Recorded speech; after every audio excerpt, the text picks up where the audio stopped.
The story begins with a strange man walking towards a diner in the middle of the night, but he was carrying something that resembles a person's spine.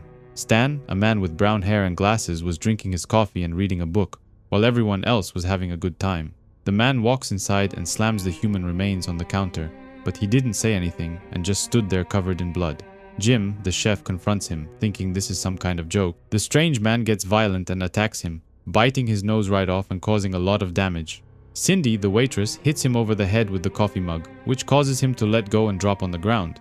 Things happen so fast and the people didn't even get a chance to process everything, when out of nowhere, a police car crashes into a nearby building. The car catches fire, but 2 people were still trapped inside, burning alive. The people from the diner were too stunned to even react and had no idea what was going on. As if things weren't bad enough, a plane was coming crashing down, causing a loud noise that was deafening. There were more crazy people inside the airplane attacking the pilots and causing the plane to crash. Just before the crash, there is a blinding white light which lights the sky and forces everyone to cover their eyes. Kelly, one of the girls from the diner, was looking straight at the light, causing her to go completely blind as she screams in horror. The light was caused by detonation of a nuclear bomb, but luckily it was outside the town. This quiet night turned into a horrific event that left its people traumatized and shocked. 8 months later, Stan and Cindy were up on the hills, checking if a nearby town was safe to go through. They were running low on supplies and needed to find some food. But sadly, the entire town was overrun with infected people. The 2 of them, together with a bunch of other people, have formed a small group and have been trying to survive out in the open, constantly moving from one place to another. They find shelter inside a big tunnel, and Joel, a man who survived together with his wife, thinks he found a weapon against the infected.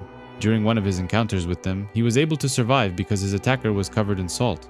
He thinks salt might be their weak point and wants to use it, but Kelly thinks it's a bad idea and might have been just a coincidence. After what happened at the diner, Stan, Kelly, and Thomas made a run for it, but they got trapped in a neighborhood surrounded on all corners. One of the infected saw them and instantly attacked them, shouting curse words and threatening them. Luckily, Cindy comes to their rescue and runs over the crazy woman with her car. She came back to pick up her son from the neighbors and saw the 3 of them, so she decided to help them. Cindy is a tough woman. Her husband abused her in the past and burned her ear off. She doesn't go down without a fight. In the present, the group is woken up by the sound of Crost walking through the forest. Everyone makes a run for it going up the hill, but Joel and his family are left behind.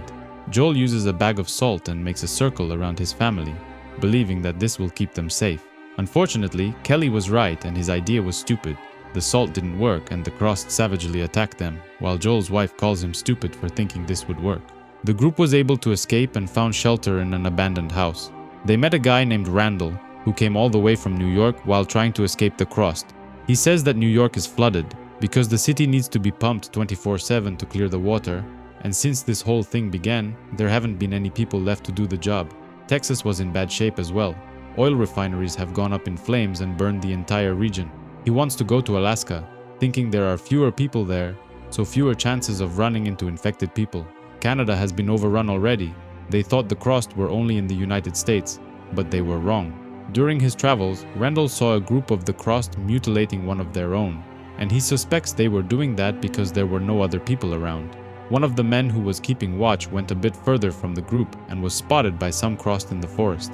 Cindy tells everyone to pack their things because they are leaving in 2 minutes. While climbing a nearby hill, Randall gets shot in the shoulder and drops his gun. Luckily, he wasn't killed, and the group manages to escape by hiding in the forest nearby.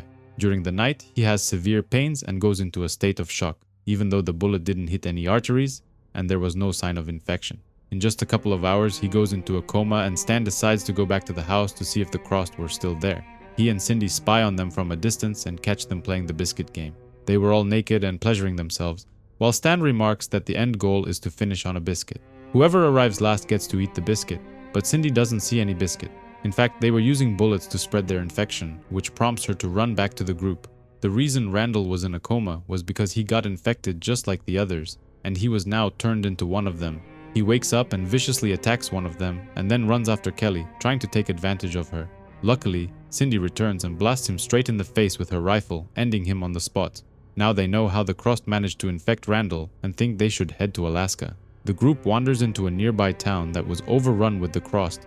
They hide behind abandoned cars, hoping they wouldn't see them, and they are lucky because they were hunting someone else. Eventually, the Crost leave the area, but the group stays hidden for another 4 hours, just to be sure they're safe. They decide to check the town for supplies, but the place was already picked clean before they got here. One of the men steps inside a trap and is unable to move, while someone else shoots him with an arrow. The group reacts fast and shoots towards the top of a building where a woman was hiding. She falls from the second floor and hits the ground below, but out of nowhere, a group of kids come running out, asking them to leave her alone. The woman was still alive but badly injured, and she begs the group not to hurt the kids. Ann Cook used to be their kindergarten teacher when the outbreak began, and she took them under her wing, helping them survive all this time.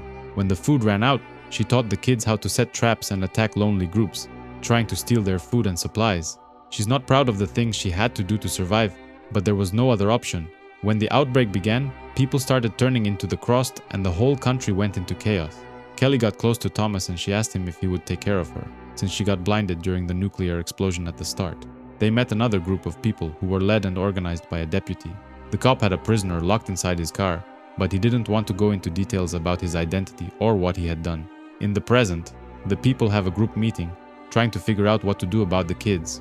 They are too young to take them all the way to Alaska, and Cindy thinks they are dangerous. They have killed many people in order to survive. The group decides to abandon them here, hoping that maybe they will eventually find a way to survive on their own. But before leaving, Cindy goes back inside to do something. She thinks they are too dangerous to be left alive, and the things they had to do will probably turn them into monsters. She takes her pistol out and shoots them in their sleep, but she wasn't alone. Stan comes to help finish them off, and she appreciates the help. From this moment on, Stan knew the world had changed, and it will never go back to what it used to be. The group found shelter in a nearby building, trying to rest while they plotted their next move. Stan couldn't get over the fact that he and Cindy killed a bunch of children, and even though there was no other way, he feels terrible about it. Cindy doesn't want him to think there is something going on between them, claiming there is no we. The next day they see some crossed on top of 2 trucks in the middle of the city, but they weren't alone. They captured a group of people and were torturing them for pleasure, but something was off. Usually the crossed act like savage animals, quickly violating their prisoners and then brutally killing them, but this group wasn't in a hurry. They were taking their time. They were torturing the people slowly, as if they wanted to enjoy it for much longer. In the past, the deputy says he took one of them prisoners and kept it locked inside his car because it knew stuff about his wife. Cindy isn't so sure about it, claiming they don't know shit, but it rather saw his wedding ring and assumed he was married, so he tried messing with his mind, claiming he violated her. Eventually, the deputy loses it and goes inside the car, threatening to end him, but the crazy man spits in his face, hitting him straight in the eyes. Cindy takes her pistol out and finishes the job, ending the man in the back seat, but the damage was done. The virus spreads from person to person, either by bite or by an exchange of fluids. The saliva that hit the deputy in the eyes quickly made its effect, and he was already infected. He turned into a crossed and wanted to attack them, but Cindy ended him as well. In the present, the group talks about the crossed's ability to learn and adapt, and Kelly thinks they're just like people, but different and more savage. During the night, they decide to leave the city, but the only way out is by crossing a nearby bridge, which was partially destroyed. One of the infected overhears them and alerts the others, and the hunt begins. Stan and Cindy are the first to cross, while providing cover fire for the others to do the same. However, Kelly is blind and moves a lot slower compared to the rest, which delays the crossing. Sheena is the last one left behind, but when she tries to cross, the piece of metal falls on the ground and she's left stranded on the other side. The crossed are quickly headed towards her, threatening to do unspeakable things to her, but she decides to end things on her own terms and lets go. The group was now safe and were running towards the forest, while the crossed remained behind, unable to follow them or satisfy their urges. The journey towards Alaska continues as the group passes a long tunnel and arrives on the other side of the Rocky Mountains. At first, the group only moved during the night to avoid getting spotted, but ever since it started to snow, they've been moving during daytime. They couldn't help but notice how beautiful the mountains looked, especially after being covered with a fresh coat of snow. Kittrick wasn't looking too good. He wasn't eating properly and had lost his will to live. Jeff wasn't looking too good either, but he kept pushing, staying close to the group and being useful. The group takes cover in an abandoned bus, while a snow blizzard covered the entire scene. Stan hits on Cindy, remarking that even though she tries to be tough and keep her son and the group safe, she can't keep her ice woman thing forever. It's not like they're characters in a movie. No one expects her to be like this all the time, and one day he's gonna make her smile. After she killed the deputy, she assumed a leadership position and the people wanted to follow her lead. One of the younger men from the group had a hard time grasping the severity of the situation and thought the world would eventually get back to normal. Stan and Thomas wander into the forest to take a piss and Thomas confesses he is actually gay. Stan remarks that for a gay guy, he doesn't dress very well. Cindy made it clear that if they decide to follow her lead, she calls all the shots, and if they refuse to listen, they are free to be on their own. Stan gave the young guy a rifle to feel safer, but he shot himself that same night. In the present, the group finds it funny that they survived the apocalypse only to get eaten by killer cannibals. Thomas makes a joke about Stan wanting to eat Cindy out, which puts Kelly in a good mood. The group spends the night at the base of a mountain, but they don't start a fire, fearing that someone might see the smoke and attack them in their sleep. Stan approaches Cindy, who was showing the beautiful view to her son. Luckily, a pack of wolves were close by, and they couldn't help but be amazed how beautiful they looked. No matter what happens to humanity, life finds a way to keep going. The group continues the journey to Alaska, but they see a group of the Crossed, so they hide in the forest. The infected were actually hunting someone, one of their own people. They scalp him using a machete, and his body falls right next to Stan. He nearly panics and makes a noise, giving away their location, but luckily he was able to hold it in. They waited at least an hour for the Crossed to move along before they left the hideout. Brett is the newest member of the group, and he makes fun of Stan, saying he should have seen his own reaction when the body dropped next to him. Stan thinks he is one of the biggest pricks and doesn't like him very much, but when he joined the group, he brought plenty of supplies and weapons, so they gladly took him in.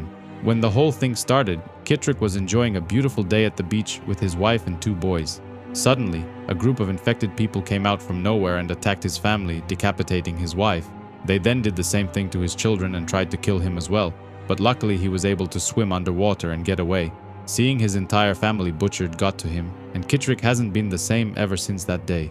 Later at night, the group has an argument about the route they want to take to Alaska, and Stan gets into a heated argument with Brett. Cindy tells him to calm down and asks him to go outside and keep guard while they continue talking. Outside, he finds an abandoned dog who gets the courage to approach him. Stan wants to keep him, but Cindy says that if he wants to feed him, it comes out of his rations. The group gathers around and Jeff says he needs to get something off his chest. He wasn't a very good person before the apocalypse started. He used to lure young men into his home, torture them until they were done, and then cut them into pieces and bury them under his house. He likes his new friends and feels comfortable to share this secret with them, but the group is now scared of him and doesn't know what to do. In the morning, Kittrick takes him for a walk into the forest, but only he came back. The group decides to cross the Nevada desert and continue their journey to Alaska.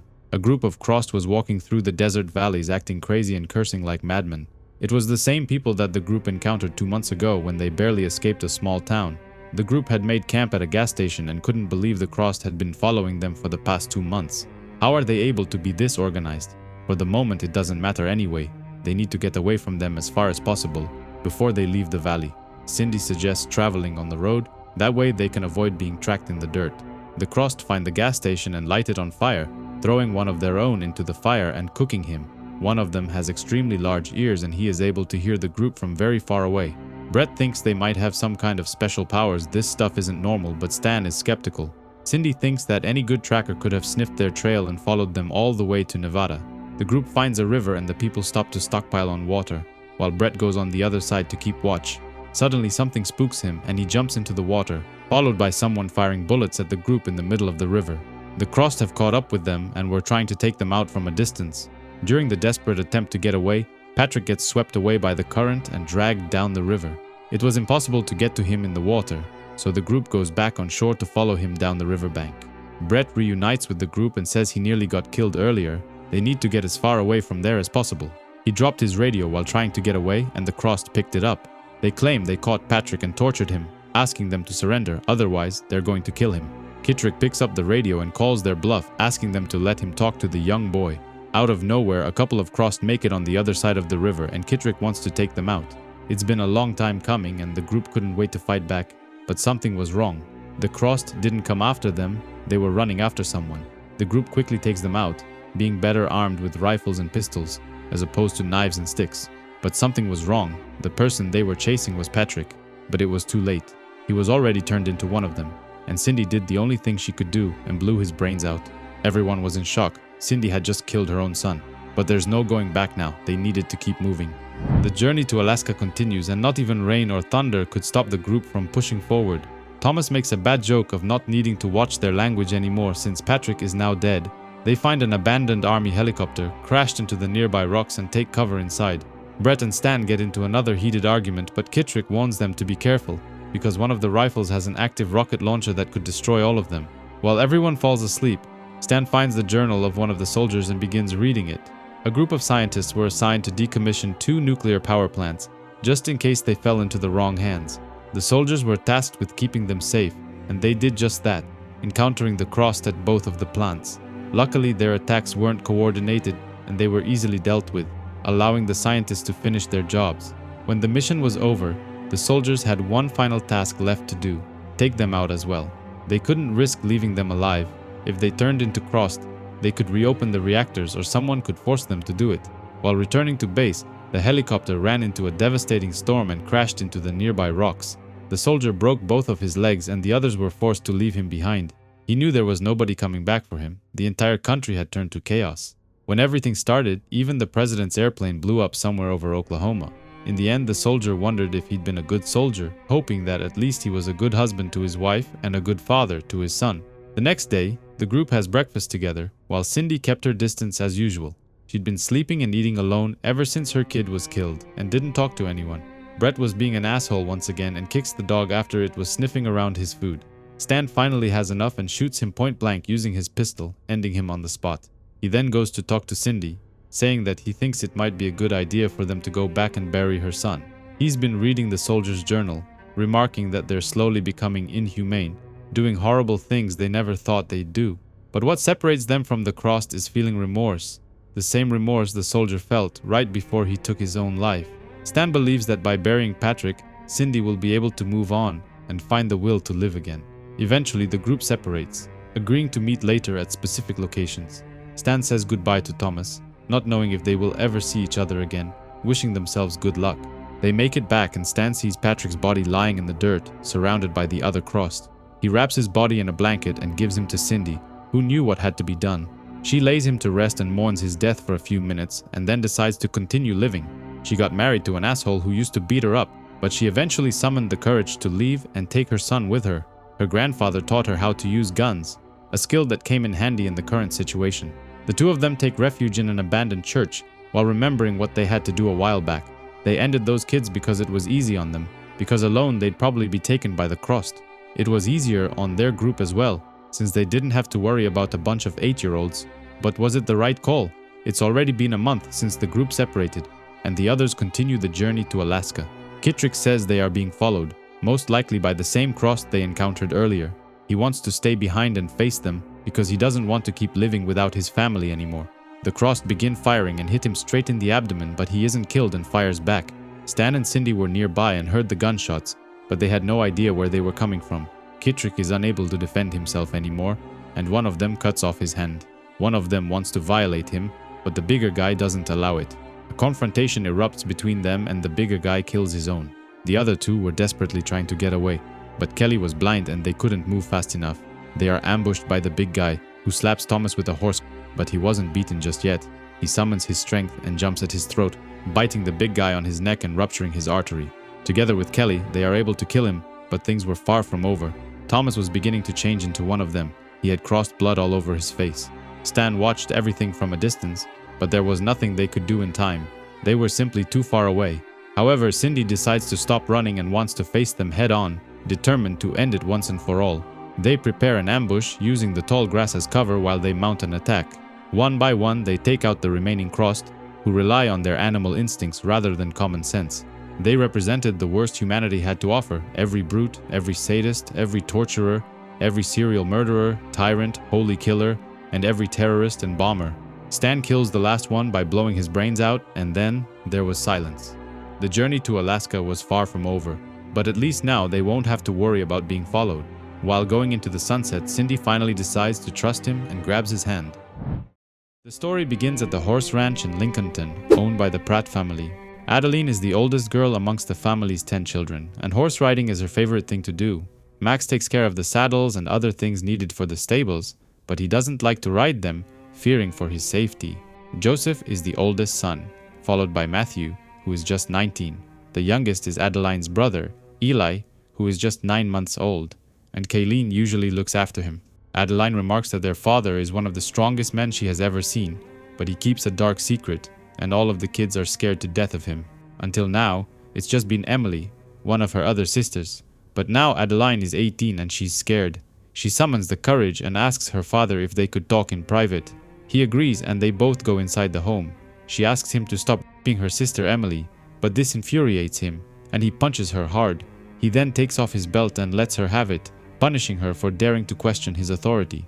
Her mother is powerless to do anything and runs outside as soon as he screams at her. Out of nowhere, something spooks the horses and they start running in all directions, creating chaos outside. The dad goes outside to see what was happening and coordinates everything, but someone comes out of the forest and moves towards them. It was a group of people, but something was wrong about them. They all looked evil and had the cross mark over their faces. There were hundreds of them, and they all start running towards the farm, threatening the Pratt family. The dad orders his people to open fire and hold the fence while the girls try to get away using the trucks. The swarm of crossed rushes towards them, using knives and other handheld weapons to kill as many of them as they can, but the dad was strong and holds his own. An ambulance comes driving out of nowhere and crashes into the family's truck, completely destroying it. The driver was also turned into one of the crossed and wasn't himself anymore. Adeline goes inside one of the stables trying to free the horses and finds Max raping her sister. They were both turned as well and they attack her, but she uses her shotgun to kill Max. Emily jumps towards her, calling her a jealous whore, but Dad comes just in time and blasts her wide open, killing her on the spot. Left without a car, the Pratt family is forced to jump on the horses and make a run for it. But it wasn't going to be easy. There were still many crossed left alive, but slowly, the dad clears a path for his family to escape. In the end, 9 members of the family survived, and they got away by riding into the nearby forest. On her 19th birthday, Adeline shot a man in the back who was running and screaming for help. He was being chased by the crossed, but she was afraid he would attract too much attention and expose her location. The town she was watching was infested with them, and they all came rushing out, trying to figure out where the shot came from. 2 weeks later, she reunited with her brothers Joseph and Matthew, who were doing the same thing she was doing, scouting nearby cities and towns to see if the infected were still there. Sadly, the crossed have spread everywhere, including churches, proving that not even bishops were immune to this disease. After they lost the horse ranch, the family traveled north and built another home for themselves, surrounded by mountains and trees, far away from what was left of civilization. The dad had had to learn to adapt, studying the crossed and learning as much as he could from them. Meanwhile, his family grew, and they even took in strays, a group of people from California who were searching for a safe place. But Dad ruled with an iron fist, and people who disobeyed him were sentenced to death. Adeline and her brothers return home and the family is reunited, having dinner together again after many weeks apart. It's the older kids' job to keep an eye out for the crossed and make sure they don't get too close to the ranch, hoping they never get ambushed again like it happened in Lincolnton. The group that came from California was being chased by an infected, and Dad was able to capture it. He studied it as much as he could, trying to learn more about it, to see how they behave and what keeps them alive. But it was close to dying now. The man starts talking crazy, saying things about the dad and his ugly side, which prompts him to rush his kids outside. After spending a few days at the ranch, Dad wants his oldest kids to go back into the wild and scout the areas. Adeline wants to see her sister Kayleen, but she was busy with something and couldn't say goodbye.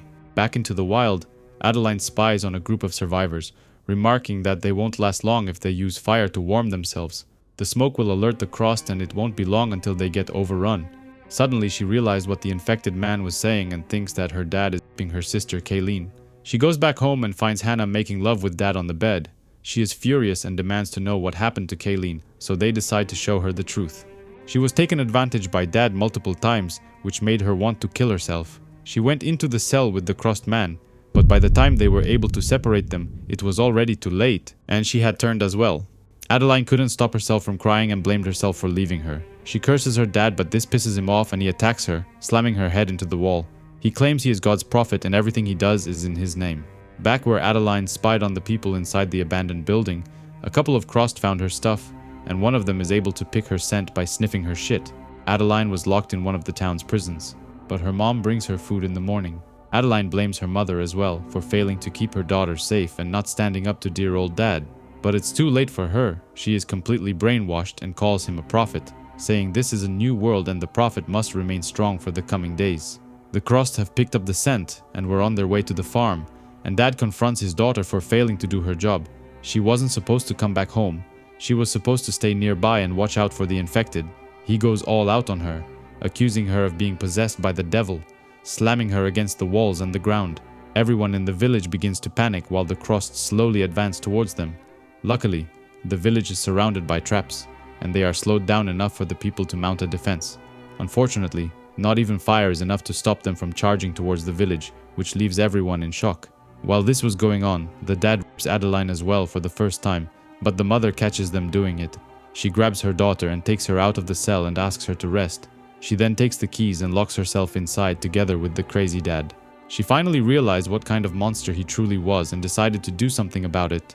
She takes a jar filled with the blood from the infected prisoner and covers herself with it. This transforms her into one of the crossed, and her face is covered with a cross, just like the others. She then viciously attacks her husband, accusing him of neglecting her and only focusing on her own daughters. She puts a knife between her legs and stabs him in the mouth, instantly killing him.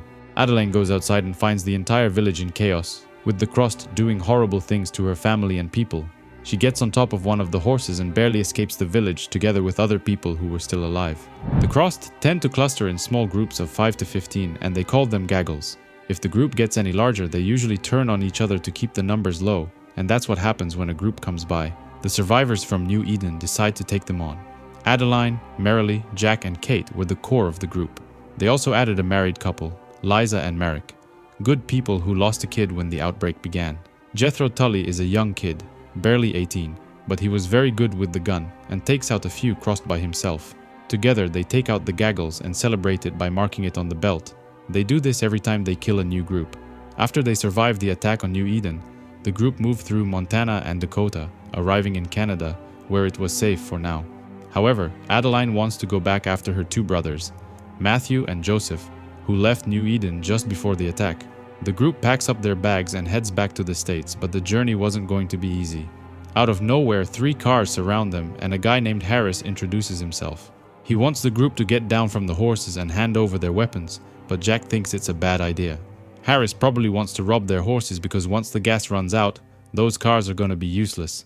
Adeline refuses to surrender and gives the order to attack, giving Marilee a clear shot at Harris. Pretty soon all hell breaks loose, with dirt scattered everywhere as the cars make circles around the group. The men shot some of the horses, causing Kate to lose her balance and drop on the ground. Harris was still alive and fuming, asking his men to not shoot the horses and the group to surrender. Jethro gets shot and Hannah drags him onto her carriage, but luckily he was still alive. Merrick gets shot in the back by one of the attackers and instantly dies, while his wife, Liza, gets shot in the hip, but at least she's gonna make it. Some of the members manage to run on top of a nearby hill, while the people in the carriage get captured. Harris threatens them, demanding to give up the horses or he's gonna kill all of them. Adeline knows there's only one way out of this and charges them with her horse, shooting at the cars. However, the horse gets shot, causing her to drop to the ground and lose both of her guns. Harris thinks he's won and orders his men to kill the survivors, but someone shoots him in the head, blowing his brains out.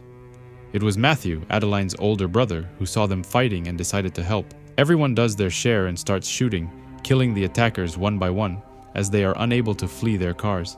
Not a single one of them was spared, and when it was done, the cars were covered in bullet holes. This was probably one of Adeline's happiest moments of her life, seeing her brother again just when she needed it the most. As badly limping as the group was, they had no choice but to go into town. They needed medicine and supplies, and luckily they found a hospital that had nursery.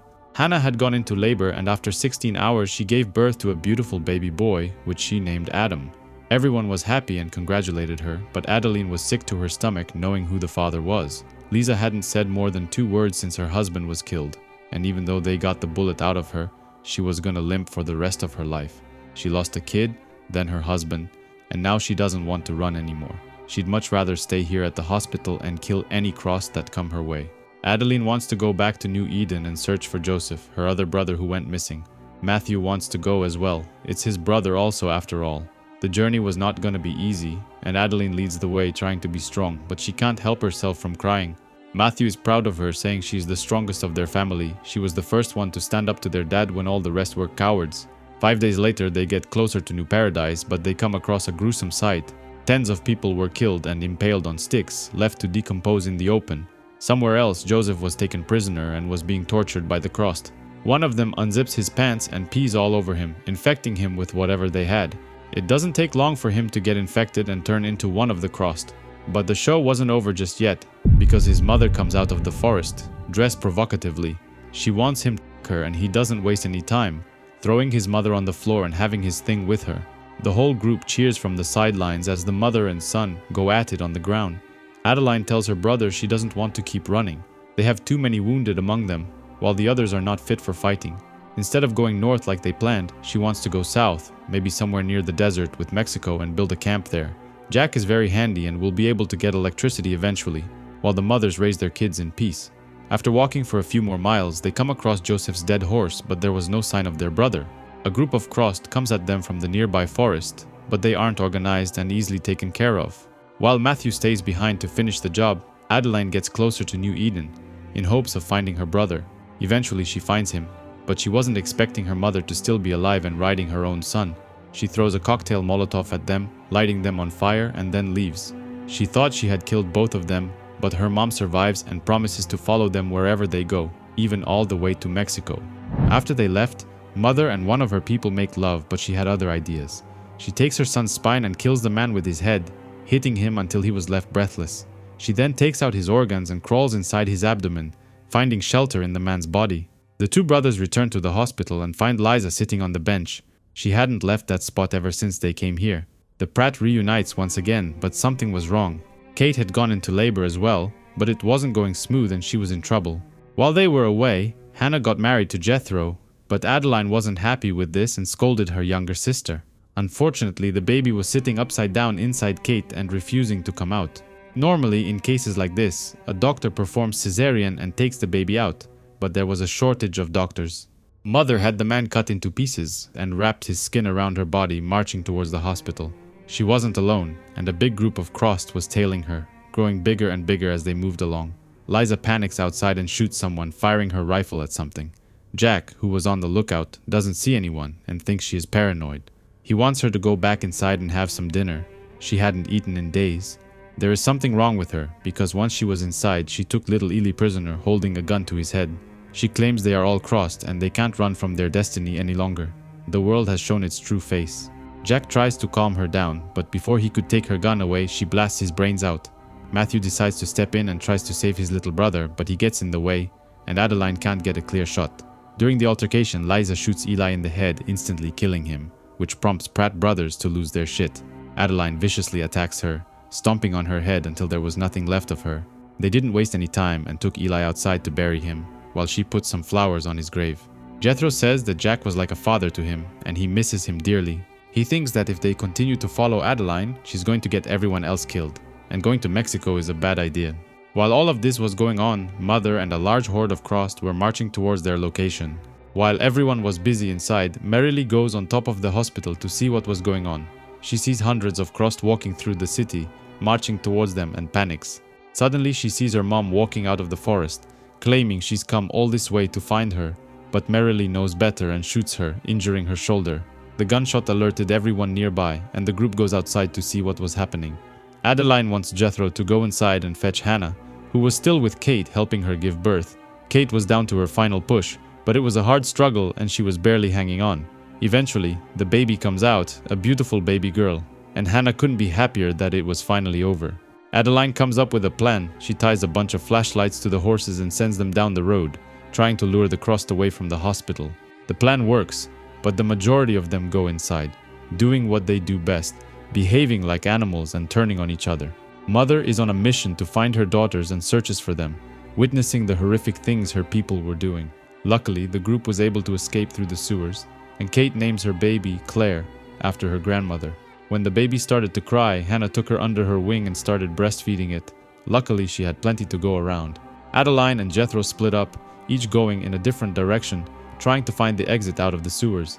Unfortunately, the young boy runs into Mother, who was waiting for them in the darkness, and pins him to the ground. She bites off his lip, which instantly changes him into one of their own. However, he wasn't one of her children, so she quickly unzips his pants and he bangs her from behind. The group is eventually found hiding in a corner, and Merrily tries to protect her sister. Kate asks them to run away and leave her behind because she can't run and they needed to save the babies. She then takes the rifle in her mouth, asking Merrily to blow her brains out, fearing being turned into a Crossed. They wasted too much time and Mother eventually finds them. A fight erupts between them, but luckily Adeline returns and shoots Jethro in the shoulder, forcing her to release her sister. She then fires a second time, but this time she hits him right in the eye, blowing his brains out. Mother attacks Matthew and tries to bite his leg, hoping to turn him into a Crossed. Adeline takes her axe and cuts his brother's leg right off, just in time before the infection had a chance to spread into his blood. She then attacks her mother, opening her head wide open and leaving her dead in the water. The survivors made it out alive and found refuge in a nearby neighborhood, which was basically untouched ever since the outbreak began.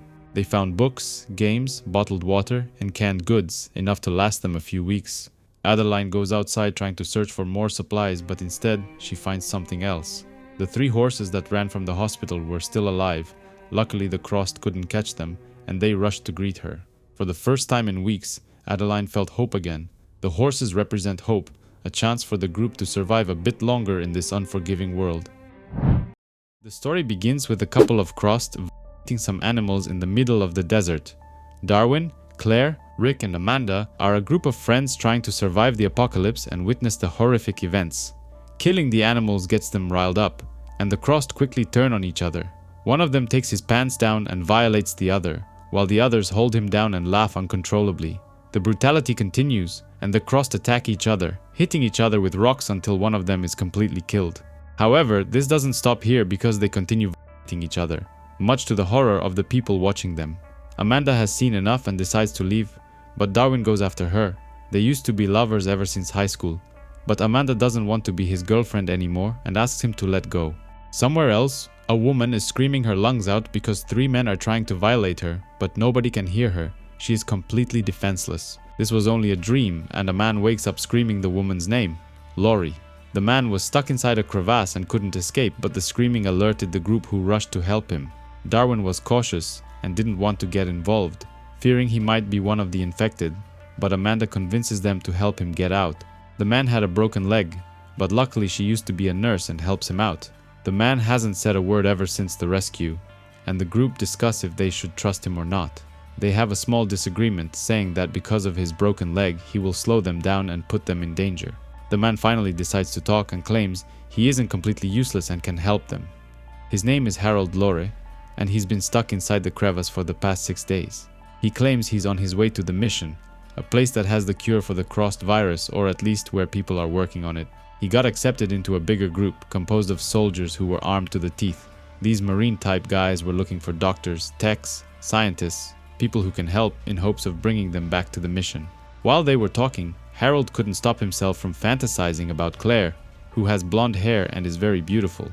He claims the mission is in New Jersey, but the exact location was kept a secret from him. Unfortunately, they were ambushed 6 days ago by a large group of Crossed who came out of nowhere. During the fighting, everyone ran for the hills, but he saw many of them getting away. Sadly, he couldn't go back because he got stuck between the rocks, where he's been all this time. He claims he is a very good tracker and alerts the group to a large group of Crossed who were nearby. The group goes to check it out and spots a bunch of them walking through the darkness, hunting whatever they can find. Even in their current situation, Harold can't stop himself from thinking about Claire, how beautiful her lips look and how much he wants to kiss them. He even pictures himself tying her up to a tree and violating her from behind, dressed in a clown suit. The next day, the group decides to take him along as long as he points them in the right direction towards the mission. Darwin and Rick will take turns carrying him around, because he still can't walk properly because of his broken leg. Before the outbreak began, Harold used to own a party store in Lakewood near Denver. It wasn't much, but it paid the bills. Even in bad times, people give their kids parties. Moms used to come here often to buy stuff, and sometimes they were very hot. One such mom was Laurie, and Harold liked her ever since she first walked through the store doors. Harold was telling his story to the group, but Darwin was getting annoyed with this and thinks it's kinda weird. They come across a pile of shit on the ground, and Harold claims it's Crossed shit, probably a few days old, just rotting on the ground.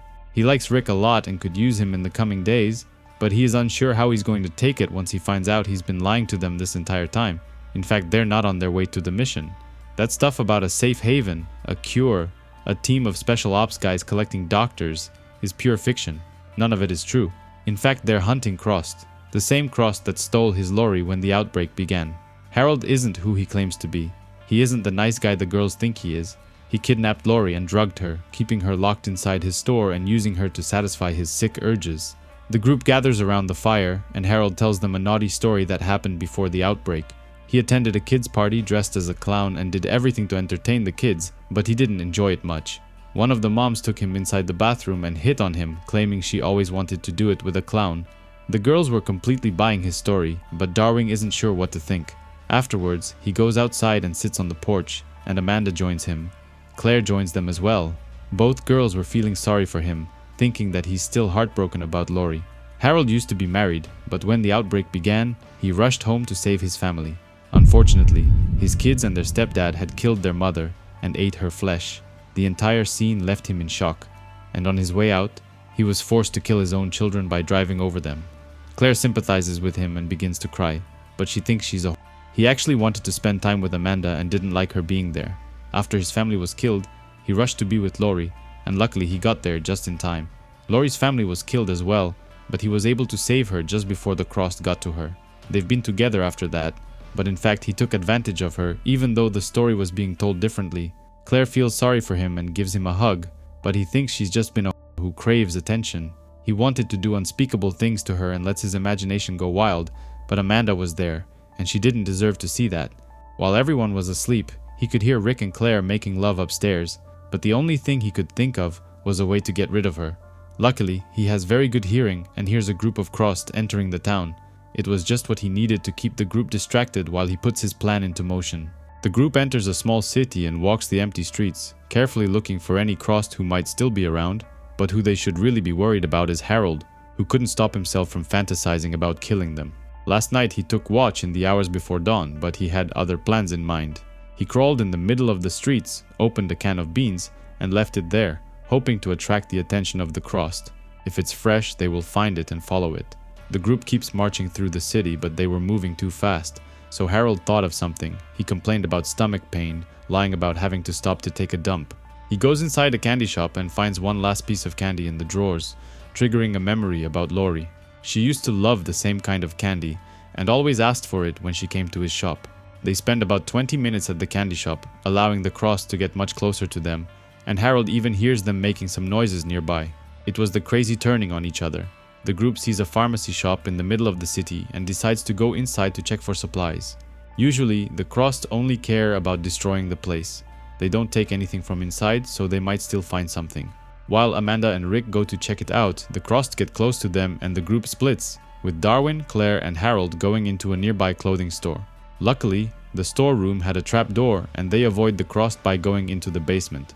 It didn't take long for the crazy people to arrive and start tearing up the place, bashing windows and shooting everything they felt like. While Claire looks outside through a dirty window, Harold asks Darwin to put him down into a dark corner. Unfortunately for him, he only wanted to lure the unsuspecting teenager so they could be alone. The psychopath took a broken bottle from the candy shop and uses it to stab Darwin in the neck. He hated him and wanted him to suffer, so he stayed on top of him until he slowly bled to death. He then turned his attention to Claire, who still had no idea what kind of psychopath they agreed to take along. Even though Harold thinks she is he doesn't want to kill her just yet. Instead, he unzips his pants and wants to... He slams her on the ground and threatens to do the same thing to her as he did to Darwin if he doesn't let him enjoy it. Claire says she was once, but now she's been twice. He proceeds to get violent again, knocking her unconscious with the beer bottle, but he doesn't stop there. While she was unconscious, he beat her 2 more times and enjoyed every minute of it. He knows he's old and ugly, so he cuts off Darwin's face and uses it as a mask, claiming he solved that problem. She kicks him in the face and wants to break free, but he loses control and viciously attacks her. Using a piece of tile from the ground, he hits her repeatedly until she is dead. All good things must come to an end, but her lips were still beautiful and calling out to him, so he goes one more time. In the end, he was completely satisfied, saying she was so good and he's never been more satisfied in his entire life. Amanda had to go downstairs to see it with her own eyes, even though Harold told her not to do it. The whole scene was horrifying, and she couldn't stop herself from puking with disgust. Harold made sure to mutilate the bodies and make it look like the Crossed were the ones who did it, and they both bought it. In the end, he just crawled up into a hiding spot and waited for the others to find him, claiming Darwin told him to stay put and hide. They got out of the city pretty quick after that. The skin faces were somewhere nearby, but they weren't the same ones that killed his beloved Lori. After the outbreak, he forced her to make love to him, even though she was scared and horrified to her core. She couldn't stop herself from crying, but this pissed him off because in his mind, they were in a loving relationship and he really loved her in a twisted way. One day he got so angry and left her alone, but while he was gone, the Crossed found her and brutally killed her. The group continues the journey and stumbles across a farm in the middle of nowhere. But luckily, this place still has electricity and the TV was still running. They spend a week here, watching movies and recounting beautiful memories of the times before the outbreak. Both Rick and Amanda get emotional, thinking about Claire and Darwin, claiming they all loved each other very much, even though they didn't show as much as they should have. By this time, Harold was completely in love with Amanda, and he actually thought they shared a special connection. But during one of the nights, he hears something that chills him to the bone. It was the sound of love, as Amanda and Rick were sharing an intimate moment inside one of the rooms. Harold is heartbroken, thinking that she cheated on him and wanting to punish her. But then he reconsiders, blaming Rick for taking advantage of her and calling him a rapist. He wants to end him, but reconsiders and decides to keep it together until the right time comes along. They stumble across the body of one of the infected, but there was something strange about him. His body was red, but not from sunburns from laying out in the open, but rather from other people's blood. He's seen them do this once before, when he and Lori were still together, hiding inside a house. The Crossed came along and butchered an entire community and then drenched their bodies in their blood, causing their skin to be stained in red. Harold is tired from running and wants to find the Crossed that killed Lori and end them. Even though it's a stupid idea, the others agree to it, but he couldn't stop himself from fantasizing about killing Rick. And there they were, the Bloodskins, the Crossed who took Lori from Harold, were now gathered around a fire in an abandoned playground, while the group was watching them eat body parts from a distance. But now they were still too many, and they were few. Facing them head-on would likely get them killed. Amanda wants to paint her face and get the Bloodskins to attack the Skin Faces in a full-out war. Maybe they'll wipe each other out. This might be a good idea, but the Skin Faces are 60 miles back in the city. They're gonna need a car to get there faster.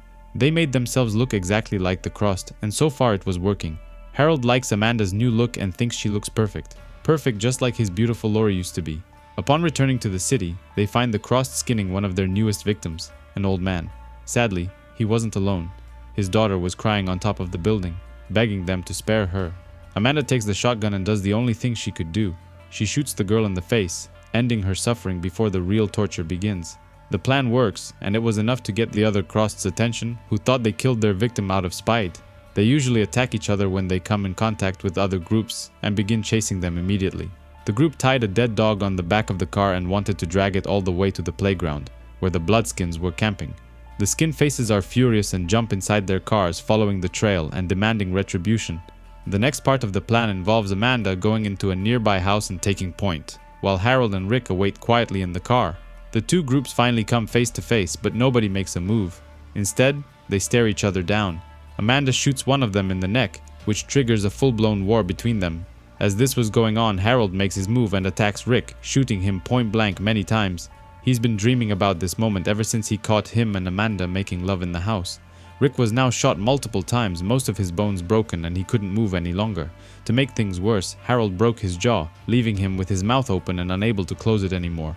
The Psychopath claims he saw the Crossed doing this once and wants to replicate it by biting Rick's mouth. After getting his satisfaction, he kills the young man and goes to the playground to retrieve Lori. The whole scene was gruesome and looked like a battlefield, with body parts laying everywhere. The Crossed had wiped each other apart in a frenzy of violence, but Harold eventually finds what he was looking for. The only thing left from Lori was one of her breasts, which was taken by one of the Crossed and tucked inside a backpack. After the massacre was over, Amanda had run away and hid inside an abandoned building. She is supposed to meet with the others in 48 hours in another checkpoint if they survived. Harold is the only one left alive, and he takes comfort in what was left of Lori, the true love of his life. When the outbreak began and people turned into the Crossed, there were massacres on the streets, and the only way someone could survive was by hiding underground. He and Lori hid in the nearby sewers and waited for the Crossed to finish killing, but they were still close, and Lori was scared. He comforted her, asking her to be quiet while they moved above them. But while he was doing this, he was also groping her, touching her breasts and confessing his love for her, which frightened her even more than the Crossed. In the present, he looks over a family picture of her and her kids, imagining that he was her husband and they had a beautiful life together. The Crossed were still nearby, patrolling the streets searching for unsuspecting victims, but he was tucked away inside an abandoned house. He unzips his pants and makes love to Lori's breasts, using Claire's lips which he kept as a souvenir earlier, but he eventually throws them away because they were rotten. Somewhere else, Amanda decides to pack her things and go to the checkpoint where they agreed to meet. After finishing pleasuring himself, Harold accidentally knocks over his crutches and they fall down, causing a loud noise. Even through the thunderstorm outside, one of the infected heard the noise and he goes inside the house to check it out. He climbs up the stairs and breaks inside the room, desperately searching for whoever was hiding. Harold knows that once they are onto someone, they won't leave until they find him. The infected turns over the mattress, but luckily Harold was quick enough to hide under the bed, wishing he could get to his gun that was still in the backpack. The crazy man finds his bag with Laurie's breast and wants to look inside, but Harold won't allow himself to lose it a second time. He is able to reach for the bag, grab his pistol, and then shoot the maniac in the chest multiple times. The blood splashes all over his body and he panics, thinking he might be infected, but luckily it only went on his clothes. He goes back inside the room and reaches for his beloved Laurie, who was still safe inside the plastic bag. After waiting a few more hours, he leaves the house and goes to the checkpoint, an abandoned restaurant in the middle of nowhere. Amanda was waiting inside and she couldn't be happier that someone survived the attack and she wasn't the only one left alive. Harold immediately starts fantasizing, picturing himself making sweet love with her, undressing her and giving it to her on the kitchen counter. Even though Amanda was very beautiful, he still couldn't stop himself from thinking about Laurie. He did all these things to get her back. What happens next to Amanda isn't going to be pretty, and he's definitely going to miss her. This was the last day they would have together, but Amanda doesn't know it yet. All she knows is that she's enjoying a great meal. She talks about her parents. Her mother used to be an anesthesiologist and her dad was a podiatrist. They were strange people, but she loved them very much and misses them greatly. Harold says it's time for the main course and goes into the kitchen to prepare something delicious. He takes Laurie's breast from the backpack and puts it into a pan, then heats it up and turns it into a soup. The pièce de résistance was finally ready and he brings it to Amanda to taste it. However, the moment she opens the pot and takes a look inside, she starts puking, disgusted upon seeing the rotten flesh. She drops on the ground and feels uneasy, and Harold takes advantage of this. He quickly ties her up to the chair, making sure she can't free her hands. She eventually recovers and begins screaming, so he puts a gag over her face to prevent her from attracting unwanted attention. Harold claims that her friends were bad people. Darwin was violent, Claire was a filth, and Rick was a common abuser. He explains what happened to Laurie, how she was killed by the Crossed with a gardening tool, leaving her mutilated on the ground. He was completely devastated, and the only thing he could salvage from her body was her left breast. Everything he told them when they found him in the crevasse was a lie. He had to convince them to take him along. He shows her a picture of Laurie and her family, claiming he was the husband in the picture, and Amanda realizes just how crazy he really is. He wants her to eat a part of Laurie, allowing her spirit to bond with her and become Laurie herself. But her body part was infected when the Crossed viciously attacked her, and Amanda would get infected as well. Harold claims she is too nice of a person and her purity will overload the virus, preventing her from changing into a savage like the others. However, she claims she is not as pure as he thinks, and if he puts that shit in her mouth, she's gonna turn Crossed and rip his penis off. She knows the husband in Laurie's picture isn't him, because that man was handsome. She would actually f*** a guy like that, the total opposite of what Harold is. She keeps antagonizing him to the point when he loses control and attacks her, knocking her on the ground. He then pulls out the gardening tool that he took from a nearby hardware store. This triggers a bunch of memories inside of him and he remembers what happened to Laurie. He remembers her enjoying it when the Crossed butchered her, but that means she was a herself. He feels sorry and apologizes to Amanda, going down on his knees to check if she is okay. But while he was talking, she was planning her escape. He touches her body, groping her breasts, which makes him extremely hard, claiming he's gonna cut a hole in her stomach and f*** the living shit out of it. Amanda agrees to eat a part of Laurie, but before doing so, she wants him to kiss her and he agrees. The two of them share a passionate kiss together, but she uses this opportunity to bite his lips off, leaving him disfigured. This infuriates him and he goes all out, attacking her using the gardening tool. Amanda was strong and tried to free herself this entire time, and in the end, she succeeded. She was able to rub her hands against the restraints and eventually cut off her hand entirely, freeing herself momentarily. She punched Harold straight in the face with her broken hand and then ran outside through the heavy rain, trying to get as far as possible from this horrible place. And just like that, she was gone and Harold was unable to chase her, not with his broken leg which wasn't healed completely. He picks up her hand from the ground and places it in the bag, together with the leftover parts from Laurie. He does the same thing to his lips, which were on the ground, and he is able to sew them back to his face, making himself whole again. Maybe next time he'll get it right and won't blow it like he did today. He'll find a way to bring Laurie back to him somehow. The story begins somewhere in the Scotland mountains, with three men talking about catching fish. Alec wants to shoot them straight out of the water, but Rob thinks it's stupid to waste bullets on bloody fish, and besides, it might attract God knows what to their location. Alec then suggests using grenades to blow them up, but that would surely kill the fish, and there would be nothing left to eat. Ian quietly listens to the conversation, immersed in his own thoughts, as the group leaves the river and continues the journey. They are reunited with the others. Anya, who is pregnant, but after her boyfriend died some time ago, her brother Mark is all that she has left. The group spends most summers in the highlands where it stayed reasonably cool, then comes down to scavenge when the snow began to fall. They've been doing this for the past 4 years, and so far it's been going great. For entertainment, they had Rob and Alec. They were like a radio. When you got bored, you could tune them out. John is the oldest among them and used to work the rigs. He's the sort of guy you want around. Harry was an interesting one. He claimed to be Prince Harry, but when the outbreak began, his face got injured and they couldn't tell if he was telling the truth or not. Ricky was the real bonus of the group. He was a paramedic, unlike Pat, who was just a useless prick with no real skills. The group spends the night in an abandoned house in the middle of nowhere, and Ian remembers what happened to his wife, Penny. When everything started, the two of them hid in the attic and watched as the Cross took over Glasgow. After a few weeks, the streets began to empty and the city started burning.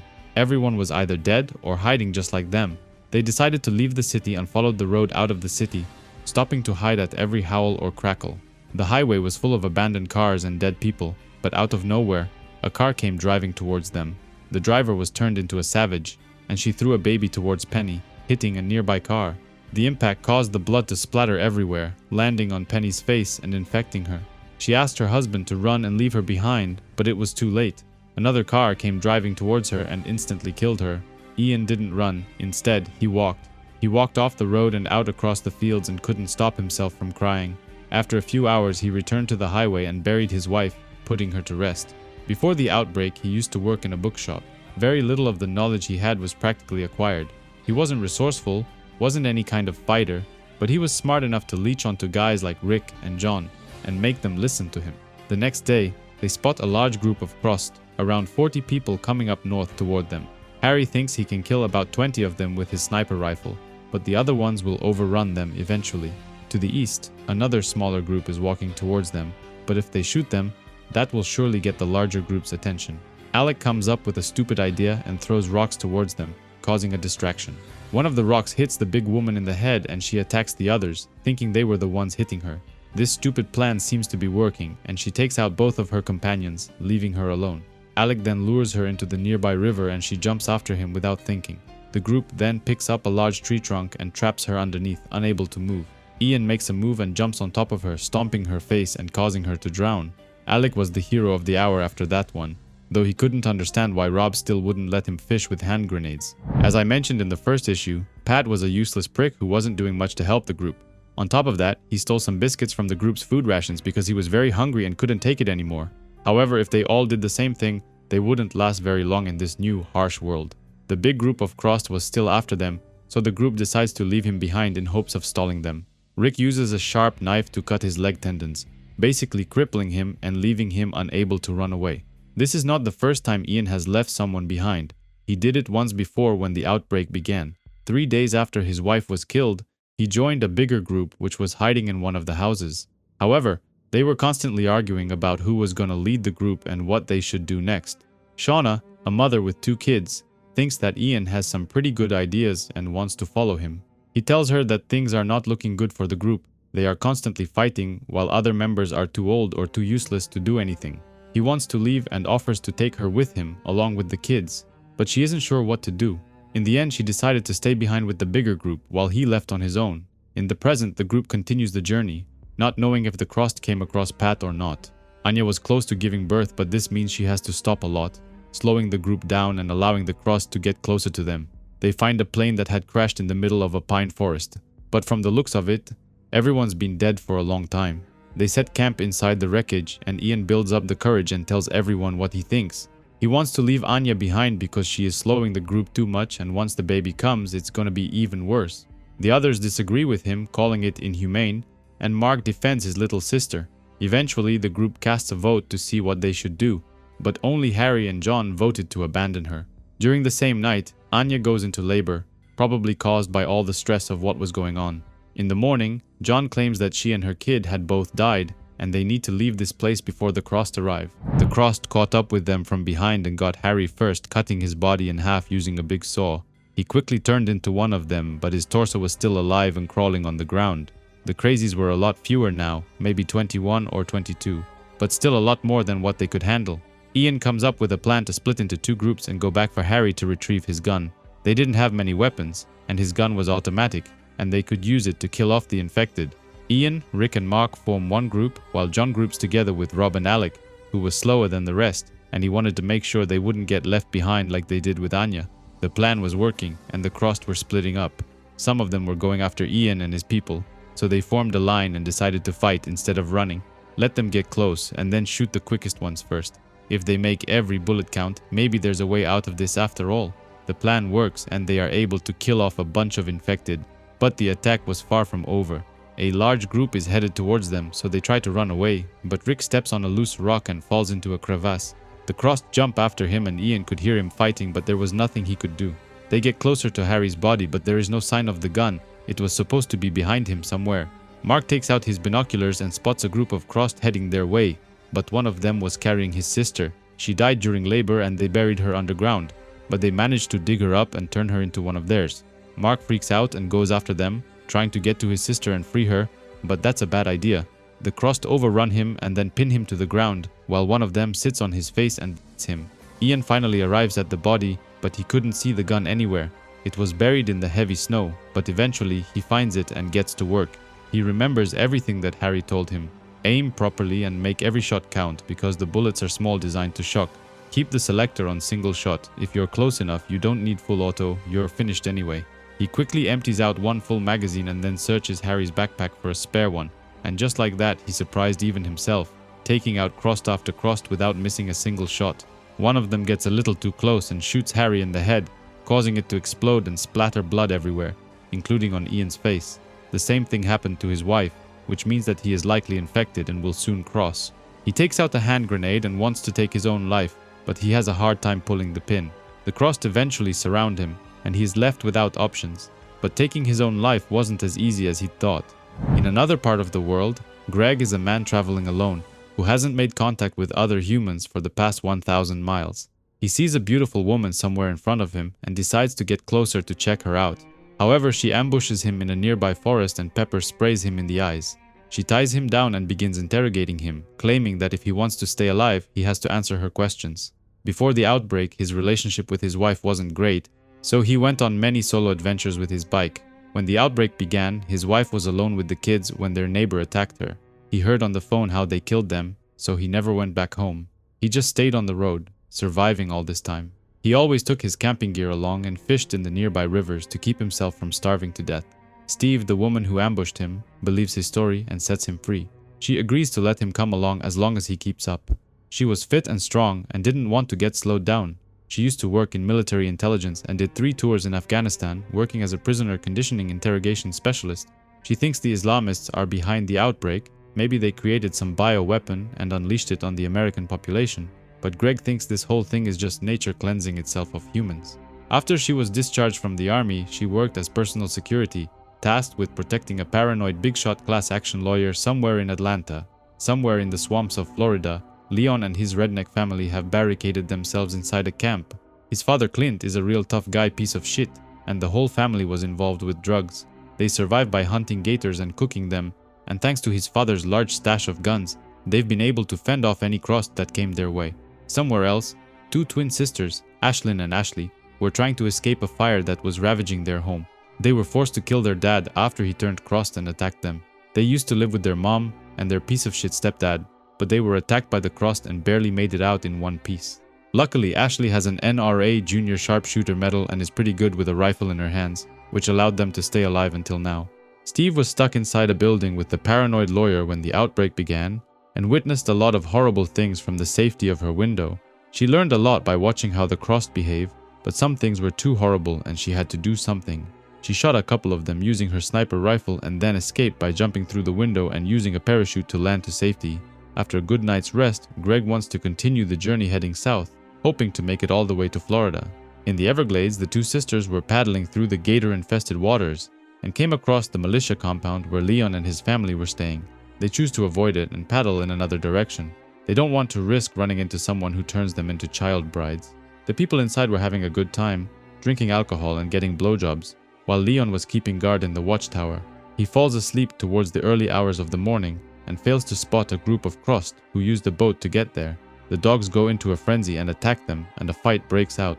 Leon eventually wakes up and starts shooting, quickly dealing with all of them, but the damage was already done. His father's best dog was killed during the attack. He loved him more than he does him. As punishment, he kicked the living shit out of him, punching and kicking him mercilessly. He then threw him inside the shit pit, where he was left for the next couple of hours. Greg recalls the worst atrocity he came across so far, which was a group of teenagers impaled on a giant stick. He doesn't even know how they managed to get them all impaled so high. After dealing with a lonely Crust, Steve gets a little too excited and starts hitting on Greg. She lifts her shirt, exposing her breasts, and then jumps the poor man, using him to lay off some steam. She was kind of freaky and left some serious marks on his back. This was one of Greg's wildest experiences so far. Leon was eventually set free after 8 hours of sitting in the shit pit, but only because one of them wanted to take a dump. The others didn't want anything to do with him after that, and he wasn't invited to the barbecue in the evening. But he liked it that way. He didn't like them that much anyway, and he was a good fisherman. However, he wanted revenge for what his father did to him and came up with a diabolical idea. Greg wants to talk about what happened between them last night, but this pisses Steve off and she gets violent. She doesn't want to speak about it ever again and threatens him. After walking for many hours, they arrive at a swamp and are forced to ditch the bikes. Luckily, they stumble into a nearby sailing camp and find one of the boats that was left behind. Out of nowhere, a giant boar attacks Greg and he runs away screaming for help. Back at the militia camp, Leon was cooking something special inside his meth trailer lab. He used infected blood from one of the Crust to mix it together with drugs, creating a special cocktail that could infect others. His plan worked, and after taking a sip, his cousin was quickly turned into a monster and then went on a rampage inside the camp. Leon then escapes using an airboat, but not before blowing up the docks using some hand grenades. The twin sisters found an abandoned shack and set up camp for a few days, but after returning home one evening, they find Leon sniffing their panties, which were left outside to dry. They ambush him and threaten him, but he claims he only came here because he ran out of gas and needs it for the airboat. He offers the girls some food, and they agree to lower their guard and trust him. Greg and Steve travel through the Everglades and arrive at the militia camp, but by now, everyone was already across. Well, almost everyone. Somehow Leon's dad managed to escape in one piece and he took his dogs along. While cooking fish for breakfast, Leon couldn't stop himself from staring at the two sisters who were taking a morning bath. He claims he wants to head south after he heard a preacher on the radio talking about putting together a crew of survivors on an ark, hoping to find a place and start over. The girls agree to join him in his journey, but they have no idea if the preacher is still alive or not. He confesses what he did to his redneck family, but claims they deserved it because they are one of the worst kinds of people you could think of. The dogs are able to pick up on their scent and ambush Greg and Steve inside the forest. Clint asks if they've seen his piece of shit son, but they had no idea who he was talking about. Eventually, he agrees to let them be, claiming they are white enough and doesn't want to bother them. The girls use their canoes to paddle through the swamp, while Leon sits in the back enjoying the ride. He makes up for it by fishing and cooking dinner. It's the least they can do for him. The father was sniffing their tracks but runs into his family from the compound, who were crossed now. They quickly turn him into one of their own and together they go hunting. The father and son are eventually reunited, but they weren't alone. Greg was nearby and he wants to intervene, even though Steve thinks it's a bad idea. They are able to take out the Crust, but one of them shoots a bazooka at them, causing a massive explosion. The dad wants to take advantage of this and unzips his pants, hoping to Steve while she lays unconscious on the ground. Luckily, Leon was nearby and shoots him in the head with his crossbow, instantly ending him. After waking up, Steve is furious with Greg for getting involved and nearly getting them killed, but she eventually calms down. The two groups introduce each other and they agree to join forces and head south, hoping to find the preacher and his ark of survivors. But paddling through the swamp wasn't easy. The sun was burning like crazy. There were flies everywhere, and Steve was throwing up constantly. They stop for a quick break, and the girls take another bath to clean off the stench. Steve asks Greg which one of them he likes the most, but they are teenagers and he doesn't like jailbait. Her vomiting keeps getting worse and there was no way around it, but Ashlyn suspects she might be pregnant. She tells Greg the truth and he is just as shocked as she is. They've only been together one night, but she doesn't want to pressure him, claiming she bears all the responsibility. She's the one who seduced him after all. Even though this was possibly the worst time to get pregnant, Ashlyn and Leon sneak somewhere alone and make love. Her sister comes along and calls her a for getting involved in a time like this. She goes all out and beats the crap out of her sister, knocking her on the ground and punching her senseless. She then threatens Leon, claiming they are twin sisters and now he's gonna have to do her as well. When the sisters returned, Leon was nowhere to be seen. but Steve claims it's none of their business what happened to him. They are not cops after all. The long journey south continues and the group bonds together as the weeks pass, with Greg and Steve becoming somewhat of a parent figure to the sisters. However, Steve keeps pressuring him for an answer, demanding to know which one of them he likes the most. Her hormones were acting up, and her belly was getting bigger, and it was getting harder to move as the weeks passed. Eventually, they come across a camp for fat kids, but the place looks abandoned. Ashley goes in for a closer look and steps on a bear trap, which causes her to scream in agony. Steve thinks the trap might be tainted with crossed blood and wants to take her out, but her sister defends her. Out of nowhere, arrows and rocks come flying towards them. They were being ambushed by a group of fat kids who were crossed. The group runs inside the nearby house, leaving Ashley all alone outside, still with her foot inside the trap. Ashlyn goes outside to help her sister, but the others refuse to help her, claiming her sister is already gone. In the morning, Greg takes point and gives directions, while Steve takes out a few of them outside. They torch the place, creating a giant fire that engulfs the entire building, creating a distraction and allowing them to escape through the back. They spend the next few days running, but the fat kids were after them, slowly getting closer. Steve was barely able to move anymore, and Greg was helping her cross the sand dunes, slowly advancing towards the ocean. They find an abandoned ship and want to mount a defense inside, but Steve wants him to leave her stranded and save himself. That's what she would do. They spend the night inside and Greg touches her belly for the first time, trying to catch the baby moving. But in the morning, Steve shoots his leg, crippling him, rendering him unable to run any further. She then abandons him inside the ship, leaving him behind and claiming she has a baby to think about. It wasn't long before the Crossed found him and surrounded him from every direction. He wanted to take his own life, but he couldn't, when suddenly, two familiar faces show up. Ashley and Ashlyn were now crossed and they jump on top of him, asking him to party with them. Steve spends the next couple of days wandering through the beach and arriving at an abandoned hotel. She uses her last shells at check-in, dealing with a few crossed that were still wandering the empty corridors. She finds the presidential suite and instantly goes into labor. It's not like humans haven't been doing this for thousands of years. The pain was too much for her to bear and she screams in agony, making enough noise that it was picked up by the crossed who were still tracking her. She had hoped the baby would come out stillborn, but he starts crying, claiming his right to life. Greg was now a crossed as well, but the sisters were using him as their lapdog, crawling on the ground. Steve remembers her life before the outbreak began. She was such a doing it with anyone she came in contact with, including all of her former colleagues in the army and Greg. The sisters find her placenta in the bedroom, proving that Steve already gave birth. Greg picks up the scent and follows the tracks down the corridor, leading them towards the kitchen. However, Steve had prepared a trap, a gas leak that, when coming in contact with their torch, causes a massive explosion. Only 3 crossed came out alive, the 2 sisters and Greg, but they were in bad shape. The mother does her best to evade and survive, but her energy was low, and she was bleeding into the sand, leaving a trail to be followed. She gives up and abandons the baby, claiming there's no way to save both of them, and she might as well survive. If the baby is lucky, the crossed will not find her in the sand, and she could return once she deals with them, but that's a big if. However, she couldn't abandon her child and returns to him. But unfortunately, the 2 sisters had already found him. She asks Ashlyn to hand over her baby and she agrees, just as long as she eats a piece of Greg's flesh. If she wants to be strong and raise her baby, she has to become one of them and get infected, adapt, or die. Left without any other options, Steve agrees and takes a piece of flesh, claiming she never did fit in all that well with humans anyway. In a small town called Palmer, Edmund Wickenthorpe is graduating high school and remembers his 4 years spent here. Unfortunately, Edmund peed his pants in the 6th grade and everyone's been calling him Yellow Belly ever since. He is kinda jealous of the cool kids, including Hank Smith and Jim Morgan, the most popular kids in high school. Sweeney, Mac, and Stevie are all redneck assholes, and he couldn't be happier to never have to see them again. The prom queen is a beautiful girl by the name of Katie, but Edmund really has a thing for Betty Ford, one of the prettiest girls in the school. One time she ran into him, and he still remembers her breasts pressing up against him, but she was disgusted, remarking that the yellow belly just touched her and now she needs to wash. After the graduation, all the cool kids went to a party to celebrate, but he and his family went to a small diner for dinner. Afterwards, his dad takes him and his little brother Eli to a nearby town that had a circus. Eli wants to see the main attraction, a freak that was being kept inside a cage that looked terrifying. A snake was set free inside the cage and the freak picks it up and takes a bite, much to the horror of the people watching.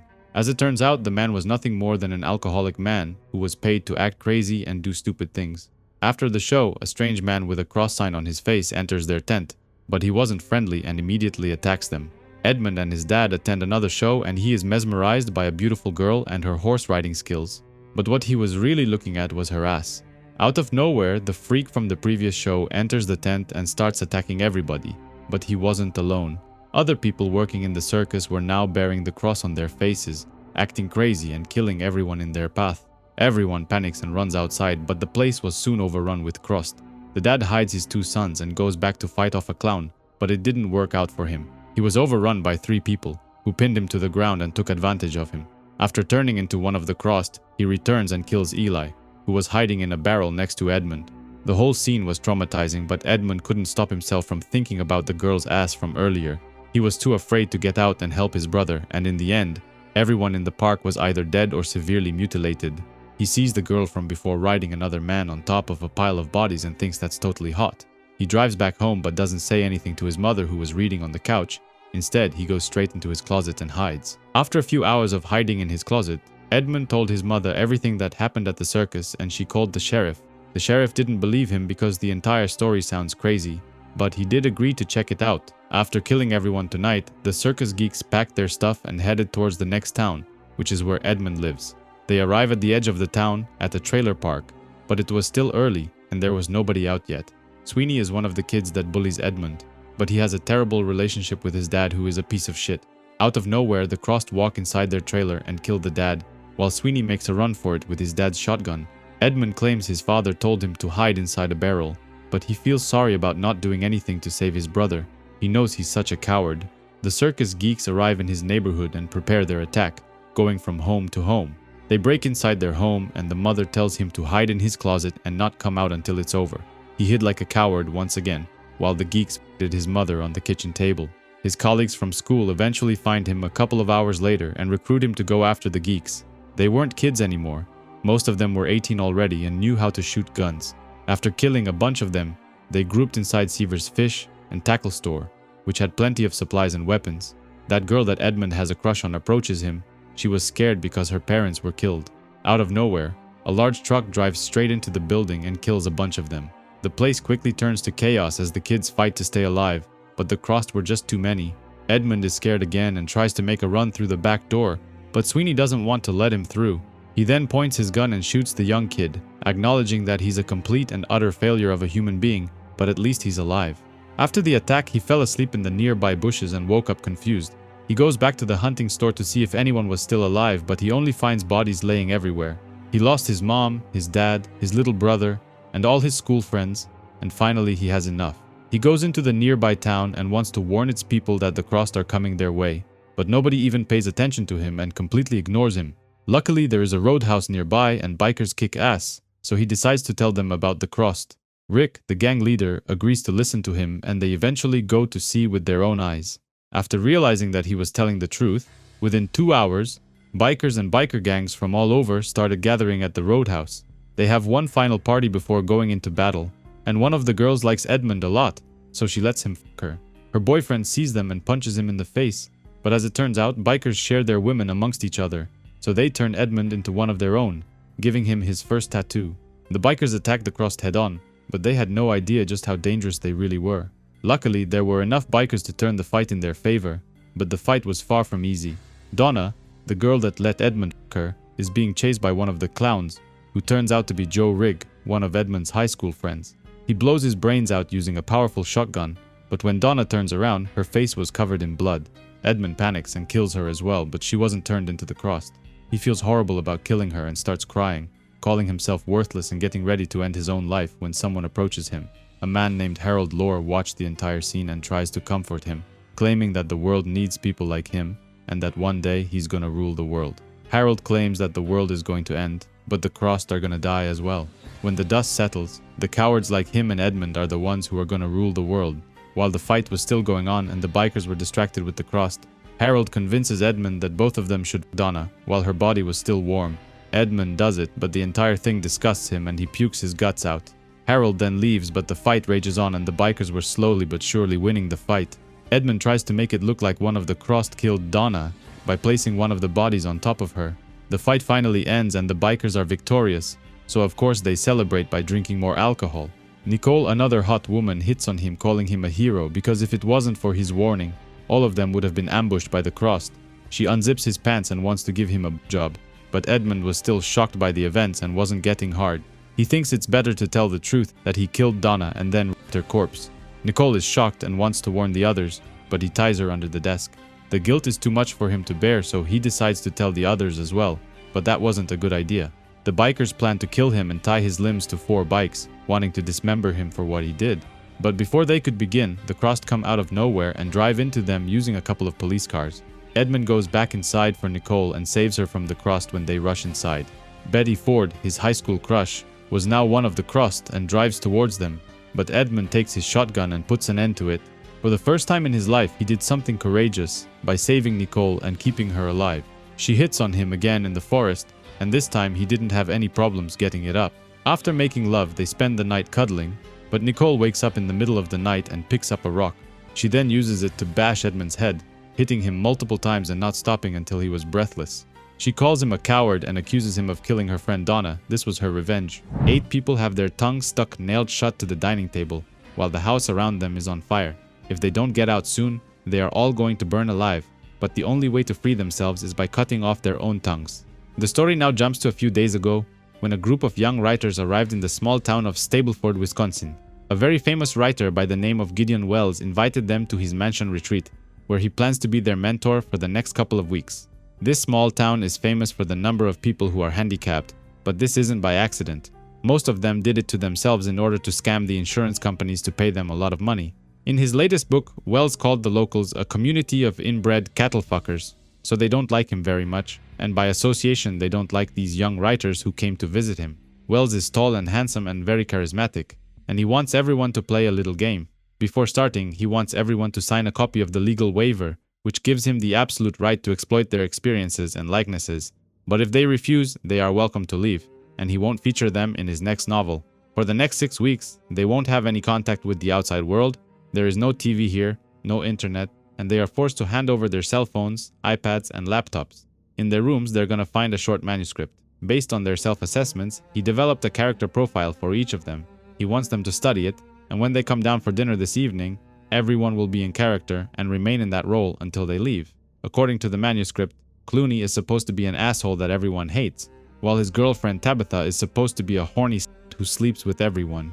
Jay, the fat guy with the green shirt, is supposed to play a guy who easily loses his temper, and Wells wants him to play his part and get mad at the butler for spilling wine on him.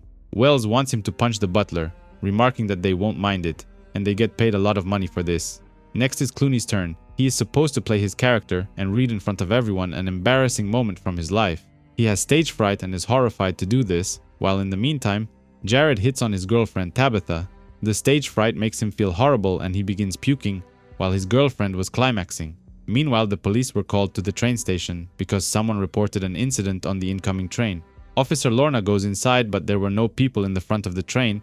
They must have moved towards the back. Upon going further, they are met with a shocking sight, where most of the passengers were slaughtered, and the ones still alive were now turned into the Crossed. Wells brings everyone to his small farm, where they were raising pigs in order to slaughter them for meat. He remarks that pigs are one of the most intelligent species of animals. They are not even dirty. It's just that we keep them in uncomfortable and filthy conditions. He wants his students to sacrifice one of the pigs, starting with Wendy, who's a vegetarian. However, she isn't one by choice. Her mother forced her to be one ever since she was a little girl, and she actually enjoys slaughtering the animal. The others take turns doing the same thing, all except Clooney, who's acting his role, behaving like a coward. Tabitha covers herself in pig blood and gets aroused by this, staring Wells right in the eyes. Nancy plays her part as well and takes a turn at the pig. She then covers herself in blood as well and kisses Tabitha. Later at dinner, Christos is forced to reveal why half of his body is covered in burn scars. Apparently, he did it to himself by painting half of his body in cooking oil and then setting it on fire. Clooney is disgusted with the entire thing and goes outside for a small break. The butler initiates a conversation and claims that Wells gets a kick out of controlling and manipulating people. What really turns him on is when one of them breaks character, and sooner or later someone always breaks. He's seen people taken out of here in straitjackets. There have even been suicides. He's been working here for years now. He's seen it all. Meanwhile, the town was slowly being overtaken by the Crossed, and Officer Lorna is forced to take out her colleagues to stay alive. She rushes to school to see if her niece was safe, but the place was already overrun. The kids were turned crossed and they mutilated some of the teachers. Luckily, her niece Philly was still alive, and she is able to take her to safety. but during the escape, her best friend was grabbed by the crust. Lorna was unable to save both of them. She did her best and saved her niece, while the other girl was taken. Wells reads a passage from a book written by Edgar Allan Poe and asks the group to interpret the message behind it. Some people think he was using metaphors, while others strongly disagree. But all Clooney could think about was that Jared was having threesomes with his girlfriend and Nancy.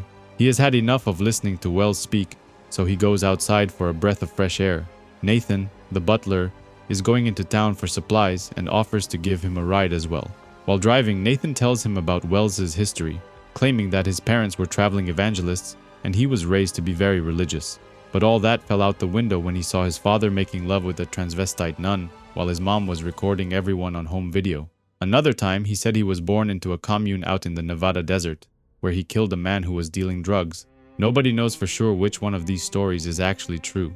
Out of nowhere, a man falls onto their car from a bridge, but he didn't look normal. He had a red cross painted on his face. Before they could figure out what was going on, more cross came running at them, so they got back inside the car and drove off. They eventually arrive in town, but there is a mob of cross chasing them. Officer Lorna saves their asses, and they offer to take her back to the mansion. But she has unfinished business in town. She will come by later. But in the meantime, the two men decide to go back home, but not before driving into a couple of crossed on the way there. There was infected blood splattered everywhere, and Nathan accidentally infects himself by touching his wounds. It only takes a couple of seconds to turn, and he goes after Clooney, trying to cut his dick off and f Tabitha with it. However, Clooney outsmarts him and manages to get him locked inside the freezer. He then goes to warn the others, but when he walks into the main hall, he finds the group having a big orgy amongst each other. Wells was fucking his girlfriend from behind, while Jared was doing her from the front. This whole scenario was set up just for him. They wanted to see his reaction. Clooney calls the entire scene a second-rate porn movie and gives everyone the finger before storming out of the room. Jared comes out and apologizes, claiming that none of this is personal and they are playing a game. Clooney decides to get back at him and lures him into the freezer, where the butler was locked away. Before he could figure out what was going on, Nathan attacks him and rips his face right off, using a hood meant for handling animal meat. Clooney knows that sooner or later the crust will come here looking for fresh meat, so he uses some gasoline to burn the entire bridge, which was the mansion's only accessible road. Meanwhile, Officer Lorna goes to check on her parents, but it was too late. Both of them were turned crossed and her mother was feeding her dad his own brains. Clooney wakes up in the middle of the night with his girlfriend giving him a blowjob. He thought their relationship was over, but she gets annoyed and claims she was only playing a role. He needs to get past the sex and think about transgressive art, which is all about breaking through limits of taboo and censorship. He doesn't really buy it, but before they could talk further, Wells walks in on them and accuses him of burning down the bridge. He also wanted to know what happened to his butler, and Clooney takes him to the freezer. Jared's body was dismembered on the floor, but there was no sign of Nathan. Out of nowhere, he comes running towards them, but Clooney locks the door once again, trapping them both inside. But Wells uses his cane to defend himself, which had a small dagger hidden inside. Luckily for him, Tabitha comes and opens the door, setting him free before Nathan got to him. They are able to close the door once again, but not before chopping off his right hand. Clooney was locked inside the cellar, which was a private torture chamber, fully equipped and escape-proof. He kept one of Nathan's fingers and plans to use it to infect Wells at the first chance he gets. The group eventually agrees to set him free. His story checks out. They were able to use the internet and found out there is some kind of epidemic driving people crazy. Wells doesn't fully trust him. He did try to kill him earlier, but he understands. He claims the only reason he pushed him so hard is because when Clooney wrote that piece about himself and sent it to him, it reminded him of when he was his age. He was exactly the same. Weak, ineffectual, a spineless, pathetic worm, until someone pushed him too far and the worm turned into him. Burning down the bridge was a good idea. The river had a strong current and the crossed were being swept away. However, they kept coming and driving cars into the water, eventually forming a bridge out of cars. This allows them to cross the water and get onto the island where the mansion was located. Officer Lorna and her niece arrive as well, but the place was crawling with crossed. She attacks two of them and wants to steal their police car, but the bigger one falls on top of her. The infected blood only took a few seconds to get in her bloodstream and turn her as well. Philly picks up a gun and is forced to shoot her aunt, the only living person who still cares about her. The group barricaded themselves inside the mansion, while the crossed came in waves toward them. Eventually, the mansion is overrun and everything turns to chaos as the group loses control. Tabitha goes into the cellar to set her boyfriend free, but he already used Nathan's finger to turn himself into a crossed. He wants to do the same to her and runs after her, but she accidentally trips on the stairs and knocks herself unconscious. The Crossed had finally surrounded Wells, and there was no way of escaping anymore, when Clooney comes out holding his girlfriend's head in his arms. In the end, his body was completely dismembered, while the others were holding his limbs as trophies. The story now jumps somewhere else, to the Los Angeles County Probation Department, right after the outbreak began. Serena Long is an officer there, but she is now trapped inside her office while the Crossed run rampant on the streets. She used to love a man named Matthias Witniak, but he was now infected with whatever the others have, and was now a Crossed. Serena has faith that Matthias will find her amidst all this chaos, even though this is literally the end of the world. Matthias is a very dangerous criminal, accused of dealing and selling drugs, using drugs, and also charges of assault, even though he claims innocence. He was released on bail, under a 6 to 6 curfew till the trial, and given an ankle tag. Serena was tasked with keeping an eye on him and making sure he doesn't run away. Matthias wanders the dangerous streets of Los Angeles while Serena recounts some of his worst crimes. One night he missed curfew and wandered off to a bar to have some drinks. Serena followed him down there and wanted to arrest him, but instead they end up having a couple of drinks. She was kinda bored and lonely, and it's been a while since she spent time with another man. They hit it off, and the two of them end the night by making passionate love. In the present, he wanders the streets going somewhere, while Serena tracks his location by watching the GPS. He eventually arrives at the county probation offices, but the place was in complete chaos. A group of Crossed children were guarding the entrance to the building, while also torturing a desperate woman. Matthias had a hard life ever since he was born. His mom died when he was 2, and his father kept him dosed on whatever shit he could find. His father would alternate between raping and beating him, so he killed him when he was just 14 years old. He told her the truth about his past the first night they made love, how he got involved with the mob after killing his dad. He liked to read though, and often quoted famous poem writers such as Tolstoy and Dostoevsky. Despite all of his shortcomings and flaws, he was the best man she had ever known. And after 2 months of going out, she was completely in love. Eventually, the mob found out about their relationship and ordered him to kill Serena, or they would kill him. In the present, Matthias goes through the prison section trying to get to her office. But this is one of the most dangerous places here, and someone attacks him out of nowhere, zapping him with a taser. Serena can hear people screaming in agony outside, but she can't do anything about it besides hide in her office. She sees Matthias getting closer and closer and decides to leave the office, but she's much too scared now. The man he was fighting used to work for the mob as well. He was the boss's right hand, and he had a grudge against Matthias. After falling in love with Serena, he wanted to quit working for them, but they didn't allow him, calling him a fool for falling for a cop. He eventually wins the fight against his attacker and goes up the stairs toward her office. She remembers the last time they saw each other, right after he told the mob he wanted to quit. He wanted the two of them to run away together, claiming he has enough money for both of them to live in luxury.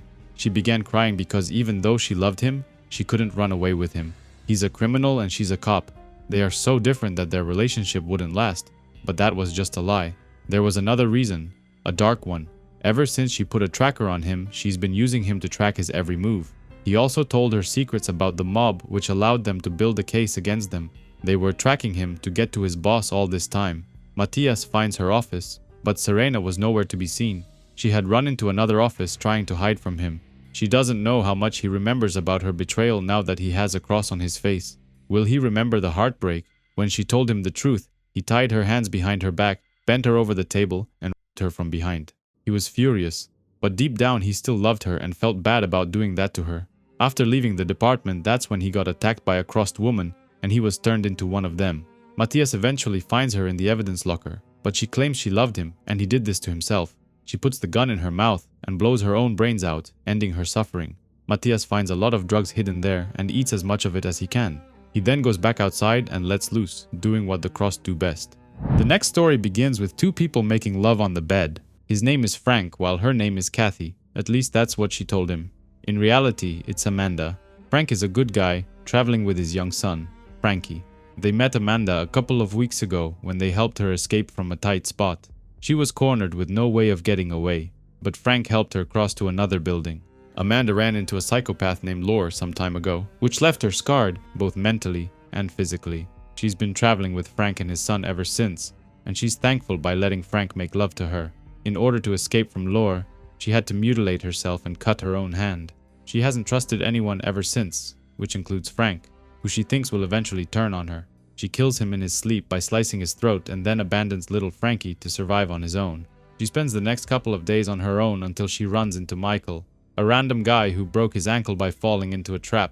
She helps him get out, but chooses to leave him behind because she doesn't want to get attached to anyone. She goes into a nearby town and runs into a cowboy who calls himself Danger Montana.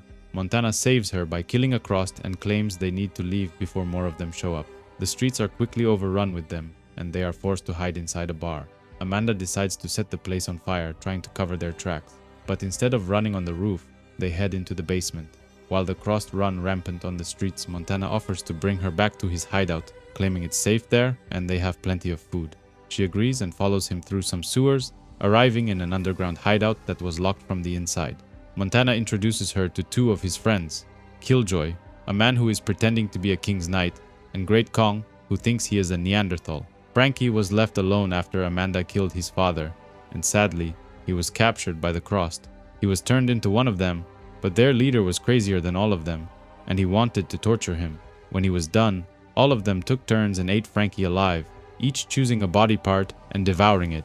Back in the hideout, Montana brought Amanda there in hopes that they would all take turns making love with her, but Great Kong doesn't waste any time and hits on her. She panics and draws her gun on him, threatening to kill him if he doesn't back down. In the end, they strap her in chains and tie her down, making her their prisoner. Montana claims the only reason she's still alive is because she's a woman. They offer her food and protection, and in exchange, they want her to take her clothes off. Killjoy is a noble knight and intervenes, stopping the two men from violating her. He claims he wants to take the first turn and demands to take her back to the safety of his chamber. Meanwhile, the Crost were still looking for them, and one of them finds the entrance to the sewers. Killjoy's room was decorated like a true knight's bedroom. There were flags, weapons, and even armors on display. Amanda finally understands what's going on here and realizes that these guys are completely crazy. They each choose a personality and live their lives according to that identity. She decides to play along. At least Killjoy was nice to her and treated her like a lady, even though she has other goals in mind. Suddenly they hear noises coming from the nearby sewers. It was the Crost, who were still searching for them. The Crost don't give up, not when they know that someone is near. They didn't find them, and they moved somewhere else. So the group decides to have dinner. This is the best meal she had in months, and even though it was probably some rat, it tasted delicious. Killjoy takes her back to his room for round 2, and this time she enjoyed it a bit more, learning to play her role as a damsel in distress. Out of nowhere, someone grabs her by the hair and slams her on the ground. It was one of Killjoy's alternate personalities, his wife, who accuses her of sleeping with her husband. She straps Amanda to a chair and calls her a accusing her of seducing her husband. The other guys know what was going on and ask him to open the door, calling her Maggie. She and Montana also had an affair, and he claims he loves her and asks her to open the door. While he was keeping her busy, Great Kong tries to untie Amanda and set her free, but Maggie accuses them of tricking her. Montana tries to stop her, but she was still a man after all and fights back, freeing herself. The battle continues and Maggie picks up a spear and hits Montana over the head. She then throws it towards Amanda, but Kong gets in the way and gets impaled, prompting him to scream in agony. Killjoy switches back from his Maggie personality and checks on his friend's health. The fantasy does have limits. Ultimately, these three men need each other. Ultimately, they're a family. Amanda steals the gun from Montana and threatens them, claiming she wants to leave because if she stays here one way or another, she's getting fucked. One of the Crost was still in the sewers and heard Kong scream, so he knows they are hiding here somewhere. Amanda offers to leave the hideout and draw the Crost away from there, and Killjoy agrees to let her leave. She goes outside and sees a bunch of them sneaking inside the sewers, but instead of running and saving herself, she shoots one of them in the neck. This triggers a stampede, and they all chase after her. If she stops, she's dead. She doesn't even have time to think. One of them jumps her from behind the corner and punches her in the face. Just as she was about to be dragged away, someone shoots him in the face. It was Montana who came to help. Every Crost in the area was alerted to their presence and was chasing after them, while the leader was feeding on one of his victims. They managed to find an abandoned house, so they hid inside. But to cope with the situation, Montana changed his personality into a working man who got laid off from the plant. She decides to play along, and just like that, the horror world went away. She is now married with 2 kids and a garden. They didn't leave this house for the next couple of weeks, and life has never been better. They spent most of the days pretending like they are a married couple, making love on the kitchen counter and eating whatever they could find, which was usually cooked rats. They played the roles to perfection. They made up conversations and backstories about their friends and family, and even pretended to talk on a broken phone. Montana treated her like a queen. They made love on the bed and even made a list of names for their children. One day, they ran out of food, so Montana left to find something to eat, leaving Amanda all alone. She made crazy scenarios in her mind, picturing herself living on the moon and fighting giant monsters. The Crossed were still around, and she witnessed some of the horrors from the safety of her window. She knows she is half crazy, but what if she is full crazy just like Harold Laura used to be? Montana eventually returns, but he was only able to find a couple of puppies. Amanda was ecstatic and wanted to cook them into a delicious meal, but Montana had other ideas. Before they could do anything, the Crossed were getting closer to their home, and they were in danger of getting caught. Montana goes outside to lure them away, trying to keep his fake wife safe, and he even shoots the leader in the knee. They eventually corner him from every side, and time was running out for him. Left without a choice, he puts the gun barrel in his mouth and blows his brains out. Amanda stays put for another week just to make sure it was safe to leave the house, and then she goes outside. But the only thing she was able to find was his hat. Eventually, she leaves this cursed town and wanders back into the forest, but hears someone calling her name. It was Michael, the guy she met a couple of weeks ago when he fell and broke his ankle inside a trap. She takes out her machete, but it wasn't because she wanted to help him. She had other intentions in mind. She killed him and then took his body back to the hideout, where Killjoy and Kong were waiting. Amanda finally realizes she isn't just half crazy anymore. She is full crazy and chooses to live together with these guys. The next story involves 4 British soldiers headed on a special mission. Taff, Paddy, Jock, and Harry. They were following the coastline heading north, trying to avoid London as much as possible and other big crowded places. They spot a herd of Crossed walking through the fields, and even though they were well armed, they wanted to avoid them to save ammo. However, in front of them, hidden behind a wall of rocks, is a guy and several children who were disguising themselves to look Crossed in order to trick them. Harry knows that this isn't going to work. They've seen it many times in the past 5 years, and it always fails. The soldiers decide to get involved and get in between the children and the Crossed. They are well trained and properly equipped, especially Jock, who uses his automatic machine gun to dismember the monsters. Harry was pissed at the man for putting the children in danger and calls him an imbecile. 2 Crossed were missing, but the group finds them hiding in a ditch, doing unholy things to each other. Jock loves children and wants to strangle the man, but he was scaring the kids, so he backs down. The man's name is Dennis Kingston, and he is a priest. They were part of a bigger group who were hiding in his church, but the people wanted to kick the kids out because they were making too much noise and attracting the Crossed. He didn't want to abandon them, so he chose to leave together with them. The soldiers are heading towards the Ministry of Defense's primary biological and chemical warfare center, located in Wiltshire, about 150 miles west from there. They want to blow up the entire place and release into the atmosphere every virus known to man. The journey takes them to the city of Brighton, but Father Dennis can't believe what he is seeing. The Crossed had gathered all of the normal people and skinned them alive, using their skins to cover the entire docks. Harry calls it art. He's amazed at how creative the Crossed can be when it comes down to brutality. At night, the kids were sleeping like babies, while the adults kept watch and talked about their new life. Harry claims his team has seen quite a bit of country since it all started. There are numerous groups of survivors, some quite large, some very well organized. Many of them even use radio communications to stay in touch. They intend to broadcast a warning on all channels before releasing the agents into the atmosphere. Those that hear the message can take cover, maybe head for the offshore islands or high ground. If the Crossed die, the epidemic that kills them runs its course, then the land is clean. Father Dennis is worried about all the people that are going to get killed as well, innocent people. Harry claims that the great population of Britain has dropped around 95% from over 60 million, and 95% are not human anymore. They need to do something, or humanity will be wiped out, but Father Dennis thinks he's condemning people to death. In the morning, the father brings up religion and offers a Bible to him, but Harry isn't interested.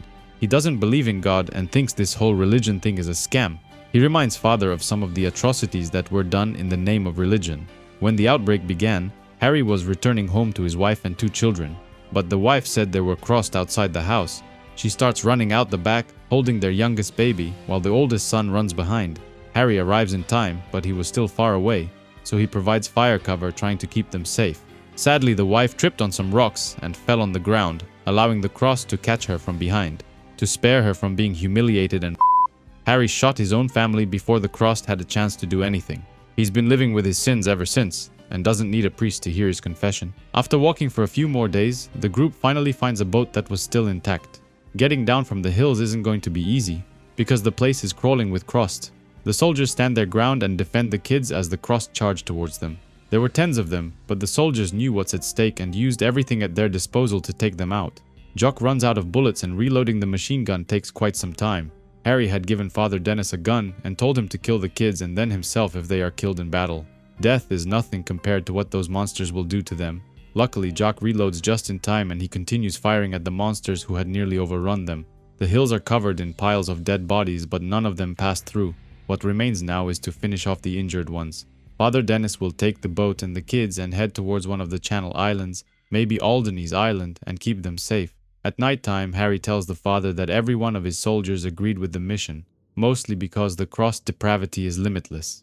They're never gonna change, and given their numbers, they're unlikely to die out before reducing the human population to unsustainable levels. The father fell asleep on the table and the kids woke him up in the morning. The soldiers were already gone, but they left them a bag filled with supplies, but the father's Bible was missing. Harry had taken it with him. The road to the biological center was filled with destruction and chaos, thousands of cars abandoned on the highway, and dead bodies everywhere. The place was abandoned, but there are crossed lurking everywhere. Some of them sneak up from behind and their cover was gonna get blown soon. The only way into the building is by going in hot, guns blazing. The entire courtyard erupts in chaos as the crossed are alerted to their location. But luckily, Harry knows a secret entrance inside. Tens, if not hundreds, of crossed swarm in on them, but they managed to get inside in the last second. There was nobody left alive inside, but the place was just as described. There are thousands of viruses stored here, one more deadly than the other. They just needed to figure out a way to release it. Everyone knew that once they did this, there was no escaping it. This was a suicide mission. But now that they are faced with the decision, it suddenly doesn't feel so easy anymore. What they are doing is genocide and it's not an easy decision to take, so the group reconsiders it. Taff suggests to just leave and do nothing. Hopefully the winter's starvation will take out most of the crossed and the lands will be cleansed. Jock wants to seal the main shaft with C4 and blow it up so the crossed can't get to it, and then go outside and kill as many of them as they can. Everyone agrees and decides to go back outside and follow through with the plan. But Harry is riddled with thoughts. They've been through so many fights together, Paddy, Jock and Taff. They've never let Harry down, and he loves them too much to see them torn apart, defiled, and reborn again as demons. He takes his gun and blows their heads off from behind, choosing to kill his friends rather than have them turned into the crossed. He then continues with the plan. He plants C4 on the elevator shaft to seal the entrance and goes outside to kill as many of them as he can. In mere seconds, he is overrun from every direction and he accepts his fate. This is the end for him and his crew. Oliver is an anthropologist, and he writes in his journal everything he was able to observe about the crossed and how they behave. He and a couple of other people have been able to survive by hiding inside an apartment building and keeping quiet. When the outbreak began, Oliver saw a man getting out of a car crash, but because he had blood on his forehead, the crossed didn't attack him, at least not until he wiped it himself. The group replicated this, and thanks to Oliver, they were able to escape a bookshop where they first barricaded themselves. Oliver noticed that one of the crossed appeared to be smarter than the others. He named him Smokey. He was big and strong, and even though he enjoyed inflicting pain just like the others, he's more sophisticated about it. He wants prey that will scream, and he puts more thought into finding it, more consideration of how to make his victims last longer, and most significantly, he is capable of delaying gratification. During the night, Tina, one of the women of the group, seduces Oliver into having sex with her. After Alan, the police officer, he was the second leader of the group with extensive knowledge of the crossed. The group decides to leave the city and head to Wyoming. Because it's the least populated state and it's gonna get cold soon, the crossed will most likely die during winter. Before leaving, however, they need plenty of supplies, so the group splits into 3 teams. Oliver and Tina explore an abandoned shopping center, but Tina tries to convince him to abandon the others and run together. She even puts on a sexy dress and tries seducing him further. Oliver is just a man after all. However, they aren't alone for long because the crossed find and attack them. Tina is the first to be taken and abused, but before they could do the same to Oliver, he begs for his life, claiming that if they let him live, he can help them find more victims. Smokey is intrigued and orders the others to back off while he speaks. Smokey agrees to let him live, and in exchange, he goes back to the streets and finds one of the other groups. They ambush them in the dark alleys, but Oliver claims he didn't have a choice. He's just trying to survive. Pat is an old man with plenty of hunting experience, and he refuses to let himself be taken alive. He takes his own life and the life of his grandson before the crossed could do anything. This pisses off Smokey, who wanted to torture them longer, but Oliver promises there is another group, and he will make sure they won't kill each other. The crossed care about one thing, and one thing only, inflicting pain as much as possible in the most cruel ways imaginable. Oliver has never seen a crossed like Smokey. He's seen him take steps aimed at basic survival, eating, minimal washing, protection from the elements. He basically understands that extending his life affords him more opportunities to hunt. Were it not for Smokey's protection, Oliver would die in unbearable agony from the others. He eventually takes them to the remaining group members, and Smokey quickly takes out the strongest guy. He then takes prisoner one of the women, Eve, who immediately knew that Oliver betrayed them. Smokey takes off her clothes and completely undresses her, but instead of letting the other Crossed abuse her, he asks Oliver to her. She mocked him the entire time, calling him weak and pathetic, claiming they always knew he would be trouble for the group. Eventually, Smokey gives her a kiss, turning her into one of them. She wanted to kill Oliver for what he did, but Smokey didn't allow it. Instead, she had to take her anger on someone else. He then continues to work for them, luring more people and creating an ambush for the Crossed to attack them. Oliver knew there was no escape anymore. There is no hope. There is only the Crossed and him, their Judas goat. Eventually, Oliver was responsible for the slaughter and/or infection of roughly 200 people, the latest being a survivalist militia who was foolish enough to trust him. Ever since this whole thing started, he's always been a survivor, doing anything he could to stay alive. He first lived with Colin, his assistant, a sensitive soul, who, after hours of watching all manner of atrocities through the window, started to lose his mind. He volunteered at the zoo and wanted to go there and let the animals out, and Oliver pushed him to follow through on this stupid idea. He never saw Colin again, but he knew he had succeeded when he saw wild animals attacking the Crossed. That's when he realized that this virus only affects humans and not animals. He'd spent 2 days gaining the trust of the militia, promising to lead them to his stash of food, weapons, and medicine. He listened to most of their standard racist conspiracy theories, including one story about 2 pregnant Crossed women who were discussing where to go and why intelligently. Did they get pregnant before they turned Crossed, or were they pregnant before? If there are more like Smokey, even a few, and they can reproduce, that could mean the end of humanity. He continued to spend time with them, watching them commit atrocities, and wondered what would happen when there are no more uninfected to prey on. The obvious conclusion is that they'll turn on each other. If intelligent Crossed organize, if they lead their fellows as Smokey leads his group, how long before they get access to nukes and annihilate the entire planet? Oliver wakes up in the middle of the night and catches Smokey reading his journal. He had no clue if he even understood any of it, but eventually he gave it back and left him be. He tells him about a place called Cheyenne Mountain, which is part of NORAD, a bunker created to assure the continuity of the government in case of war. He wants to lead Smokey there and hope that there are enough soldiers to wipe them out, but in order to take the bunker, they need a lot more Crossed. Smokey and his group entered Denver and fought the local gangs, showing dominance and convincing the other Crossed to follow him. They arrive at the entrance to the bunker and Oliver goes inside first. He lies to the soldiers and claims he only wants to be somewhere safe, and they agree to open the doors. As soon as they do that, the Crossed storm inside and attack whoever was not turned. The attack catches the humans by surprise and they couldn't mount a defense. Oliver acknowledges that for the sake of whatever future the Earth might have, he needs to kill Smokey before he gets access to nukes and destroys the entire planet. While everyone else was busy causing chaos, he sneaks inside the command center and finds data there dating back to day 1 of the outbreak from all around the world. Eve sneaks up behind him and attacks him, wanting to settle the score, but he was able to steal the gun off a soldier and shoots her point blank. He lights the entire place on fire and shoots whatever computers were still working. Smokey appears out of nowhere and attacks him, demanding to know what kind of secrets he was trying to destroy. He was very curious and begs Oliver to tell him the truth, but he couldn't. Instead, he gives him a kiss. In just a few seconds, he turns into a Crossed himself and loses any ability to think and speak coherently. In the end, Smokey doesn't need him anymore, so he breaks his neck and leaves him to burn.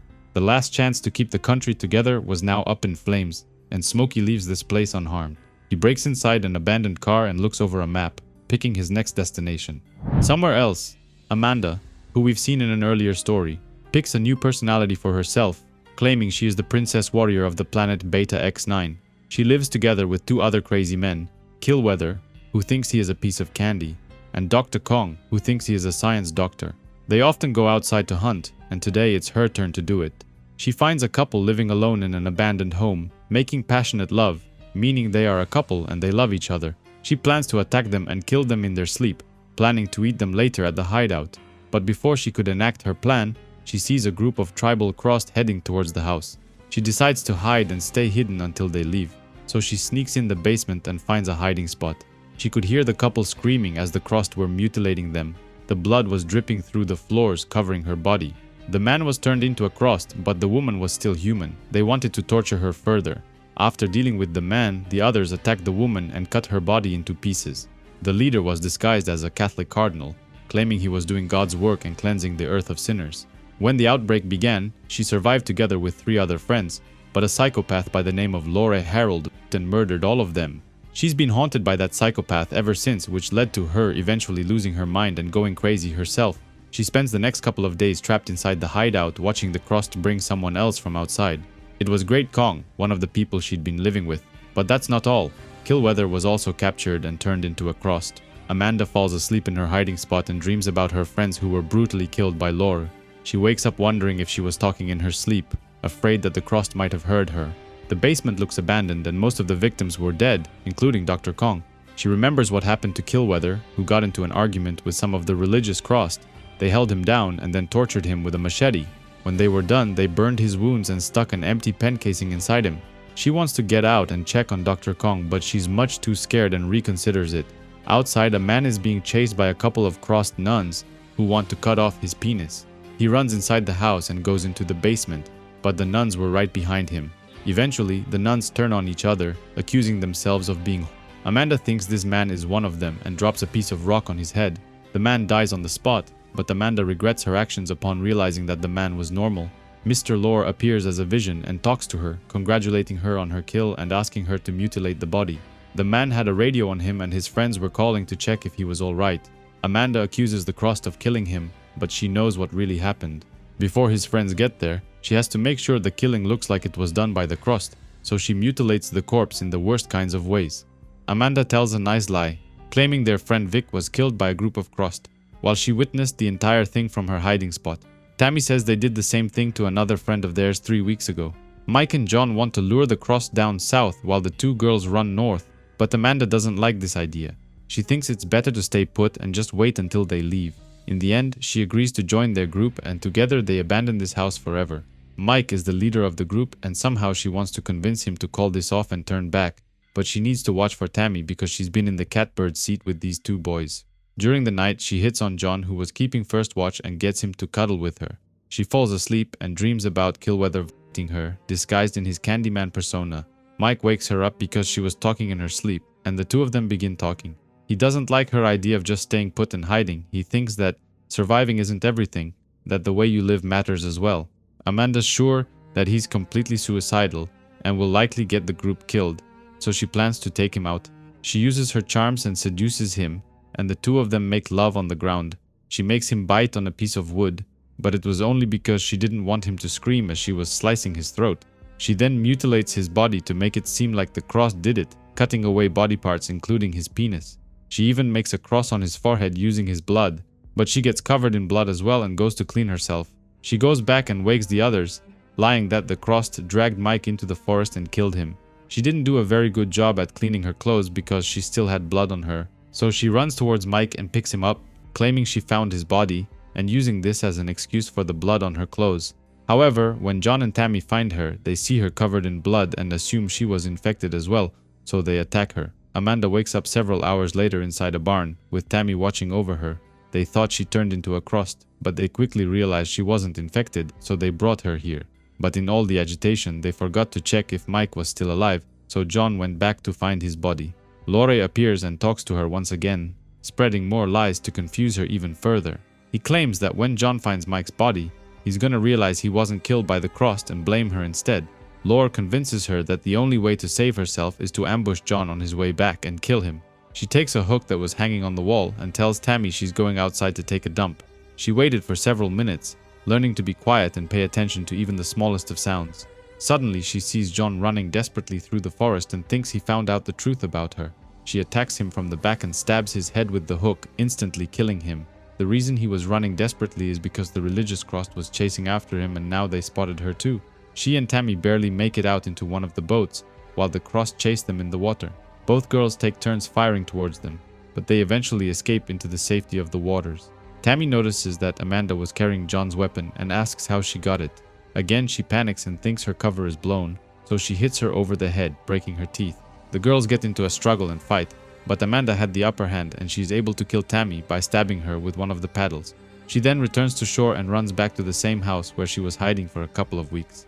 Lori talks to her, claiming that she killed all these people not only to save herself, but also because deep down she enjoyed it. Amanda ignores him and crawls back into her hiding spot and says she's never getting out. The next story involves two bikers, a hippie by the name of Frank and a racist son of a bitch named Errol. Both of them have a death wish, but before that they need to finish something, so they are heading to San Diego, killing all the Crossed that come their way. Errol is a tough son of a bitch, and he even plays the bait while Frank sets up a trap. They lure a bunch of Crossed onto a puddle of gasoline and then light it on fire, watching the Crossed burn alive in agony. Frank used to have a family, but he got by selling all kinds of drugs to people. Once, he met a scientist who made a new kind of drug, one so powerful that it transported him beyond reality. It was like nothing he had ever tried in his life. Errol used to be in a gang, who usually stayed at the roadhouse outside Amarillo. One day, Zeke the Geek and his crew, a rival biker gang, were all turned Crossed and they came to the roadhouse. After fighting and killing most of his gang, they turned the survivors into Crossed as well, so Errol is on a suicide mission to avenge them. On the road, they meet a Mexican woman named Elena, who was running from her ex-husband, a very evil man who she calls Death. Errol calls her a because she was pregnant, but Frank offers to give her a lift. She wants to go west, to the Isla Montague near the border of Mexicali, where most of her family is living. She joins their small gang and together they ride until they come across a small town. Its people surround them from every direction, and they were dangerous and well armed. The leader, a reverend armed with an automatic machine gun, comes out and says this is the end of times. He was being nice and offers them something to eat, claiming they've been surviving here ever since the outbreak began. But there was something in their food and both of them began to lose consciousness and fall asleep. When they wake up, Errol was being taken inside a church tower, but his hands were tied behind his back. His friend Frank was tied to a cross in the middle of a canyon, with lots of explosives strapped to his body. The Reverend uses human bait in order to draw out the Crossed and take them out one by one. The pole is covered in oil, which makes it nearly impossible to climb and get to the bait. If they come in greater numbers, they will eventually be able to get to him and get him down. But that's when they plan to blow him up using the C4. They've been doing this to keep the Crossed away from the town and take out entire groups at once. Some men take Errol and drag him down to wait his turn, like his friend, but Elena comes to help him. She unties his hands and he easily takes out the two men. He then goes back up in the tower and ambushes the Reverend, asking him to lure the Crossed to their location and away from Frank. As the people were sleeping in the church downstairs, a group of Crossed attack them and all hell breaks loose. Eventually the people manage to kill all of them, but they were no match for Errol, who takes them out with ease. He then unties his friend from the cross and puts the Reverend in his place, strapping plenty of explosives to his body. The trio go back on the road and Frank remembers what happened to his family. He blames himself for their death, claiming he doesn't want to die, but he needs to, in order to be with his family once again. Suddenly, a black Mercedes comes out of nowhere and tries to run them over. The car was bulletproof and they couldn't take out the driver, but luckily Frank is a good shot and he takes out the tires, allowing the group to make a run for it. They eventually arrive at a bar in the middle of nowhere, where Ruffalo, Zeke's second in command, was being a corpse. Errol puts on a helmet and pretends to be a Crossed as well, which fools Ruffalo into dropping his guard long enough for him to smash his body in half.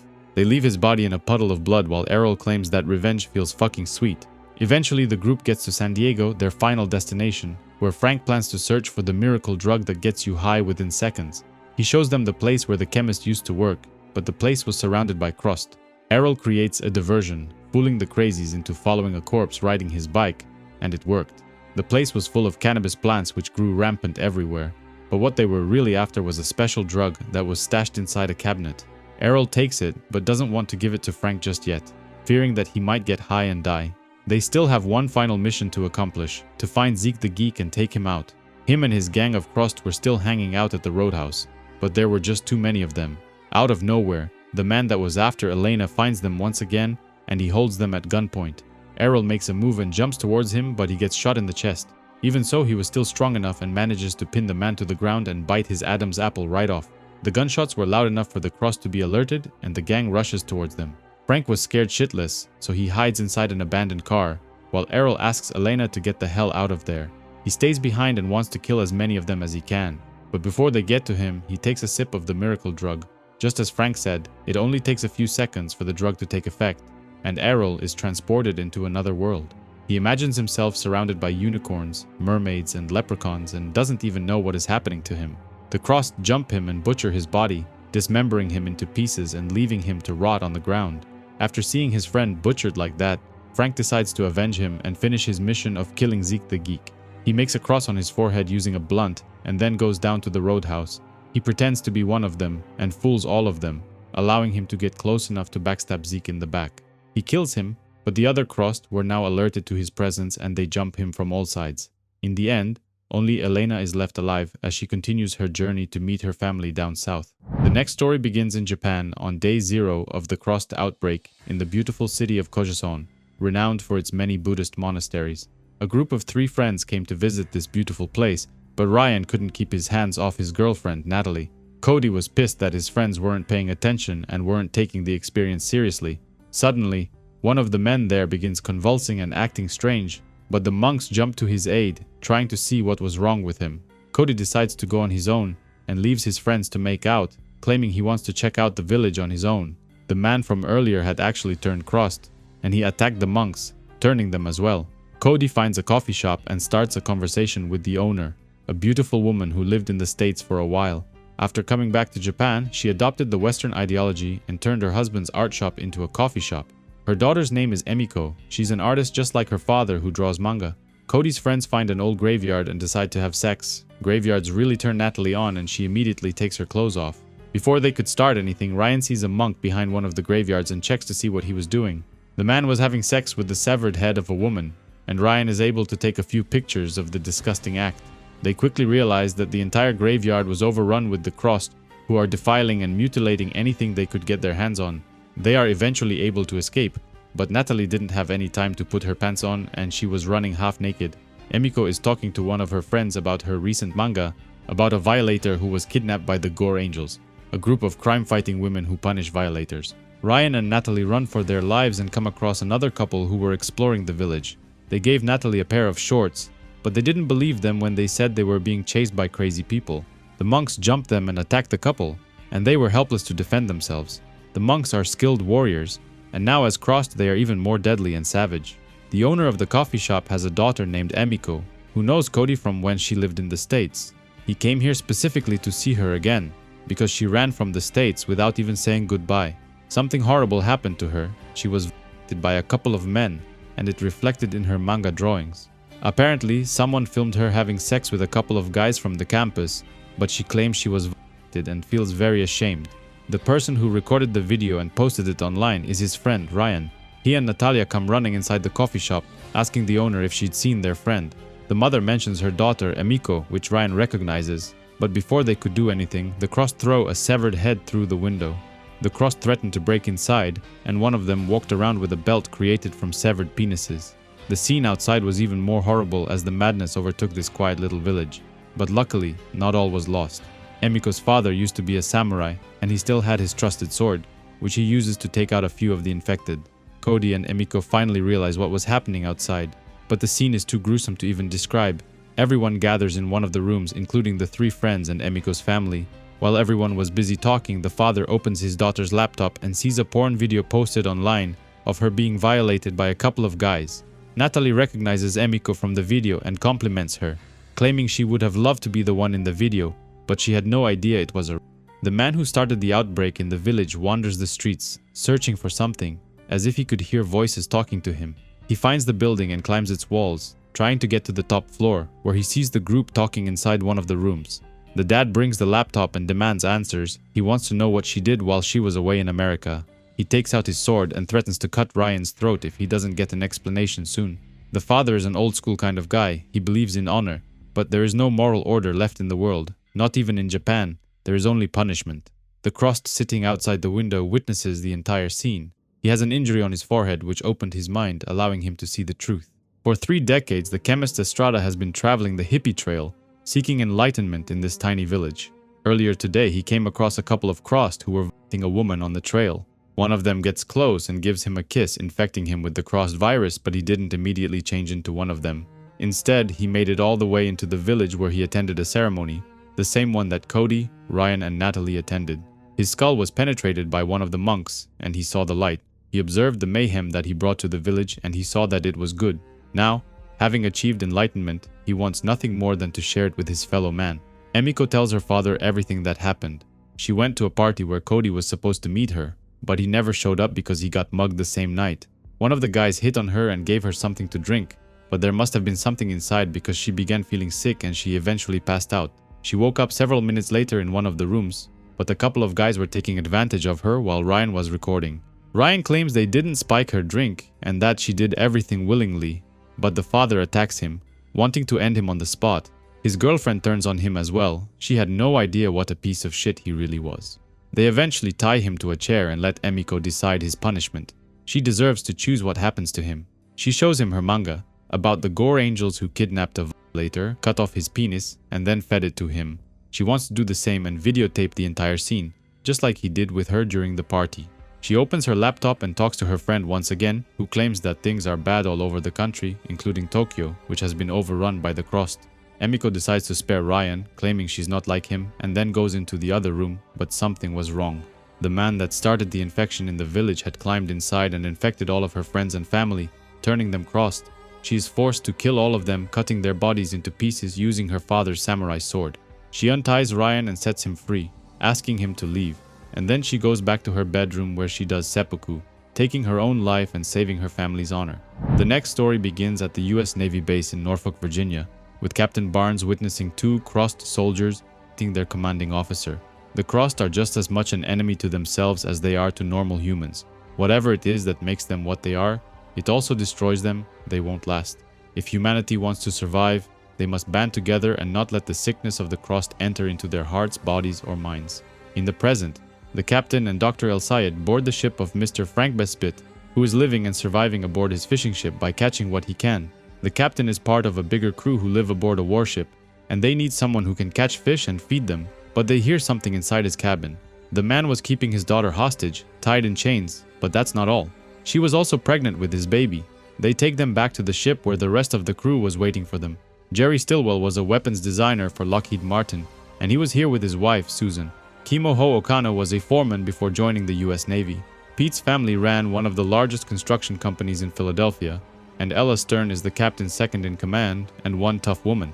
The captain tells the doctor to take Amanda down to the infirmary, but her father isn't allowed to get anywhere near her. After a first inspection, the doctor concludes that there aren't any signs of. As far as he's concerned, the relationship between the two of them was consensual. A group of kids were locked inside one of the rooms because they've been bad.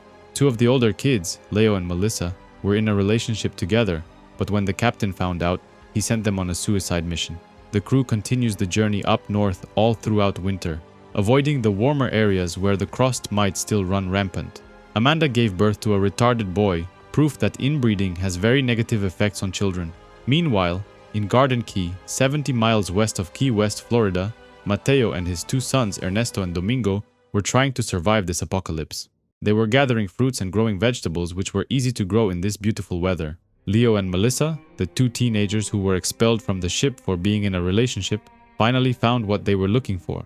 The captain asked them to find another ship they could use, or else he would never let them go back. The two teenagers made love and Melissa got pregnant, which the captain clearly forbids on the ship. She claims the captain did it to keep the other kids pure. He did it for them as well. But Leo doesn't think so. He doesn't trust the captain and thinks he wants Melissa for himself. By this point, she is completely brainwashed and attacks him, hitting him in the head with her axe and claiming some souls can't be cleansed, only burned. Back at the ship, Jerry asks the captain if he can make love with his wife. It's been so long, but this is strictly forbidden under his leadership.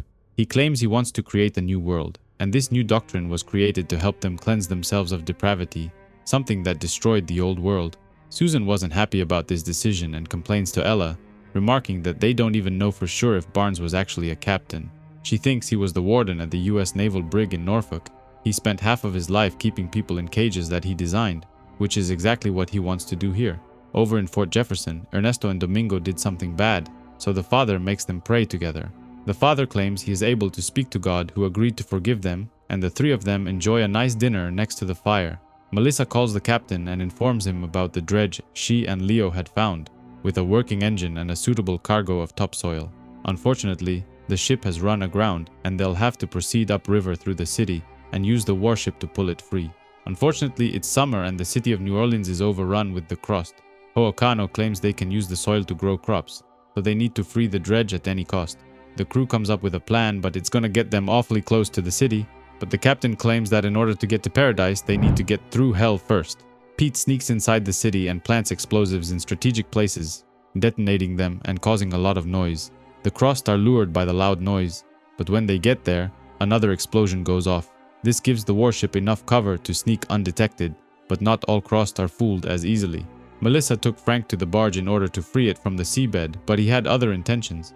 He visited her and asked her to keep quiet about the whole thing. He claims the captain offered her as a reward for freeing the ship, and it will do her no good to tell anyone about what just happened. Their cover is eventually blown, and a couple of Crossed pirates rush aboard a smaller ship. The crew mounts a defense on the warship, while the children are taken by Dr. El Sayed to the shore so they can hide until this whole thing is over. The warship was behind the barge, while the Crossed were ahead of them in their smaller boats. Suddenly, they jump into the water and swim toward them. The crew mounts the cannons and begins shooting the Crossed out of the water and blowing their limbs off. One of the boats gets close enough and the person that was driving it shoots a water cannon toward the crew. Unfortunately, the water was infected with Crossed blood and it instantly turns anyone that comes in contact with it. The story now jumps into the future at Fort Jefferson, one of the largest naval combat fortifications in the Western Hemisphere. The crew had survived the attack and were now living here, which the captain calls paradise. During the attack, the warship was badly damaged and was quickly sinking to the bottom of the river. The captain wants everyone to get inside the rafts and escape, but Jerry doesn't want to leave. His wife was hit with the water cannon and turned into a Crossed, together with Hokano, who was f***ing her from behind. The husband doesn't want to live without her, so he goes outside to be together with her, while the other Crossed board the ship. The captain was dragged inside the water by a female and they quickly sank underwater. He's able to kill her by suffocating her and then returns to the surface. Luckily, he was an excellent swimmer.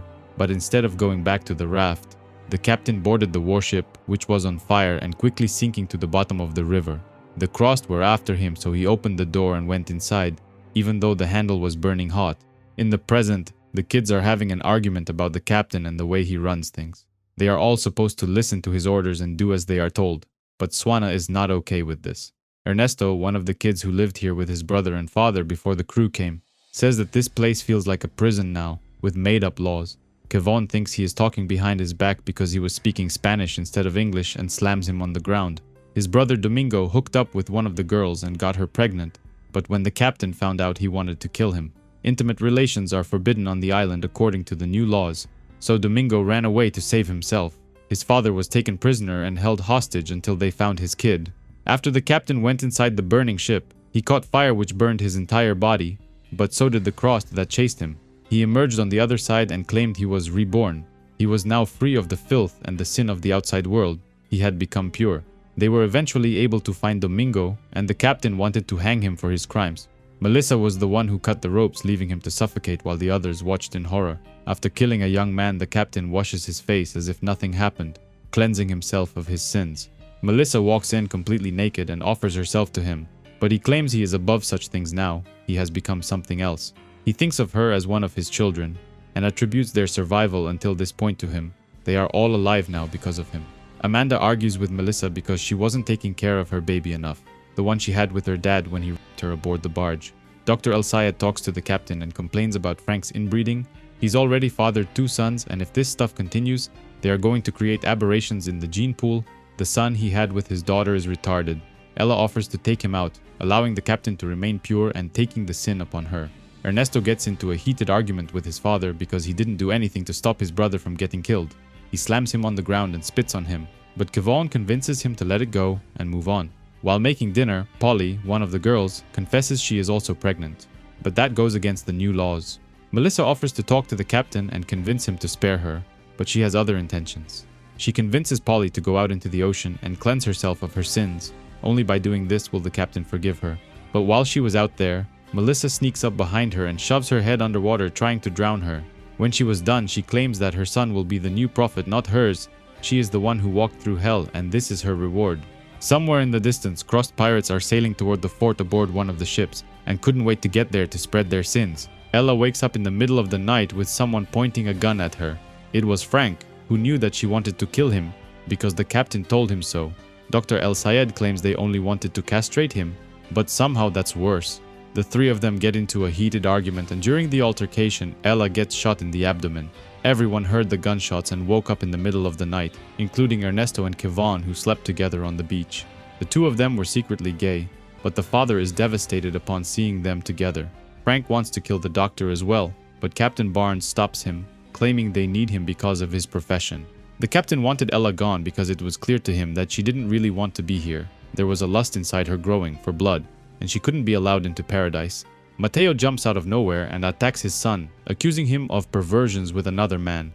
He then attacks Kevon as well and suffocates him, claiming his son doesn't belong to him.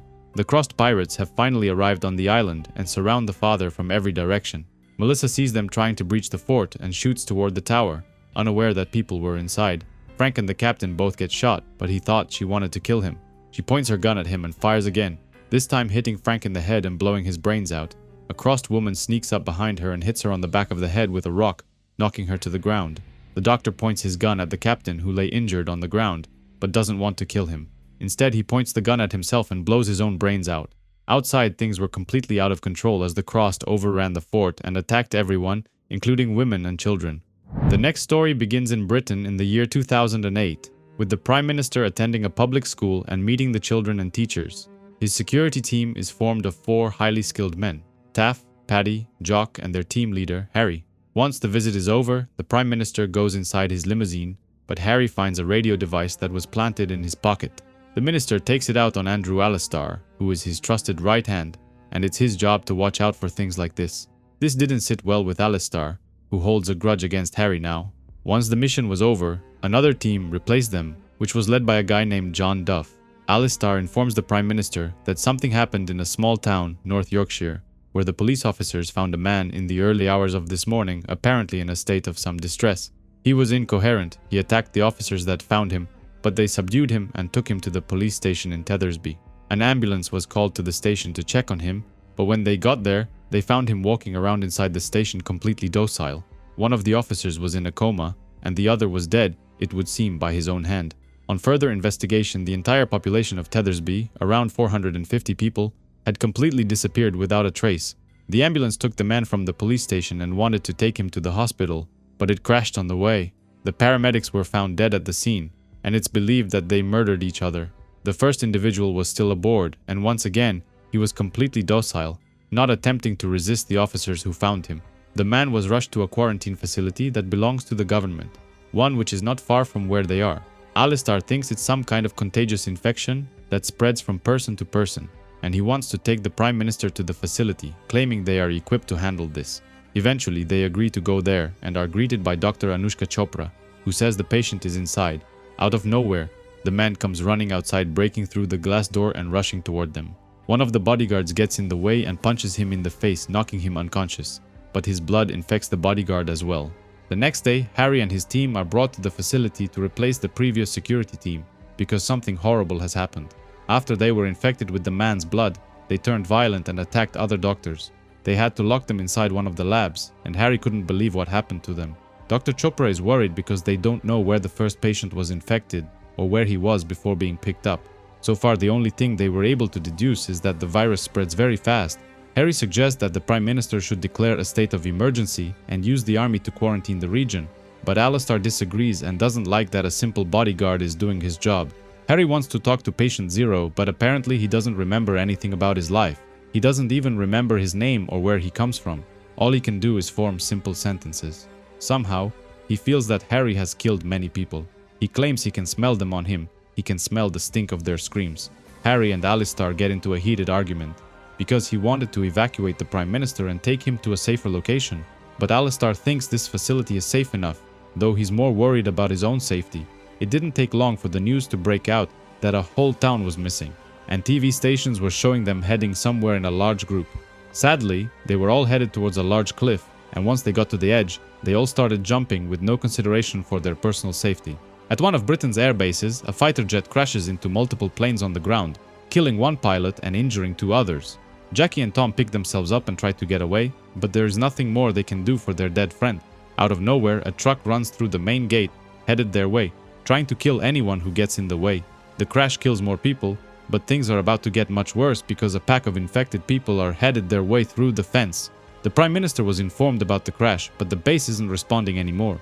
They think the virus might be some kind of coordinated attack, but Dr. Chopra thinks there are better viruses out there if someone wanted to wipe them out. She still can't explain why Patient Zero is still docile, unlike everyone else who's been infected and showing extreme levels of aggression. Harry talks to him a second time and wants to know how he can smell the screams of his victims on him. Patient Zero can't explain, but he can taste murder. He can hear blood because it has a pounding, pumping sound. He can't explain what happened to him or how he got infected, but he thinks he might have hurt someone he cared about. The airbase was engulfed in complete chaos as the Crossed attacked the soldiers, and nobody knows what's going on. A team of soldiers was sent to retrieve pilots following a secret protocol, and Jackie and Tom were among the ones still not infected. Getting out of the base isn't easy, and they are forced to run over a couple of people to get away. Dr. Chopra claims the virus is mutating and hasn't reached full maturity just yet. The symptoms are different for each individual, but soon there's going to be nothing left but pure rage. The first signs of mutation are already happening, and the doctor shows Harry a cross sign that's been growing on people's faces. The military was brought in to keep this place safe, and Harry knows the guy in charge. Major Britain is a highly skilled soldier, and they quickly bring him up to date with everything that's been going on. Apparently, there have been reports of similar cases happening all over the world, including France, Pakistan, Chad, and even Australia. All of them have one thing in common. The infection began with one patient, just like patient 0. Alistar thinks that someone planned this whole thing, putting people in place to spread the infection. He thinks this is a coordinated attack. He and Harry get into another heated argument, but Alistar goes a bit too far and makes fun of his team, calling them savages. He eventually leaves the room, but that's just because Harry was close to losing his control and punching him. The pilot's car broke down and they had to run on foot, but the Crossed were chasing them. The soldier was badly injured and couldn't walk on his own anymore, so he gave them a map, telling them where to go and ordering them to leave him behind. Their country needs them more than he does, and he is willing to sacrifice himself. The Prime Minister talks to Vladimir Putin, who tells him that 40 Russian bombers carrying nukes have gone rogue and are flying towards the United States. He wants Britain to take them out, promising not to retaliate with war if he does. Either Putin has lost control of his military, or whatever is happening here is also happening to them. Apparently, the planes were gathered from 2 separate air divisions and were part of an exercise being run from an airbase. However, the Russians lost communications with the base, and all of the planes took off. Everyone else inside the base was later found dead, and the only survivors talked about seeing the crews march out to the aircraft like robots. It seems a body's been discovered in the base's water supply, patient 0 like the one they have here. The government spoke to NORAD, who claimed that once the Russian airplanes enter US airspace, they're going to launch nukes. However, this decision belongs to the president, and the Prime Minister doesn't understand why NORAD is making decisions. They've tried multiple times to contact the White House, but without any luck. Luckily, one of the operators is able to get a line to the United States president, but someone from the other side talks nonsense, behaving as if he was infected himself. The Prime Minister realizes that the White House has been compromised. The 2 pilots were still trying to get to safety, but the Crossed were everywhere, and nobody was responding on the radio. The Prime Minister realizes the severity of the situation. If those planes make it to the States, there's going to be a full-blown nuclear war. He wants to send fighters to intercept them, but neither of the 2 air bases in range of the North Atlantic are answering. At least one of them seems to have suffered an incident similar to the one that happened near them, where the 2 pilots were. The Prime Minister is informed that there are several concealed bunkers across the country, each one containing a single nuclear-armed aircraft. In the event of a catastrophic attack on the UK, they provide a last-ditch means of striking back against the aggressor. Even without government and military control, the aircraft can still be launched against an enemy capital. The plan is to use one of those planes and nuke the Russian aircraft right out of the sky. They've intercepted radio transmissions from 2 aircrew pilots who are apparently still alive but missing. They were supposed to be taken to one of the bunkers when the attack began, but that didn't happen. The Prime Minister wants Harry and his team to go out there and find them, and even though it's not their job, he doesn't trust anyone else to get it done. It was already dark, but they are quickly able to find them using the radio, though it wasn't safe. Harry wants them to fire a couple of bullets to know where they are hiding, but many Crossed come running toward them. Luckily, the crew was close by and they came out guns blazing. While they were gone, Alistar asked Major Britain to go inside the lab and interrogate patient 0, claiming the whole country is at stake and they need to find out everything he knows. The 2 pilots were finally brought to their destination, a secret bunker that has an airplane armed with a nuclear warhead. But the place is surrounded by the Crossed, and getting it into the air isn't going to be easy. The infection was spreading at an alarming rate, and misinformation on media was spreading just as fast. The Prime Minister is afraid of releasing a statement telling citizens what they can or can't do, because they themselves don't know what to do. One of the advisors is convinced that they can stop the spread of the infection by stopping all means of travel, stopping the trains, blocking roads, and of course flying. In the lab, 2 soldiers are beating patient 0, interrogating him for more information about the virus. He fights back and defends himself, and during the altercation, he is able to infect one of the soldiers. He was able to put his finger inside the man's mouth, and it only took a couple of seconds for the virus to do its thing. The airplane tries to take off while Harry and his team clear a path through the infected. However, The plane was armed to the teeth, and the pilots are able to clear a path using the machine guns. A couple of people were able to grab onto the plane and hold tight, but they were quickly shaken off the moment the pilot accelerated. Major Britain had no idea just how serious the virus was, but after seeing what happened to Agent Duff and his people, he realized he made a mistake. He goes back to Patient Zero to stop the interrogation, but Alistair gets in the way.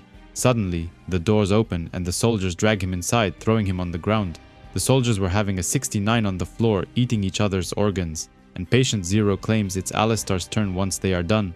He starts begging for his life, claiming he is a very powerful man and he can influence the Prime Minister. But Patient Zero doesn't care. He opens a brand new pack of scalpels as he plans on ways of torturing him. The pilots finally come face to face with the squadron of Russian bombers, and their suspicions were true. The pilots are all infected. The security crew stops on the way back because Harry wants to talk about something. He claims he didn't do a very good job at protecting the Prime Minister.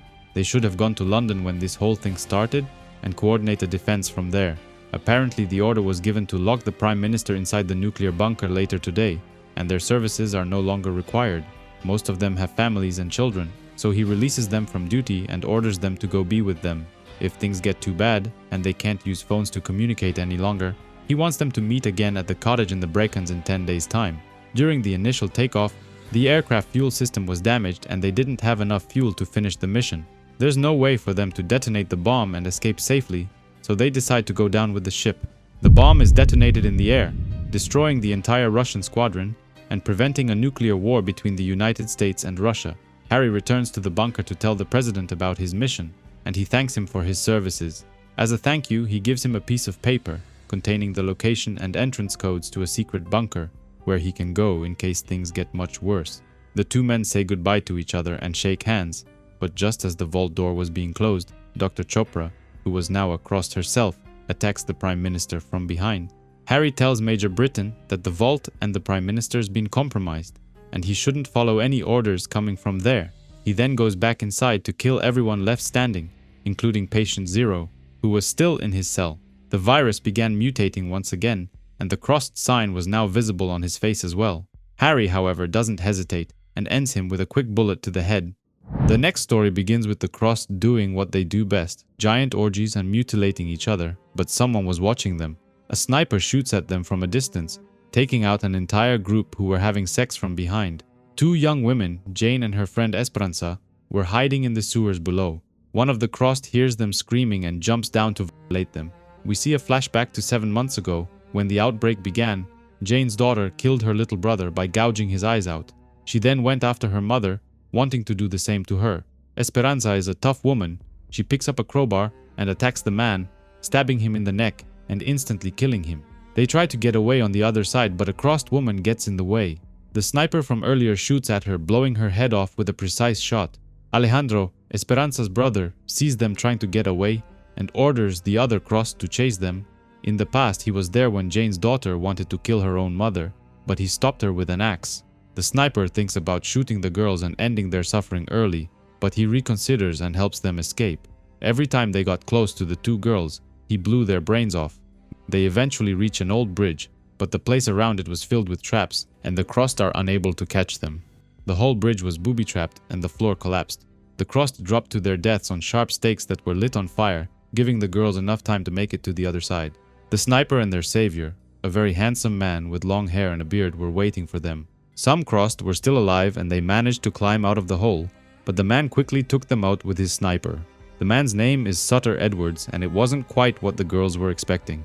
After Jane lost both of her kids, she wanted to ask for help from a police officer, unaware that he was a Crossed himself. Esperanza saved her a second time, but she needed to be more careful if she wanted to stay alive. Everyone is dangerous and they can't trust anyone with a cross mark on their faces. The Crossed never stop. They keep pushing and chasing until they catch what they are after, or they die trying. Luckily, Edward had a car hidden in the woods, but it was booby-trapped in case someone else tried to steal it. He jumps in the back and fights off some infected, while the girls get behind the wheel and drive away.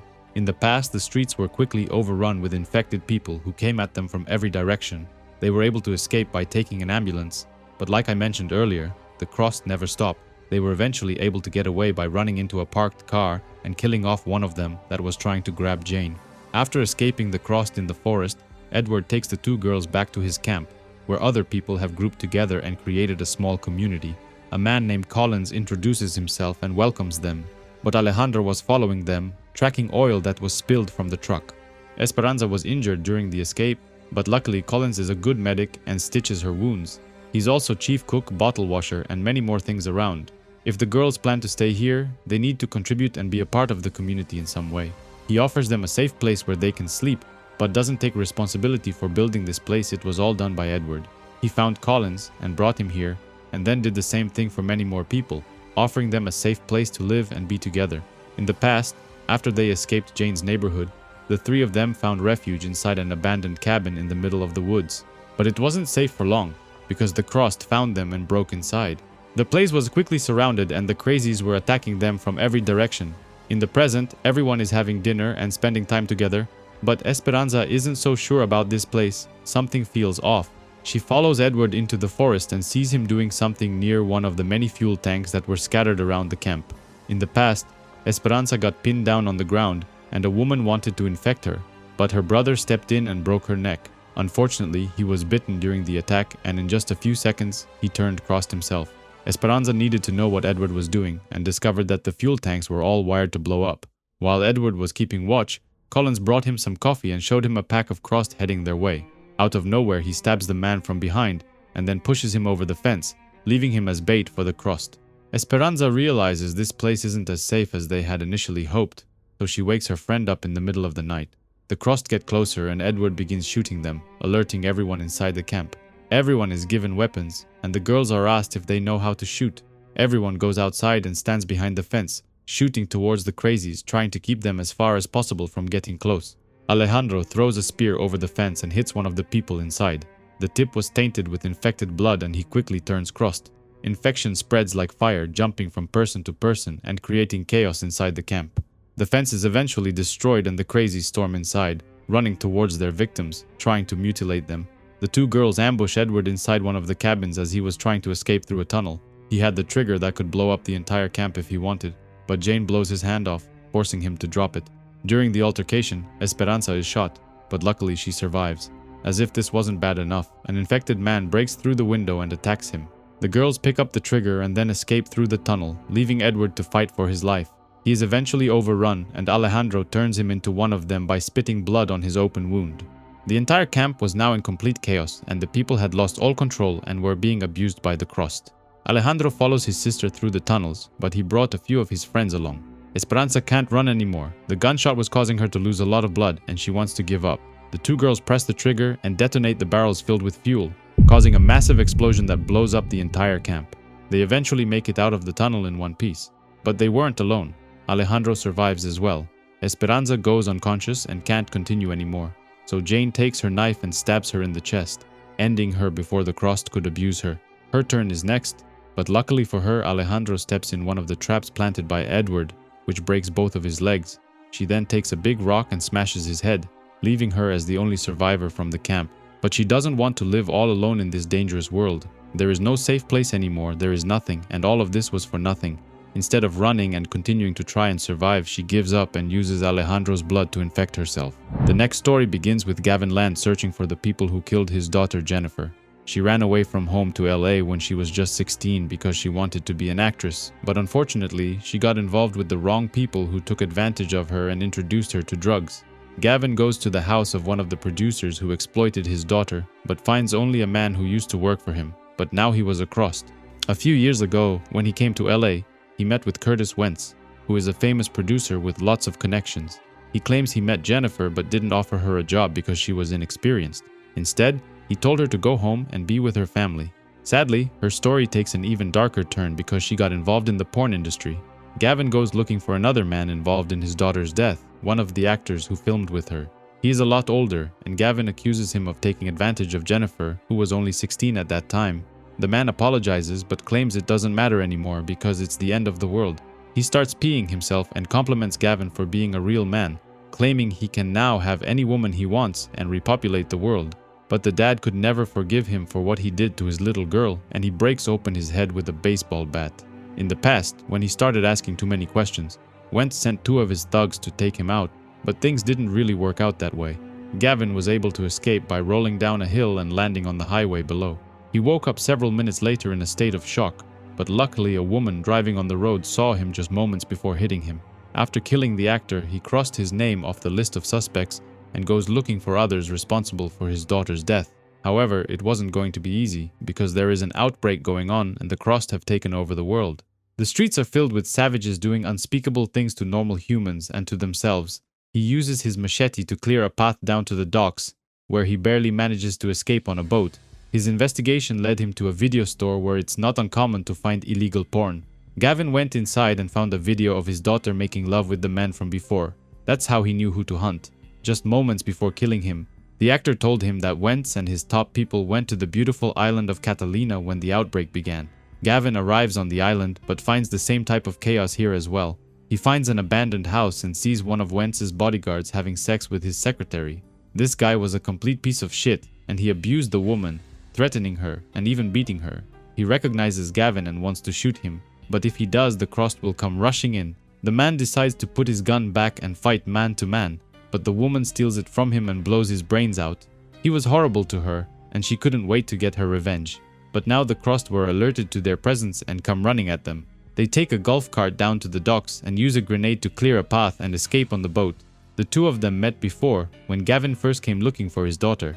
She warned him about Wentz and claimed she tried to help Jennifer, but it was just too late. She claims that when the outbreak began, Wentz went a little crazy, reading the Bible and thinking this is the end of the world. He and a couple of his closest people left Catalina and moved to another, more private island somewhere in Mexico, where they planned to wait it out and see if the outbreak eventually stopped.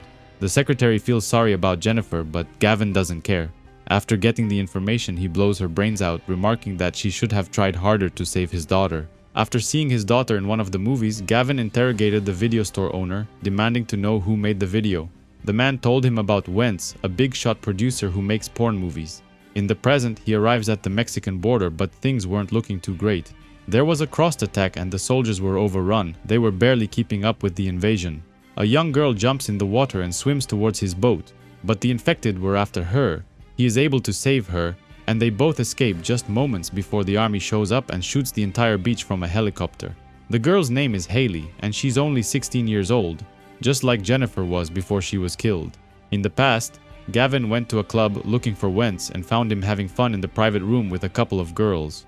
The bodyguards refused to let him pass, so he took out his gun and started shooting. The situation quickly escalated, and during the fight, he shot a couple of innocent people who had nothing to do with his daughter's death, including 2 women from the club. He did manage to hit Wentz in the abdomen, but it didn't kill him and he was able to escape. Gavin was arrested and taken to prison for murder, and he didn't even get to accomplish his mission of avenging his daughter. His wife visited him in prison but said he turned into a monster. He shamed the memory of his daughter by killing those innocent people. He was locked away for a very long time, but Wentz survived and wrote him a letter. He taunted him, claiming he was feeling so much better, but in return, he was going to make his life behind bars a living hell. His people kidnapped Gavin's son, a 10-year-old boy, and sold him on the sex trafficking market abroad. His wife wanted to get him back, but she didn't have any money because they were dependent on Gavin, who was now locked up for life. Wentz taunted him, claiming his wife became a prostitute and porn actress so she could get enough money to find her son, but Gavin was having problems of his own in prison. Dangerous inmates were paid to make his life a living hell, and he was seriously injured after a couple of them ambushed him in the showers. In the present, he and Haley arrive in a Mexican town where they are surrounded by Wentz's men, and he comes face to face with his second-in-command, a man named Soaks. Soaks takes him back to his boss, who was helping the locals, Mexican families, get onto ships that were heading towards his secret island, which was safe from the Crossed outbreak. Wentz finally shows himself, but he claims he only wants to talk and begs him to listen for 5 minutes to what he has to say. When the outbreak began, he saw the world for what it truly was and became very religious. He recently found out about a giant cruise ship docked near the San Diego Naval Base, which can accommodate over 6,000 people. Just like Noah and his ark, he wants to use the cruise ship and move from place to place, sit on the open waters, and wait until the outbreak ends and the Crossed have all died. But to do this, he wants Gavin's help in stealing the ship from whoever has it. He eventually agrees, but he still shoots Soaks in the head, claiming that this changes nothing. He still wants to kill him in the end, but at least he crossed one more name off his list. We see another memory of Gavin fighting the same convicts who ambushed him in the showers, only this time, he came equipped with hidden weapons, which allowed him to get the upper hand. Gavin agrees to help Wentz steal the cruise ship and take the people to safety. But Haley wanted to come along, even though it was much too dangerous for a teenager like her. She eventually sneaks aboard their ship, but they come across 2 other boats filled with crossed people. They have no sense of preservation, so they crash the boat straight into Wentz's people, causing a massive crash. The situation turns to chaos in just a few seconds, and the people are quickly overwhelmed. They eventually crash on land, but most of Wentz's crew was killed during the attack. In the past, after Gavin dealt with the convicts who wanted to kill him, he became the new alpha dog and convinced the other inmates to join his new gang. He then talked to the warden and convinced him to back him as well, promising to run the gangs and lower the violence inside the prison, just as long as he left him alone until he was eligible for parole, which was in 10 years. In the present, they eventually make it to San Diego, but the situation was the same as everywhere else. The military was desperately trying to keep things under control, but the crossed were just too many. While he was locked up, Wentz kept sending him pictures of his wife, tormenting him, but he stopped opening them.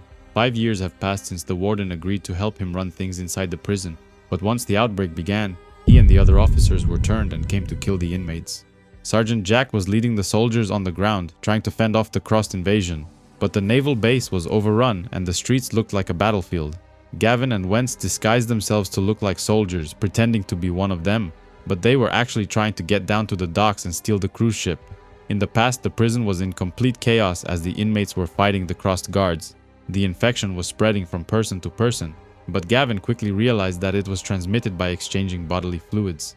Gavin asks Haley to stay close to him, even if she has to dig her nails into his flesh and hold for her dear life. A helicopter flies over and shoots towards them, trying to hit the crossed, but one of the rockets causes a big explosion which nearly kills them. Upon waking up, Haley had disappeared, and they couldn't find her anywhere. In the past, Gavin and other inmates found the armory and stocked up on weapons and bullets. They had enough to take out all the guards.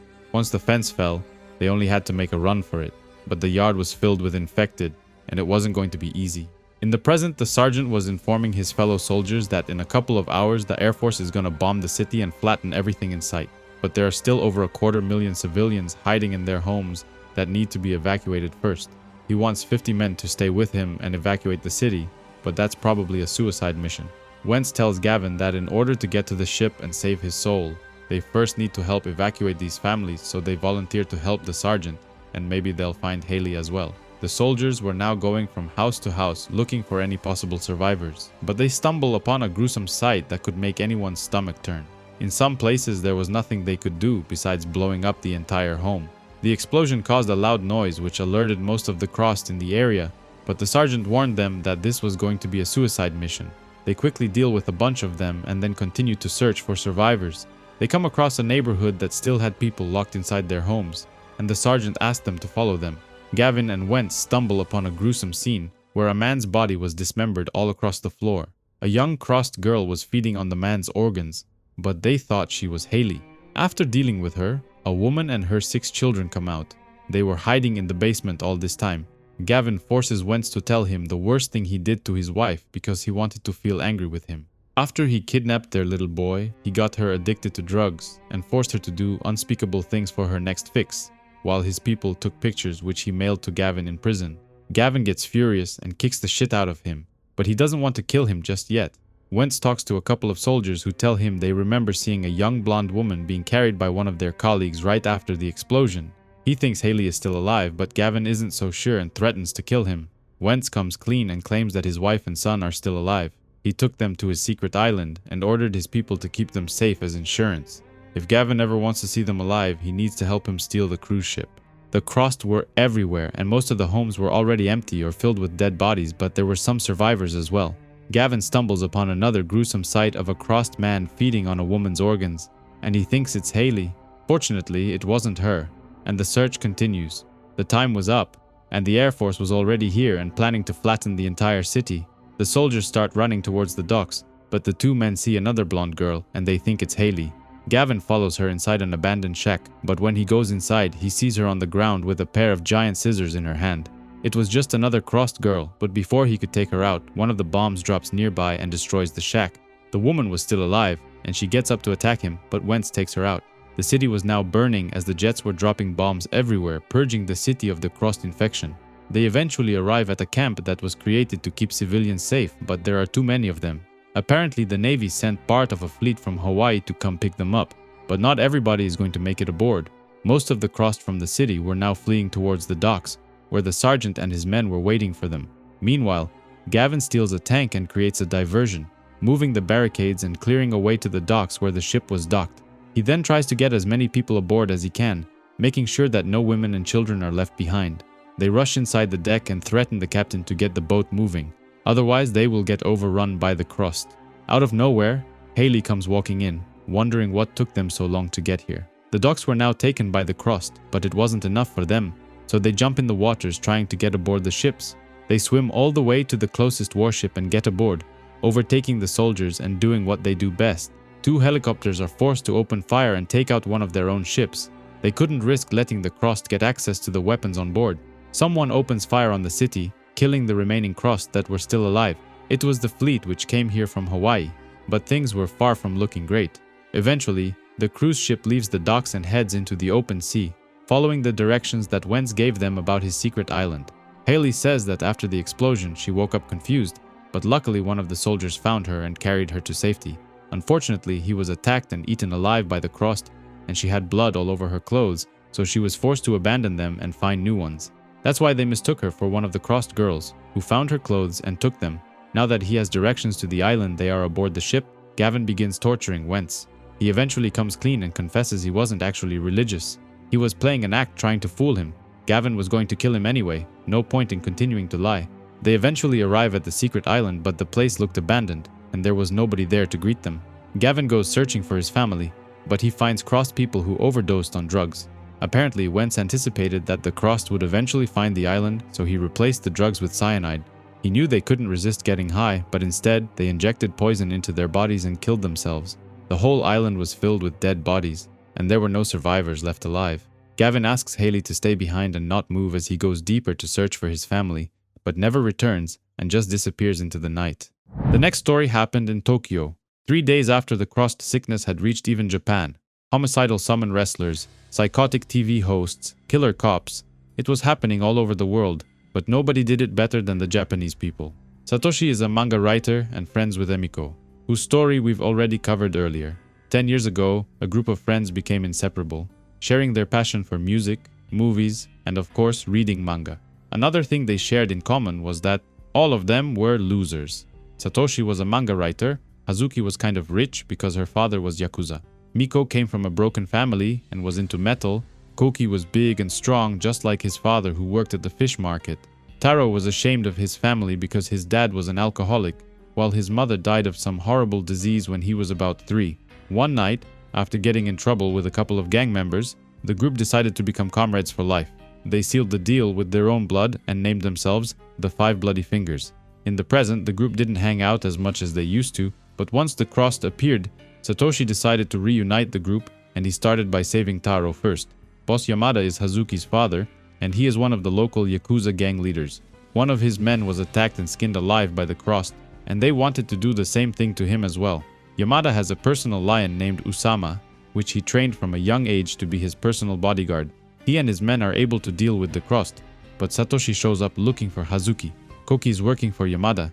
He is actually his right hand, and he asks his boss to spare the 2 guys because they are all friends. Hazuki was attending a cosplay festival in one of the city's parks, together with Miku, but the place was overrun with the crust, and she wants her father to come save her. Yamada takes his best men, alongside his daughter's friends, and goes to the festival to try and save her. However, the entire city was in chaos, and they quickly run into a dead end. Tens of infected people come running towards them, but the gang was armed to the teeth and ready to deal with them. Yamada sends his personal lion to attack. Thankfully, the crust virus doesn't affect animals, and the animal is able to slash through them with ease. The way to the festival wasn't going to be easy. The entire city was in chaos and you couldn't drive anymore. The group is eventually pushed into a side alley, and while the Yakuza stays behind to deal with the infected, the group of friends tries to find an exit. Satoshi decides the only way out is to sacrifice the Yakuza, and they use a rocket launcher to seal the alley entrance, leaving Yamada and his men to be overrun by the crust. Meanwhile, Hazuki and Miku find a warehouse to hide while they wait for her father to save them. Something drops from above and lands on Hazuki's head. It was human flesh mixed with blood. 2 crossed girls were locked inside with them, and they were feasting on a man's body right above them. The guys arrive just in time to save them, and Taro throws 2 grenades, causing their bodies to explode. Satoshi claims that Yamada was killed on their way here, but he wasn't. He and his pet lion were able to deal with the Crossed, and now he wants to kill them, accusing them of leaving him to die. 8 years ago, Satoshi and Hazuki spent an amazing night making love together. She still thinks of him as a friend, but wanted to help him lose his virginity because she likes him a lot. In the present, Satoshi claims he loves her, but in order to save her, he had to leave her father behind as bait. Yamada laughs in his face and mocks him, threatening to kill all of them, including Koki, who betrayed him even though he was supposed to be his right hand. Before he could do anything, the Crossed come out of nowhere and attack them, so they are forced to run inside the warehouse. They make their first stand in one of the rooms that was designed to replicate a death by 1,000 cuts. Luckily for them, the Crossed get easily distracted and the urge to is stronger than the urge to kill. The group still has a few grenades left, and they use them to dispose of the leftover Crossed all at once. Yamada wants Koki to prove that he is still loyal and asks him to cut off his pinky finger, which he does willingly.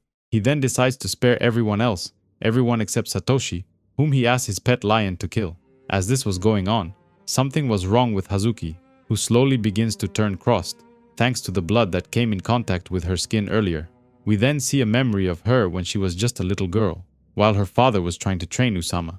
He wanted her to follow in his footsteps, but in order to be the Yakuza leader, she had to be ruthless. He took her puppy and fed it to the lion, trying to turn her into a ruthless person just as he was. As she was turning Crossed, she orders Usama to leave Satoshi alone, and the lion listens to her. She then accuses her father of killing her own mother, claiming that nobody loves him, and she truly hates him ever since he fed her puppy to the lion. The father was hurt by what his daughter was saying, and he can't take it anymore, so he blows his brains out. The group then jumps her from behind, and they manage to put a bag over her head, preventing her from biting them. They had no clue what to do with her, so they tied her down while they talked it over. The Crossed were all gathered outside of the warehouse entrance, engaged in a giant orgy, too busy to notice anything else that was going on around them. The group spends the next 2 days locked inside, using the snacks from the vending machine to feed themselves. They eventually lift the bag over Hazuki's head, but she doesn't scream for help, nor does she order Usama to kill them. She claims that they are her best friends and she wants them to become Crossed as well, just like they promised when they became blood brothers. They vowed to be at each other's side if one of them needed it. They vowed to be together forever, and what better time than this? Thinking that this is the end of the world and there is no going back to normal life, the group decides to infect themselves with their blood, and together they become the 5 bloody fingers once again. They go back outside, and together with Usama, they get back at the Crossed and viciously take them out, together forever. Before the infection began, a group of friends went to Princeton University to attend a class by the famous Professor Nelson. Washington brought his girlfriend Amy and his friend Tommy because they wanted to have a good laugh at the professor. Apparently he has a crazy theory that humanity went nearly extinct 70,000 years ago because of a contagious virus, and not because of the Ice Age. The professor claims he has proof, but nobody believes him, and even the students think he is a joke. In the present, the Crossed infection had spread across the entire country, and the professor's theory doesn't sound so crazy anymore. Washington returns to the university and searches through the professor's documents, hoping to find more information about the virus and possibly a cure. 70,000 years ago, a group of young hunters are returning home after they catch a giant alligator. But something was wrong. Their village was attacked by the Bloodmen, a race of horrible hunters who viciously attacked, mutilated and dismembered everyone in the village. As if killing them wasn't enough, the Bloodmen also took their bodily fluids and collected them in human skulls. Lion, one of the young hunters from the village, was taken prisoner alongside 3 other friends, Arrow, Flint and Sandstorm, and they were taken aboard giant ships. In the present, Washington looks through the professor's files and thinks he was onto something, maybe even possibly a cure, and he is determined to find out the truth. He wasn't working alone. He was together with 4 other soldiers: Warren, aka the leader, Ronnie, who was kinda on the edge, Lewis, aka the tech expert, and Curtis, an adrenaline junkie who likes to shoot bows.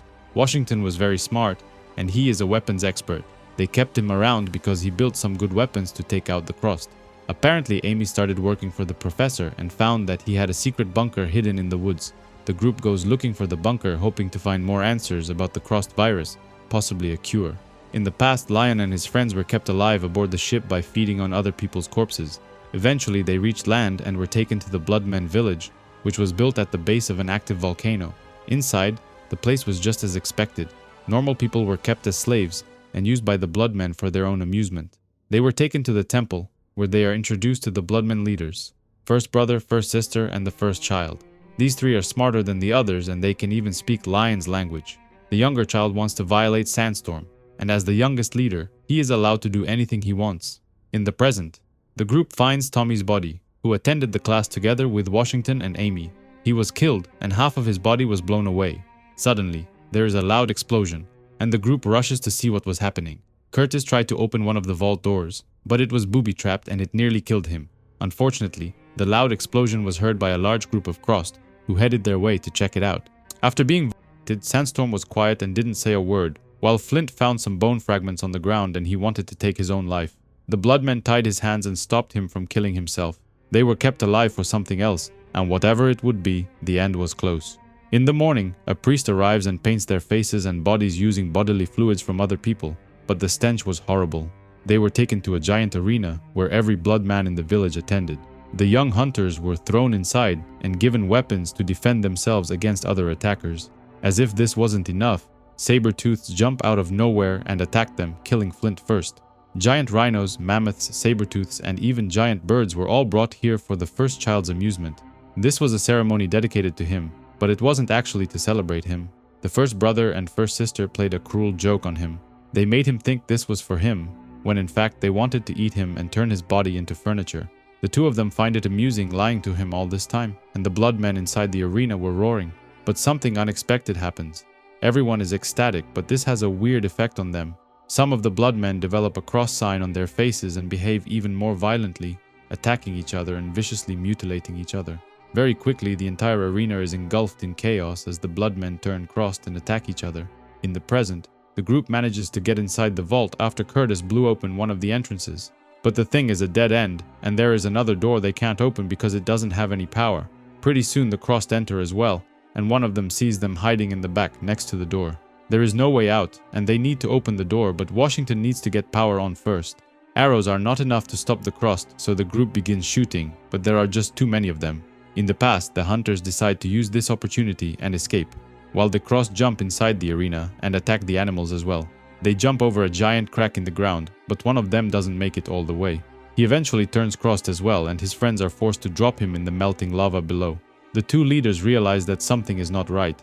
Even though their people are vicious and brutal, this is beyond anything they have ever seen.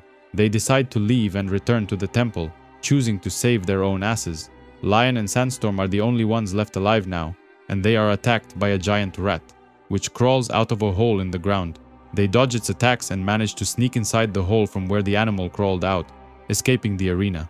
Inside the vault, Ronnie panics and throws one of his own men to the Crossed, trying to delay them long enough for Washington to open the door. While their friend was being mutilated and abused, Washington is eventually able to open the door, but Warren shoots Ronnie in the foot. He didn't trust him anymore, not after what he did to Curtis, and decides to leave him behind as bait for the Crossed while they sneak inside the vault. The two men finally get inside the main bunker, but whoever was inside is long dead and their bodies are dismembered on the ground. Warren goes searching for survivors through the bunker while Washington stays behind because he wants to open another door, but he doesn't have the code to do it. Warren returns and claims he found another way out of the bunker, somewhere the Crossed haven't been yet, but he doesn't want to leave just yet. In the past, the two hunters walk inside a dark cave and stumble across other races of people and animals who were being kept prisoners by the Bloodmen. They eventually make it out on the other side and watch as the village was burning to the ground and its people turning on each other. Big brother and big sister are trying to escape on top of a giant mammoth, but Lion is tired of being afraid and jumps on top of the elephant, determined to kill both of them. The two guys find a hidden truck that was parked near the exit and was ready for a quick getaway. Warren convinces Washington to just drive away and return later when the Cross decide to leave, but while searching for the car's keys, he finds the secret code to the vault. He wants to stay behind and find the truth about the Crossed virus. Maybe the professor did find a cure after all. Meanwhile, Warren will drive away and lure the Cross to his location, promising to return later if he gets away. The code works, and Washington manages to get inside, and it's everything he had ever hoped for. Every piece of evidence about the virus was hidden here, including artifacts and weapons from 75,000 years ago. The man begins reading and he learns about Lion and his friends, who were captured by the Bloodmen. They tried to fight Big Brother and Big Sister together, but they were bigger and stronger and didn't stand a chance. However, Lion sees a crossed person hanging on the giant mammoth, and he splashes his blood all over their faces. The virus spreads quickly through their bodies, and big brother and big sister turn crossed.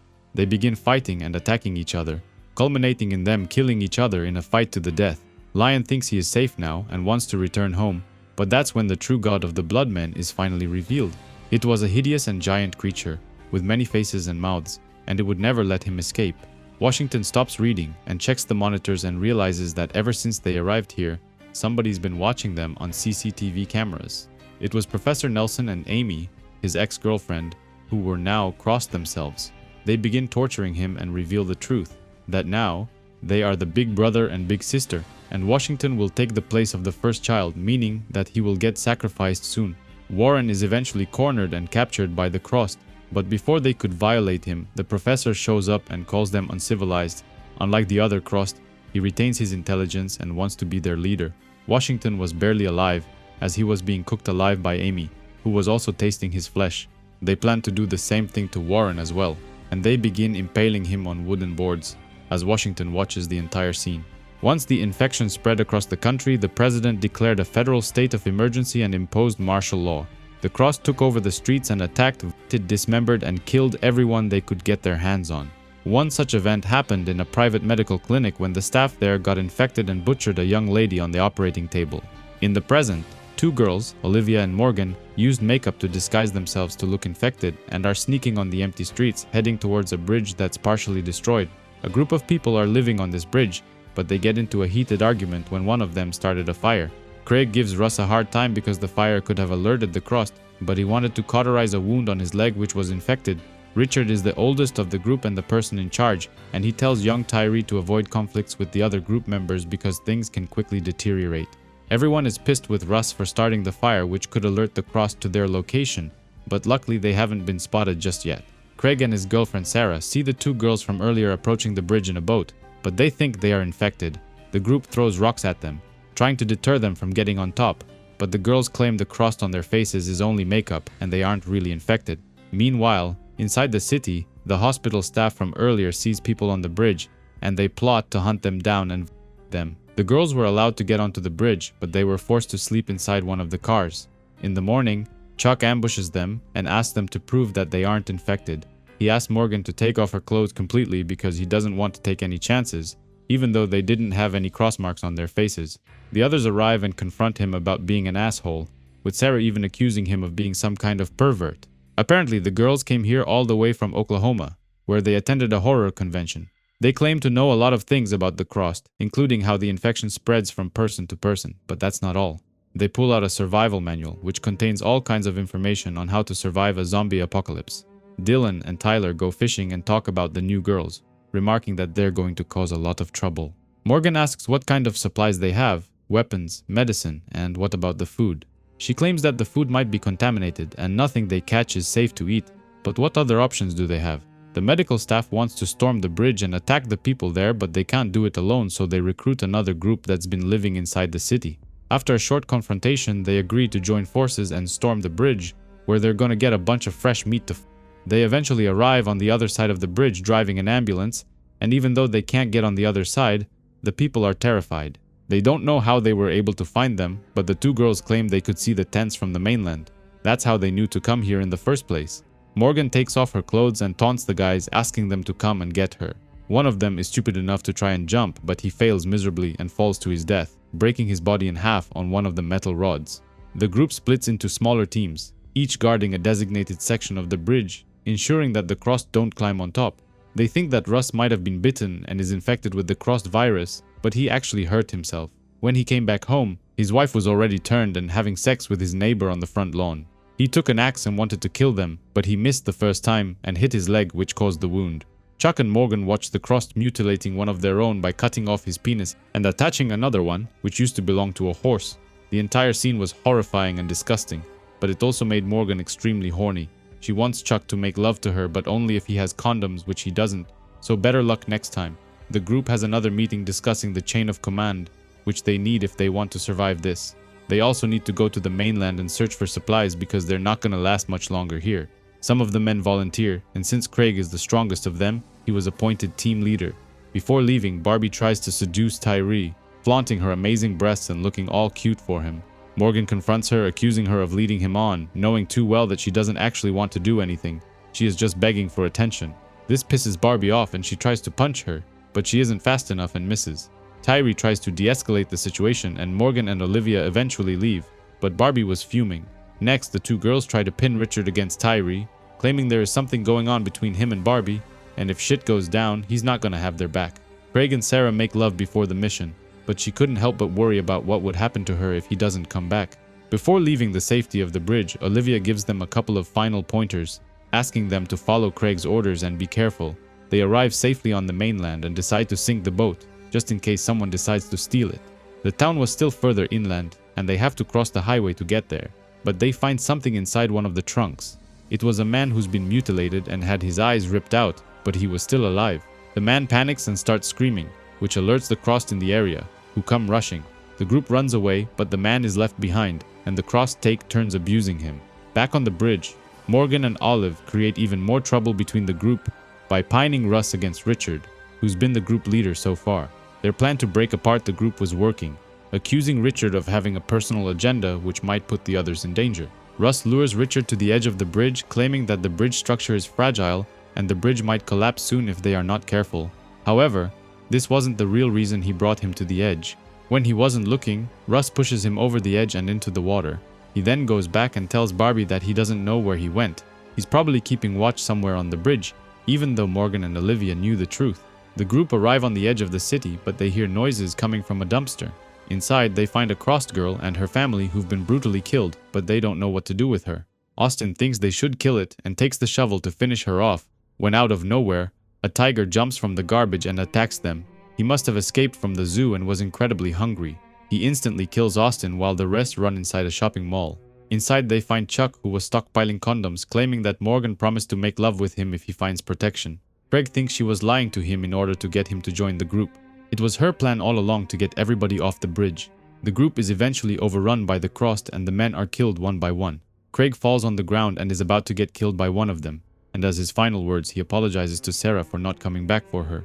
Meanwhile on the bridge, the Crossed were getting anxious and were turning on each other, attacking and mutilating like they always do. Morgan insinuates that Craig and Barbie have been having an affair, which wasn't true of course, but Sarah believes it. The two girls get into a heated confrontation and start pushing each other around, while the Crossed watched everything from the other side of the bridge. Tyree tries to intervene and stop them, but Sarah hits Barbie over the head with a rock, which kills her on the spot. On the mainland, the last person to get grabbed by the Crossed is Dylan, who tried to blow his own brains out but failed to kill himself.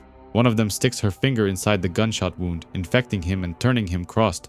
Russ arrives and claims that Sarah killed Barbie because she was infected, probably from eating infected canned food, just like the girls suggested.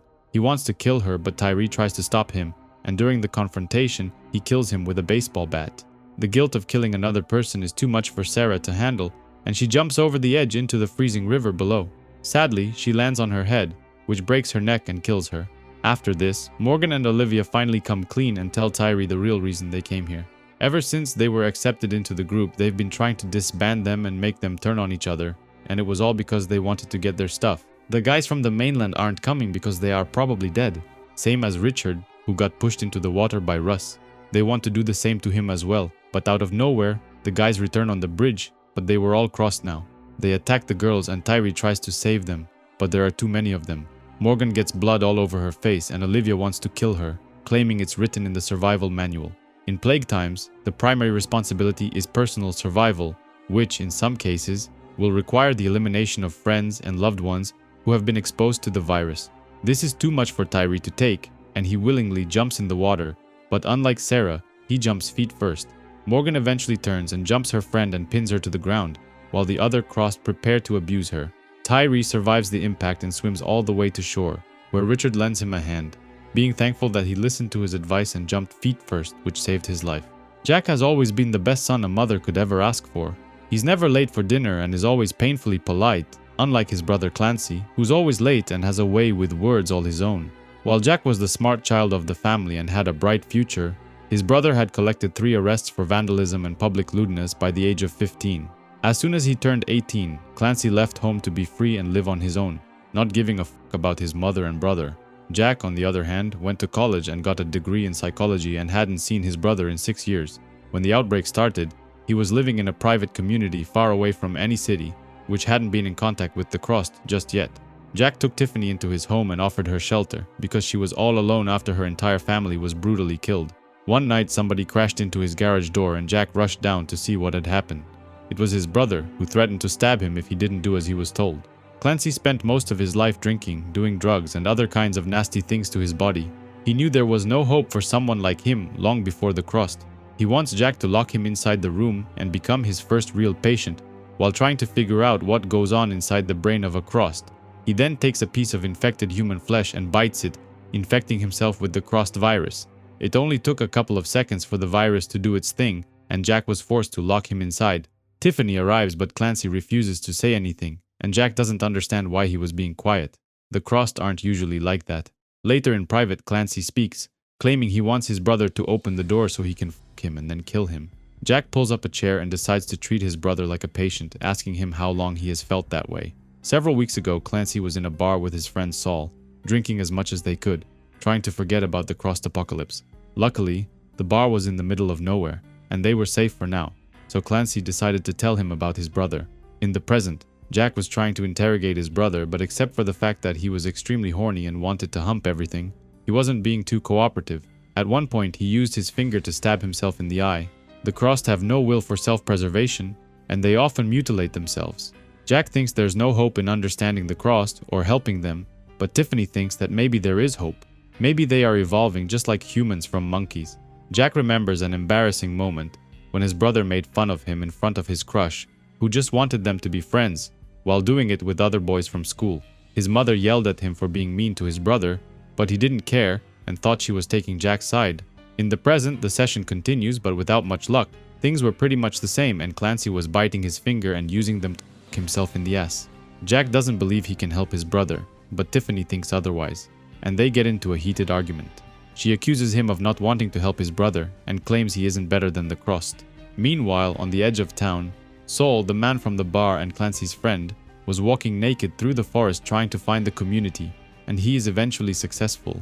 Tiffany goes alone to talk to Clancy, but he wasn't responding, which she liked anyway, claiming she only wants someone to listen to her. She tells him how she saw her entire family get attacked and slaughtered by the Crossed, including her younger brother, and all she could do was run away and hide. She feels connected to him and shares personal moments from her life, even though Clancy was sitting behind the door with 3 of his fingers in his ass. Saul enters the town and gets onto the baseball field, but there is nobody around, so he decides to pleasure himself. Someone saw him, and the people in the community are scared, but they don't want to leave this place. It's been safe so far. Jack decides to board up his house, sealing all of the windows and doors, including the door to his brother's room. During the night, he gets drunk and decides to talk to his brother again, but this time he manages to get him angry, causing him to punch the door with his fist. He eventually decides to go for a walk and goes into a back alley where he slips and falls on the ground. He sleeps for the next couple of hours, but when he wakes up, there is a dead body next to him. The town was now overrun with the Crossed, and he sees a bunch of them attacking his neighbor and killing him in the middle of the street. He quietly sneaks back inside the house through a small window, which he makes sure to board up again. He goes up the stairs and is shocked to find Tiffany pleasuring herself in front of his brother's room. Jack is overwhelmed with a series of images, remembering everything. He was caught pleasuring himself by other people, including his own mother. Tiffany is embarrassed, claiming it's not what it looks like and that her situation is very complicated and has nothing to do with him. Jack doesn't want to hear her explanation and gets angry, accusing her of being just like all other women. This pisses her off and she punches him and then spits on his face. He instantly regrets calling her a slut and tries to apologize, but she doesn't want to listen and goes downstairs. She wants to leave the house and opens the main door, but what she sees next shocks her. The Crossed had invaded the small town and were viciously attacking and mutilating everyone who wasn't infected. She panics and closes the door, reconsidering her decision to go outside. When Jack graduated university, Clancy called him to congratulate him, even though they had not spoken in years. Even though at first it seemed like he had nice intentions, he quickly turns it around, claiming that one day the world is going to see him for what he truly is, a frightened, stunted dipshit who never cared about anyone but himself. And when that's going to happen, he's gonna be right there to laugh his ass off. Jack comes up with a plan. He wants to go outside and lure the Crossed away, giving Tiffany a chance to run away. Before doing this, he wants to say goodbye to his brother and goes back upstairs to talk one final time. He tells him his honest diagnosis, that Clancy hasn't made any progress at all, and that he was always emotionally stunted, and that didn't really change once he became a Crossed.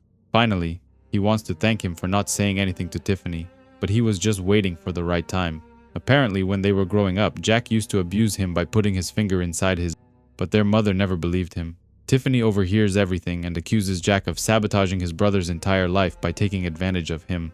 Jack claims he was just a kid and didn't know any better, but she doesn't want to listen and they get into a heated argument. She wants to leave again, but this time Jack finally has enough and pushes her outside. The Crossed were waiting for them, and they quickly jump her, while she curses him and prays that he burns in hell. Jack then goes upstairs, opens his brother's room, and then sits next to him on the floor. Clancy asks his brother if he wants to, and after thinking it over for a few seconds, his brother agrees. The next story begins inside a comic book shop, where 4 friends have been hiding for the past year. These guys love comic books, and Lance complains that the worst thing about the outbreak is that they'll never know how their favorite stories are gonna end. But they weren't alone. Leia used to be a famous comic book writer, and the guys have been keeping her hostage this whole time. They've been taking turns abusing her, getting their needs taken care of, while they feed her scraps. They want her to write them a new comic book, one that gives them hope in these hard times and inspires them, and in exchange, they promise to stop violating her. She creates a story about the Crossed attacking and abusing people, but they are confronted by a new superhero, one called the Anti-Crossed. This hero is immune to the Crossed infection, including blood and sperm, and can easily take out groups of them with ease. The guys loved the new comic and couldn't wait until she wrote another issue, and they even fed her more food as a reward. However, it didn't take long until Lance got the urges again, and he comes to her room with dirty thoughts. He vomits her on top of the table, claiming he doesn't care about the agreement because sometimes creatives need to learn to put their egos aside and just suck it up. The next issue of the Anti-Crossed wasn't as good as the others, and it involved the hero giving a big moral speech about abusing people. This pisses the guys off, and Lance puts a gun to her head, threatening to kill her. Suddenly they hear noises coming from outside. It was a gay couple who were desperately looking for someplace safe to stay, and they think the comic book store might be a good idea. The 2 men decide to go inside the comic book shop, and Lance welcomes them in with open arms. Richard was ecstatic. He hadn't seen other people in almost a year, and on top of that, he loves comic books. The 2 men have been in a loving relationship for the past 8 years, but Lance claims they welcome all comic fans of any sexual orientation. They bring Leia out of the storage room and force her to act nice and pretend like she isn't their prisoner. Richard knows her, and he compliments her writing skills, but Lance thinks it's a good idea to show them the newest issue of the Anti-Crossed. Leia was reluctant at first, claiming it wasn't finished, but he insisted. Richard finds it pretty entertaining and funny, having a hero who is immune to the Crossed virus, but Lance finds it suspicious. In the newest issue, the Anti-Crossed finds Lance, Kit, and Polly pleasuring each other inside the store. They look up to him and claim he is a beacon of hope in this new world, filled with angry feminists, queers, and transsexuals. But to their surprise, the Anti-Crossed isn't a biological male himself. He is actually a transvestite. He then takes out his fake penis and attacks the young guys, killing them viciously just like the Crossed used to do. Lance gets pissed and he wants to kill Leia. He sends Polly to fetch her, but she ambushes him from behind. Kit thinks he lost his mind and wants to stop him, but during the altercation, Reggie gets killed instead. Leia attacks him from behind using a stapler, giving Richard and his boyfriend a chance to get involved. The 2 men are able to pin him to the ground, but Leia wants to kill him herself. They abused her so much for the past year that she couldn't wait to get her revenge. She then killed Kit as well by putting a bullet through his head, even though he wanted to help her. In the end, Leia wants to leave the comic book store, then lights it on fire, leaving the guys to burn among their beloved comic book characters. The next story takes place inside a bunker, one that was designed to withstand the apocalypse. Cody is the guy who built this place, so he regularly keeps watch and checks the outside world through the periscope. One day he sees a man who wanted to get inside the bunker because he was being chased by Crossed. The guy used to be rich and he paid for most of the construction. He had the right to go inside, but Cody refuses to open the hatch. He doesn't want to risk letting the Crossed get inside, and he was right because he was quickly killed by them. There were many rich people who paid for the bunker's construction, but when the Crossed virus spread, they just didn't have enough time to make it inside. Cody lived in the suburbs, very close to where the bunker is located, and he was the first to get there. Bobby Lee was another rich bastard who paid to get inside, but Cody knew he was going to be trouble from the start. While he wasn't looking, he shot him in the head but left Ben alive, aka the helicopter pilot, because he was a trained mechanic and could be useful in the future. They got a few others who made it before the roads were pretty much impassable, but some of them weren't dealing with the whole apocalypse situation. This place wasn't so bad. In some ways, it was a lot better than the life Cody used to have, but things would take a dark turn soon. One of the men got appendicitis and died because they didn't have an actual doctor inside, and Tanya took her own life. Cody checks the periscope to see if the Crossed were still around and catches a big guy looking back at him. He knew right away this guy was special. He looked different and even spoke to them, asking to let him inside. The bunker had 3 vents in total, and the Crossed quickly found them and destroyed them. The group inside now has about 2 weeks left of oxygen. If the Crossed don't get bored and leave, they are in big trouble. 10 days had passed, and the Crossed were still out there, camping the main entrance inside the bunker and waiting for the people to rush outside. Cody comes up with a plan. He wants the group to split into 2 teams and make a run for it. One of the groups goes with Ben and tries to get away in the helicopter, while the second goes inside the garage and tries to get away by driving one of the cars. They eventually open the main door, and the Crossed rush inside, trying to anyone they can get their hands on. The group from the garage barely makes it out, while the Crossed wait for them on the main road. Ben and the others make it to the helicopter, but the big guy was waiting for them. One of the cars crashes into a tree, and the entire family is on the side of the road. The big guy forces Ben to pilot the helicopter and follow Cody and Anna while they were trying to get away. He cuts his throat and forces him to crash the helicopter while the big guy jumps outside before the impact. Anna is instantly killed in the crash, but Cody survives, even though he wishes he was dead. The big guy grabs him and prepares to end him, but Cody begs for his life, claiming he built this bunker and many more like it, and if he wants, he can take him there. The other Crossed call him Smokey, and he goes back in the bunker and finds the library. Cody says that books are meant to help humanity do things and make things work. You can even rebuild civilization with them. Smokey orders the Crossed to stop destroying the bunker because he has an idea. He wants Cody to help him rebuild the world, but that's easier said than done. If he refuses, he will kill him. Cody did exactly what he said he would do. He took the Crossed to other bunkers just like the one he built before. He tricked the people into opening the doors, claiming he had medicine to offer them, and they fell for it. The Crossed were swift to take over the entire thing, but Cody had another idea. He claims they need other normal people if they are to rebuild the world and asks him to leave some of them alive. At first, Cody pretended to be in the same situation as them, telling them that Smokey is smarter than the other Crossed, but he isn't the only one. There are 2 other female Crossed just as smart, and Smokey wants to build another city in his image and maybe lure them to come to him. The people quickly realize that Cody is to blame for their situation, and they turned on him, calling him a traitor to humans. The Crossed aren't like Smokey. Most of them are savages, and their only goal in life is to kill other people. But Cody thinks he can control them if he finds a way to satisfy their appetite for violence.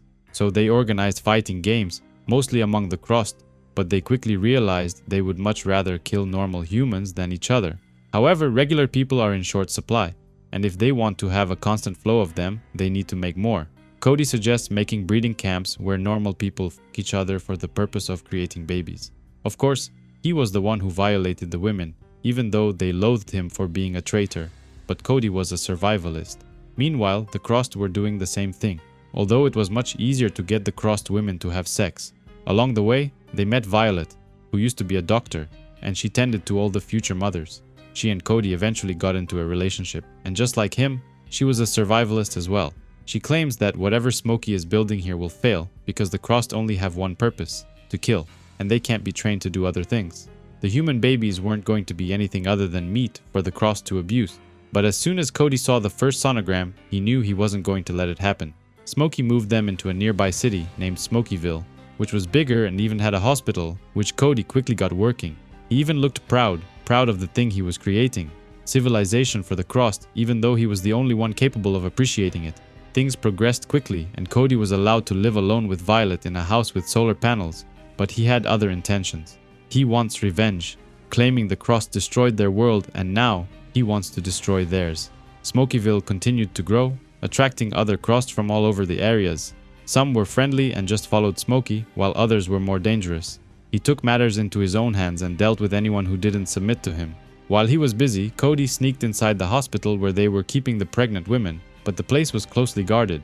He and Violet separated. She went to hotwire an ambulance, planning to use it to take the pregnant women, while he went to the armory to stockpile weapons. Unfortunately, someone found Violet and mutilated her, cutting off her nose and stealing her eye. It was Smokey's second in command. He was extremely loyal and followed his master's orders.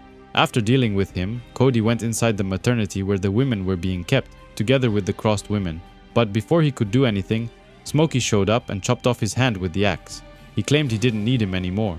They built this city together and he wanted Cody to see it up close, so he threw him through the window. As he was falling towards the ground, Cody couldn't help but rethink his decision. He gave the Crossed the world, only for a few lousy months of life. Smokey went into the maternity, but the Crossed men had run inside and infected all of the pregnant women, turning them crazy. He got mad and viciously attacked them, killing everyone, destroying his own dream of breeding and creating the perfect Crossed. He went back outside and realized he can't do this alone. He needs to find other smart Crossed like himself. He went on a rampage, jumping from city to city, killing everyone who didn't submit to him and amassing a giant army. While the others behaved like crazy people and lived like animals, Smokey was taking care of himself and even bathing whenever he had the chance. Eventually, they arrived in Gulfport, Mississippi, and saw a warship docked a few miles off the coast. The captain wanted to go ashore to find some more supplies, but he didn't have to, because the Crossed were coming to him in smaller boats. While the crew was distracted, Smokey sneaked from behind and climbed aboard, attacking them from behind. The crew was easily dealt with, but he didn't want to kill the captain. Instead, he wanted to talk. The captain recognized him. He had heard a radio message from Cheyenne Mountain, claiming that a smarter Crossed, with a fireman's coat and an axe, took over the base. Smokey wanted to know if they had heard about other Crossed like him, smart ones, and he was in luck. The captain claimed he had heard about twin sisters in the Florida Keys 2 months ago, and Smokey wanted to go there. The captain eventually got cocky and mocked him, which prompted Smokey to kill him and feed him to his people. Luckily, he didn't need him to pilot the ship, and there were still a couple of sailors left alive. After a couple of days of sailing, they arrived in Key West, Florida, but they were greeted with hostility by other Crossed. A swift battle erupted, and Smokey and his people easily dealt with them. One of the locals mentioned the twin sisters, claiming they were their queens, living inside a big luxury resort.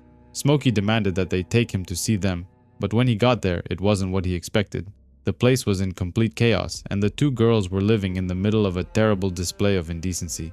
They were shocked to see such a big guy like him, but he was very happy to hear them speak, signaling that they were smarter than the rest. What followed next was an intense session in the bedroom. Threesomes, handcuffs, toys, and even another person watching, whatever you might think of, happened in that bedroom. The three of them were smarter than the others, and Smokey wanted them to have babies together. However, it's not like the girls hadn't tried before, but all of the children came out retarded, just like the rest. However, Smokey isn't like the other men here, and he is confident that if they try, the results will be different. The Crossed have no future, they only exist to die. But he claims they are the future, and he wants to make a world, their world.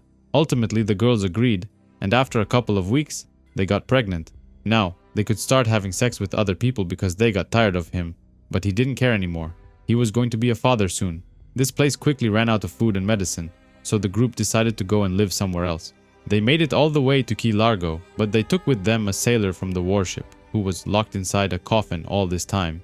Smokey wanted him to teach them how to stay alive, what they needed to do, and where to go.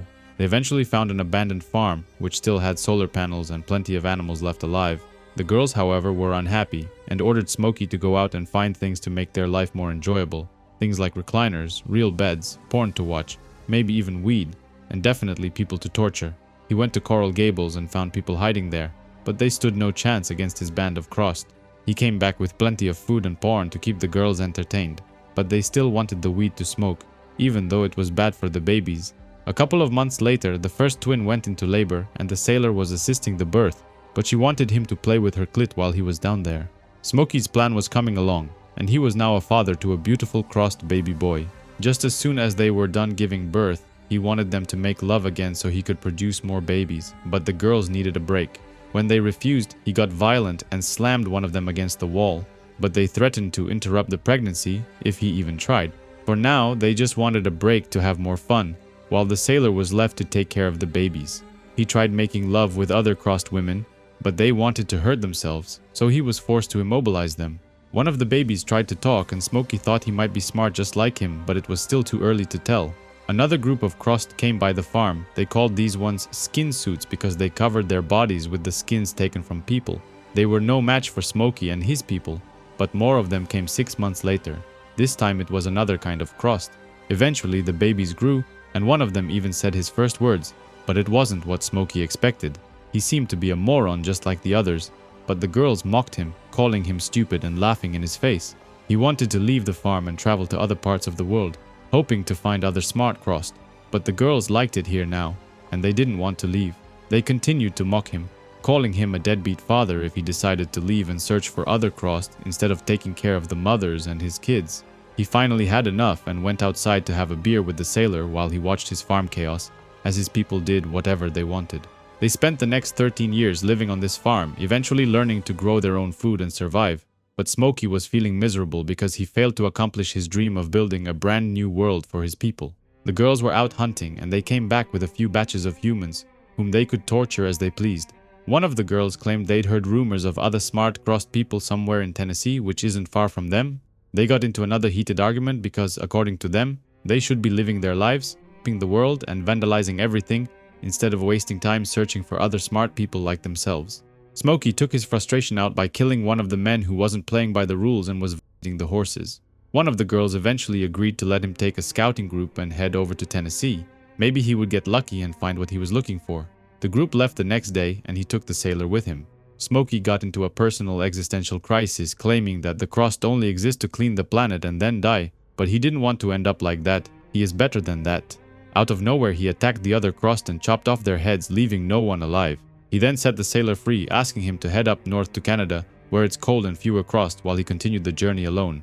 The sailor thanked him for taking care of him all this time. If it wasn't for him, the others would have eaten him alive a long time ago. But Smokey had a plan for him as well. While he was busy packing his things, he sneaked up behind him and broke his neck, instantly killing him.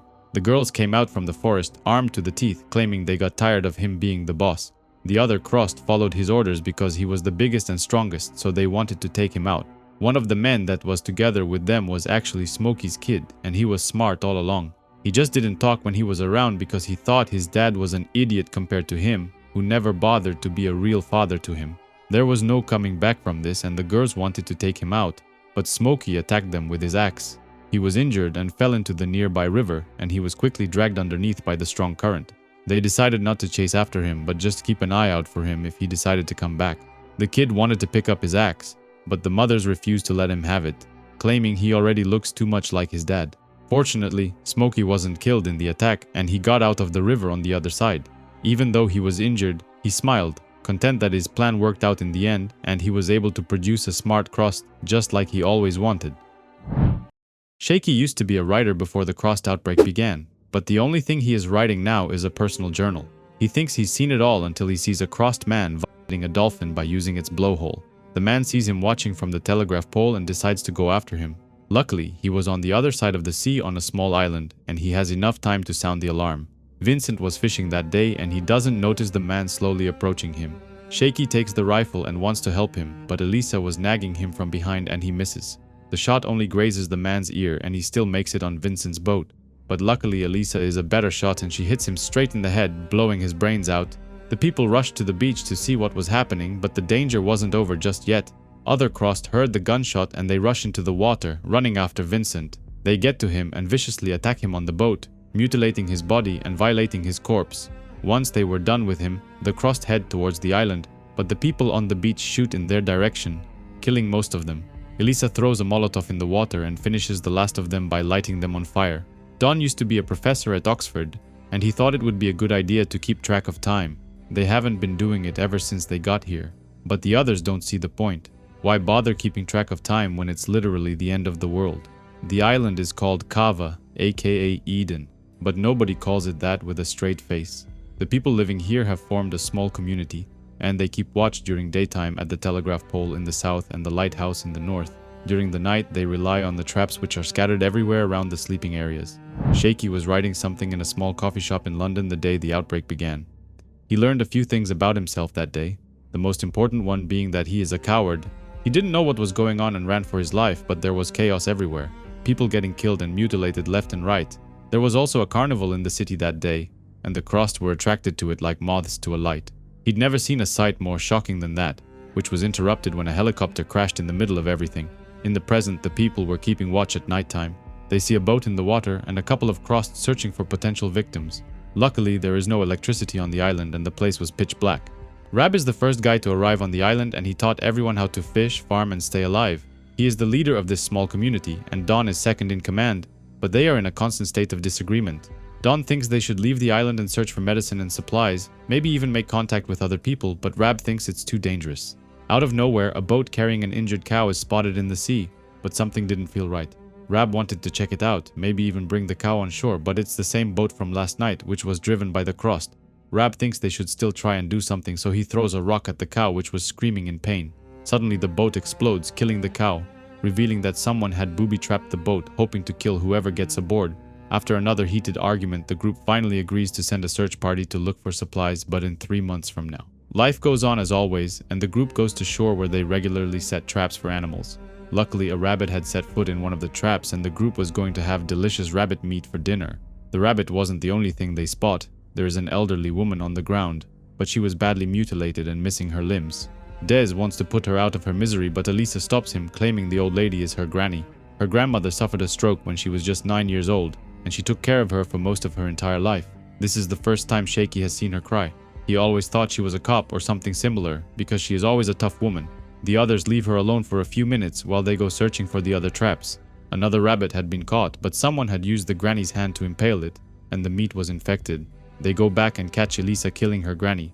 She wanted to be the one who did it, mostly because she felt resentment for ruining her life. Before bedtime, the group has a meeting, discussing everything that happened recently, including the booby-trapped boat and the mutilated rabbit. As always, Don wants to talk about who might have done this. It couldn't be the Crossed. They are not intelligent enough.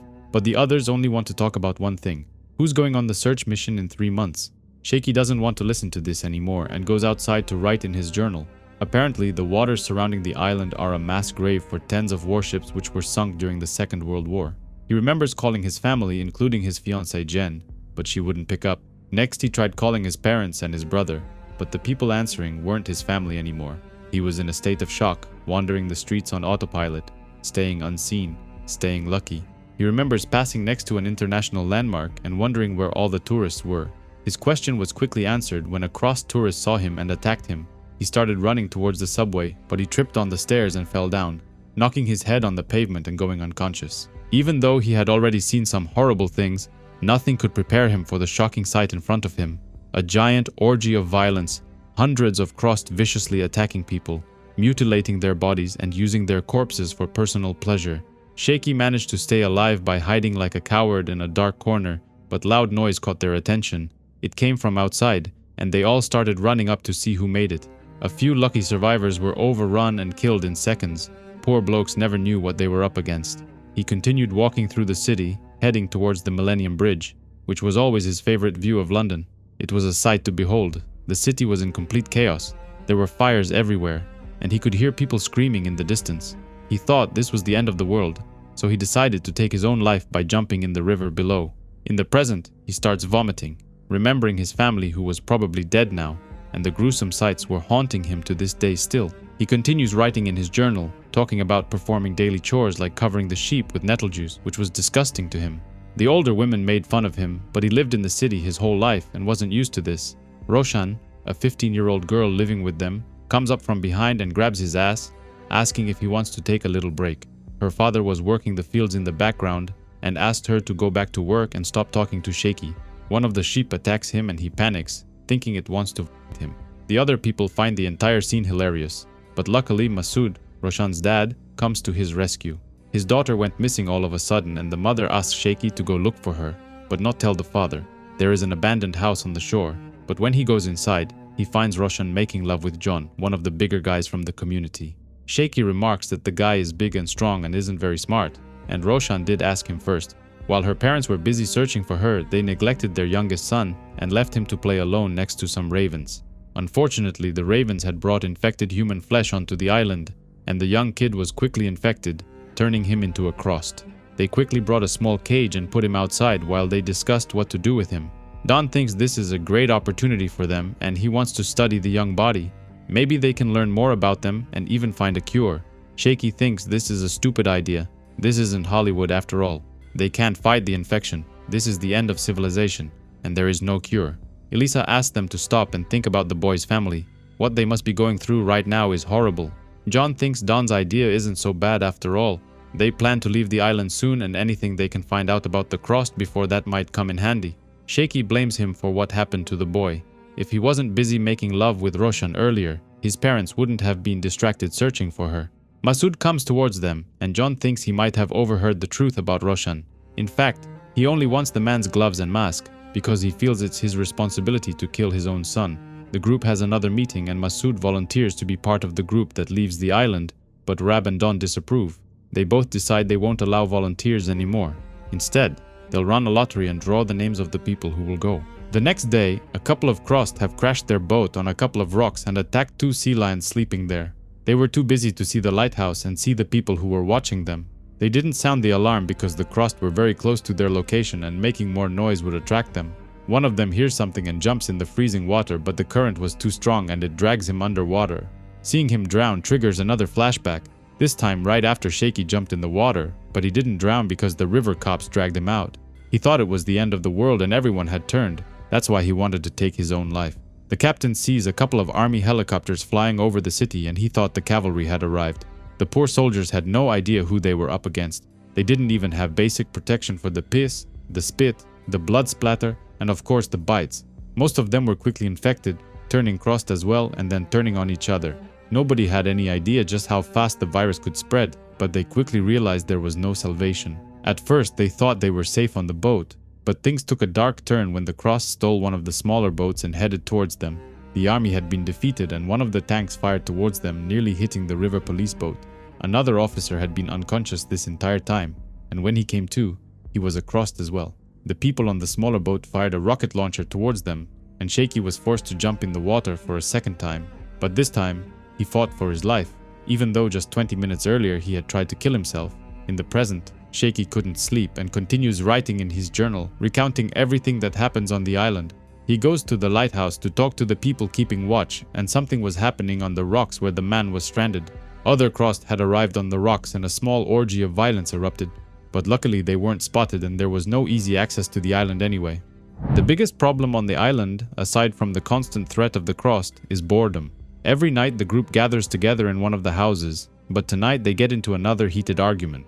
Shaky is against the lottery that chooses which people will leave the island to search for supplies, but before they can settle the argument, something rings the bells on the telegraph pole. Lance, one of the younger boys, was supposed to muffle the bell to prevent it from sounding the alarm during the night and attracting enemies, but he forgot. The troop talks about who should go there and muffle the bell again, but Don thinks it should be Lance because it's his fault. John volunteers, claiming the others all have families while he has nobody, and if something bad happens, it won't be a huge loss. The sleeping houses were surrounded by traps, and it was easy passing them during the night, but he manages. However, after only a couple of minutes, the group hears gunshots in the distance, signaling that the Crossed have made their way onto the island. John comes back running for his life, while a couple of Crossed were chasing him. Unfortunately, he gets stuck inside the barbed wire and he can't move anymore, while the crazies are right behind him. The group rushes to help him, but it is dark and they can't get him free or get a clear shot. One of them starts peeing on his legs and the others are afraid of getting infected. Don gives the order to pull back and leave him behind, and Shaky is the first one to run back to cover. The Crossed eventually get to him, but Don throws him a knife, asking him to take his own life. One of them takes his penis out and wants to violate him, but John uses the knife and ends his life on his own terms. Everyone else then picks up a gun and lets them have it, shooting the remaining Crossed and taking them out. They didn't need to worry about hitting John by mistake because he was dead now. Shaky accuses Don of throwing the knife towards him, instead of doing more to save him, but he defends his action. This is why they can't allow volunteers for the mission on the mainland, because the stronger people always volunteer first, leaving the useless ones like Lance behind. The lottery is the best way to choose who goes and who stays, and in the end even Shaky agrees to this. It's already been a week since John died, and life goes back to the usual routine, reinforcing the defenses, checking for lurkers from overnight, taking the sheep to pasture and others. Someone rings the bell from the telegraph pole, but it wasn't because they spotted enemies, it was someone else. Jackson is a man who often visits the community and trades with them, but he lives mostly alone on the mainland. The group takes a boat to go to him, but Rab isn't too thrilled to see him. They have some bad history between them. In the past, after the boat was destroyed, Shaky managed to swim all the way to shore, and he spent the next week alone living in the forest nearby. One day, while trying to shit behind a tree, some Crossed heard him fart and came running. In the present, Jackson is attacked by a couple of crazies, but he's one tough son of a bitch and he easily takes them out. He didn't live on his own all this time because he couldn't take care of himself. He claims he brought many things to trade, including ammo, food, consumables, and he even has some information. In return, he only wants a pair of pink shoes, a sheep that he can take back with him, and someone to pull his finger. That's right, he must be completely mental. The trade was well worth it. He bought soup, veggies, bulbs, batteries, gas, and even ammo. He also claims he saw smoke in the hills and boats, large groups of people moving, carrying weapons, but they aren't survivors, they are crossed. Don wants to ask him to stay with the group. After John's death, they could use a strong man like him. But Rab is sure he wouldn't choose to stay, so why bother to even ask him? Jackson is a loner. At nighttime, he leaves the camp and goes towards the edge of the island, choosing to sleep alone. That's the difference between him and Shaky, who couldn't survive alone for more than a week after the outbreak. Luckily, he was saved by a group of people who were walking through the forest and saw him getting attacked. Mr. Tooley, aka Gamekeeper, chose to take him with them, and so he spent the next 8 months surviving together. Shaky is convinced that if they're gonna do a lottery, his name will get picked, but he won't survive out in the wild. He wants to stay on the island and decides to cheat the lottery, but he doesn't know how just yet. Don and Rab put everyone's names inside a small box, in preparation for the lottery, which was only 3 weeks away, but they were keeping a close eye on it. Shaky talks about the love situation of everybody on the island, starting with Elisa, who he thinks resembles a lesbian. Roshan is still flirty with him, even though she cries for John most days, and she's also 15. Celine and Maria are too old for him to be romantically involved, and they even smell bad from spending too much time among the sheep. James is attractive, smart, perfect for love triangle material, but he's extremely gay. Meanwhile, Jackson prefers the company of sheep rather than being with a woman. And then there's Tabitha, who is a beautiful blonde girl who loves to draw. She doesn't seem fazed by all the apocalypse that's going on around them, and even uses the rotten body of a crossed as her subject. In the past, Gamekeeper made fun of Shaky after finding out that he used to be a writer, a comic book writer even. In this new world, writers are completely worthless, and that's why he was the leader, because his skills actually mattered in the real world. Shaky tells Tabitha he has an idea for her next drawing, but he was just trying to find something to keep the others busy while he cheats the lottery. His plan works, and he convinced Don and Rab to stand still and pose for her, while she tries to draw them. Everyone inside the community got involved. Entertainment was very scarce, and they take anything they can get. In the past, Gamekeeper was the leader of the group because he knew hunting, he knew fishing, he knew tracking and shooting and starting fires, all the skills necessary to live during an apocalypse. He told them which mushrooms to eat, when to move, when to stay still, and when to run. There were 10 of them at the start, but most of them were dead inside a week. Lloyd and Agnes came from a rich family, and Gamekeeper used to work for their dad, who was a lord. But nobody cares about titles anymore. The people at the top now are the ones who know how to survive. Shaky went to pee in the bushes and saw Gamekeeper sitting next to Agnes while she peed. She wanted some privacy, but he refused to move, claiming it's safer if he kept an eye on her. While everyone else was distracted with the painting, Shaky sneaks inside one of the buildings and tries to open the lottery box, but Rab catches him and punches him in the face. He got a swollen eye for the next couple of days, and the painting remained unfinished because Rab moved towards the end. The group leaves the island to search the traps and take Jackson and his ship back to shop. Everyone is kinda quiet, resentful towards Shaky, who was caught trying to cheat the lottery. Shaky is also resentful towards Skip, because unlike him, he actually has skills useful during an apocalypse. Before everything fell apart, he worked as a tourist guide, driving people around on his boat and showing them the sights. He still has the boat, and it was docked a couple of miles up north at Houghton Bay. They keep this boat in case of emergencies, but nobody can start and drive it except Skip, making him a valuable member of the community. In the past, Shaky and his group arrived on the highway, and half of them wanted to take a police car and drive, but Gamekeeper was against this. He claimed the roads are dangerous and they would likely attract the crossed, putting themselves in a situation they won't be able to escape. He was right, because just a couple of days later they found the police car which crashed on the highway, and the people were viciously killed by the crossed. Jackson warns the group that the dock is not safe. There is something up on the hills around the port. A couple of bodies were hanged on crosses, and a grenade was stuck in their mouths, almost as if they were booby-trapped. Back on the island, the group lives a routine life, but even here they have their own currency. They use pebbles as means of trading between each other and paying for things. This is the first time we see Sofia, a Spanish girl who can't hear and mostly stays inside, not participating in any of the island's activities. She isn't completely useless, however, because she serves another purpose. The men on the island pay her in order to make love with her, and she gathers their pebbles, making her one of the richest women on the island. Shaky is the only man who never used her services, and he wanted the other women's opinion about her situation. He asked Elisa and even Tabitha what they think about Sofia, but he mostly just wanted to poke and pry. The writer in him was dying hard. Sofia has her own rules. Mostly she works on a system of first come, first served, and the men would gladly give their pebbles to her. Shaky has never made love to her, and it's mostly because of 3 reasons. One is that he's a coward. Second is that he easily gets attached, and he doesn't want to get hurt. And thirdly, he doesn't want to use his pebbles on her, he likes being rich.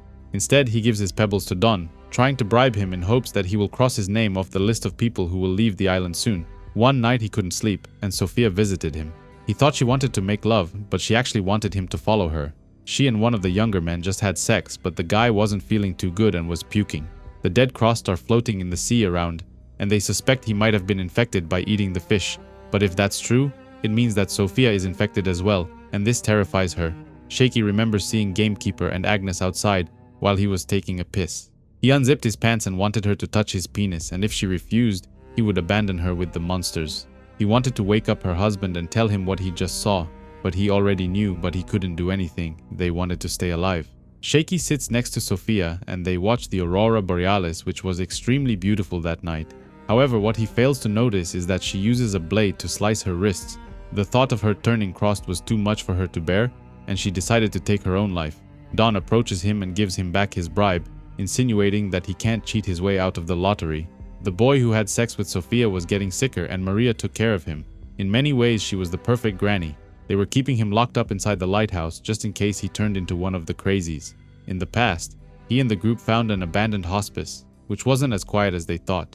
Someone was keeping sick patients tied to the beds and feeding them, which means the place was packed with supplies. In the present, Shaky visits Rab, who was keeping watch in the lighthouse, and starts writing in his journal. On his way up, however, he unlocked the door where the kid was staying, and by now, he was already turned crossed.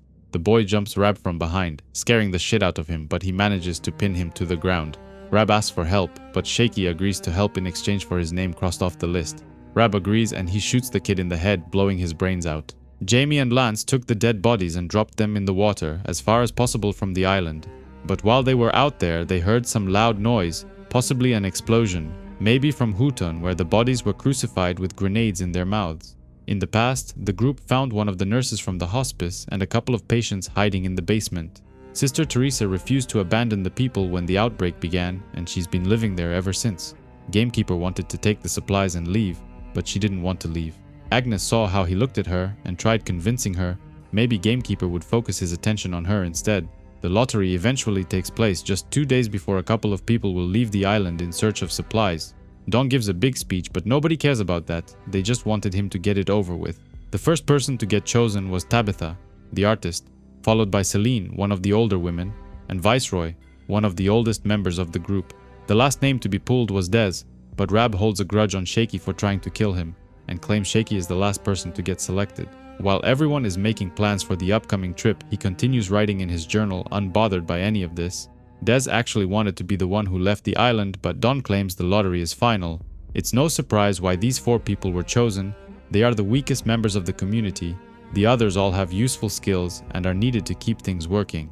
We finally learn the truth, that Shaky actually wanted to leave the island. He bribed Don and tried to kill Rab because he wanted them to hate him, ensuring that his name would be on that list. He lived his entire life working as a writer for money, but now there's nobody to write for anymore. No point in imagining anything, and nothing for his brain to do anymore except remember. During one of his final lookouts, he sees Sister Teresa out on a boat together with other crossed, pleasuring herself with a man's leg. This island is driving him crazy. He can't stop wondering about the mysteries that lay on the mainland. He can't stand the routine and the constant small talk.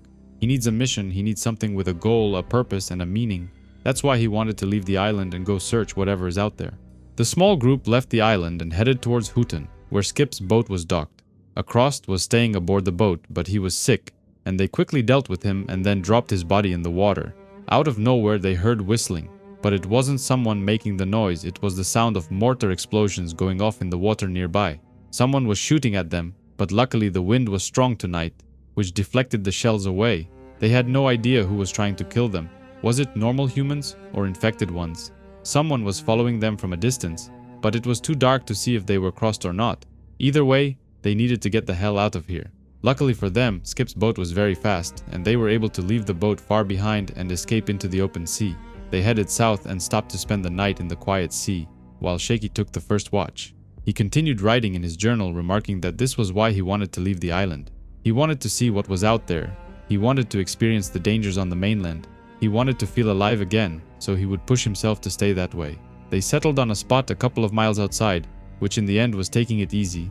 Little petrol run to ease them in. The weather was much colder here, and it was starting to snow. Tabitha remarked how beautiful the scene was, even though Shaky didn't see any beauty in freezing his ass off. They were following a map that belonged to John, that was marked up with all kinds of useful locations. The person in charge of the map was kind of in charge of the whole expedition, and in this case, that person was Shaky. They arrived at an abandoned petrol station, and the group decided to split up and search for supplies. John was a gun lover, and he had marked on the map every location where one could find weapons and ammo. But first, they needed other things. Before leaving Kava, they were given a list of things to look for, things they needed to prioritize and they needed to stay on track. In the past, Gamekeeper was desperately trying to convince Sister Teresa to abandon the patients and join their group, but she was too good of a person and refused.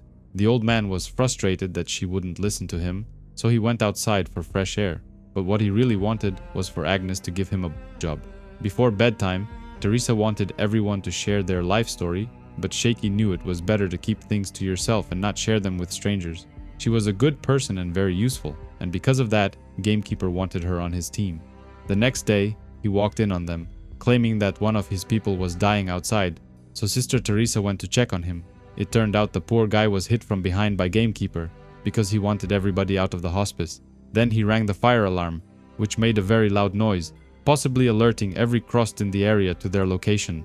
It didn't take long for them to arrive and run inside, armed with swords and knives. One of the older patients even managed to run outside, but she was caught from behind and killed right in front of them. Gamekeeper's plan worked out in the end, and Sister Teresa had no choice but to come along, even though she didn't speak a word for 3 days. In the present, the group found a young crossed girl freezing in the snow, and Viceroy wanted to get closer. He thought she was harmless, but as soon as he took his mask off, she jumped at him. Luckily, he was saved by Jackson, and the young girl drowned in the freezing water underneath her. Shaky thought to himself that the only reason they managed to stay alive until now was because of pure luck. Before bedtime, Shaky remembered when Sister Teresa asked everyone about their lives, so he decided to do the same. Skip wanted to go first and told everyone that he, together with his wife and bigger brother, ran a successful boat ride business. During the first days of the outbreak, an aircraft fired towards the city, which killed many people and injured thousands, including his brother. They had to amputate one of his arms and legs, and he was recovering in the hospital when the Crossed started appearing. The group was ambushed by a couple of Crossed who came at them riding bikes, but Jackson took care of them with ease. Instead of helping, the others ran away and hid like cowards, which pissed him off. Skip did the same when the city was overrun by the Crossed. He left his brother in the hospital, telling himself that he was probably killed by now. He and his family managed to escape, but the only thing going through his mind in that moment was how exciting the whole thing was. Skip had always been an adrenaline junkie, and escaping was the best thrill in the world. The group nearly escaped an attack from the Crossed and found shelter among some abandoned houses. Celine was freezing and panicking, but Jackson refused to let them start a fire that would surely attract any Crossed in the area. Shaky remarked that he and Jackson were like Rab and Don. One was the leader, while the other was the chief. But which one was which? Tabitha said she used to be an arts teacher, and she would make love to one of her students every Thursday afternoon. She hid in the attic above the art class when the outbreak began and continued to watch what was happening below. She saw that her student had turned Crossed, and he continued coming there every day. She continued to paint, mostly her student, because it was the only thing she could think about. One day, the other Crossed turned on him and killed him, while she watched the entire scene in horror. Tabitha had a theory. She thought the Crossed were unable to communicate what they felt. They were like toddlers, endlessly throwing a tantrum because they couldn't articulate what they wanted. The killing, the raping, it was the only creativity they were allowed. The virus stripped everything else.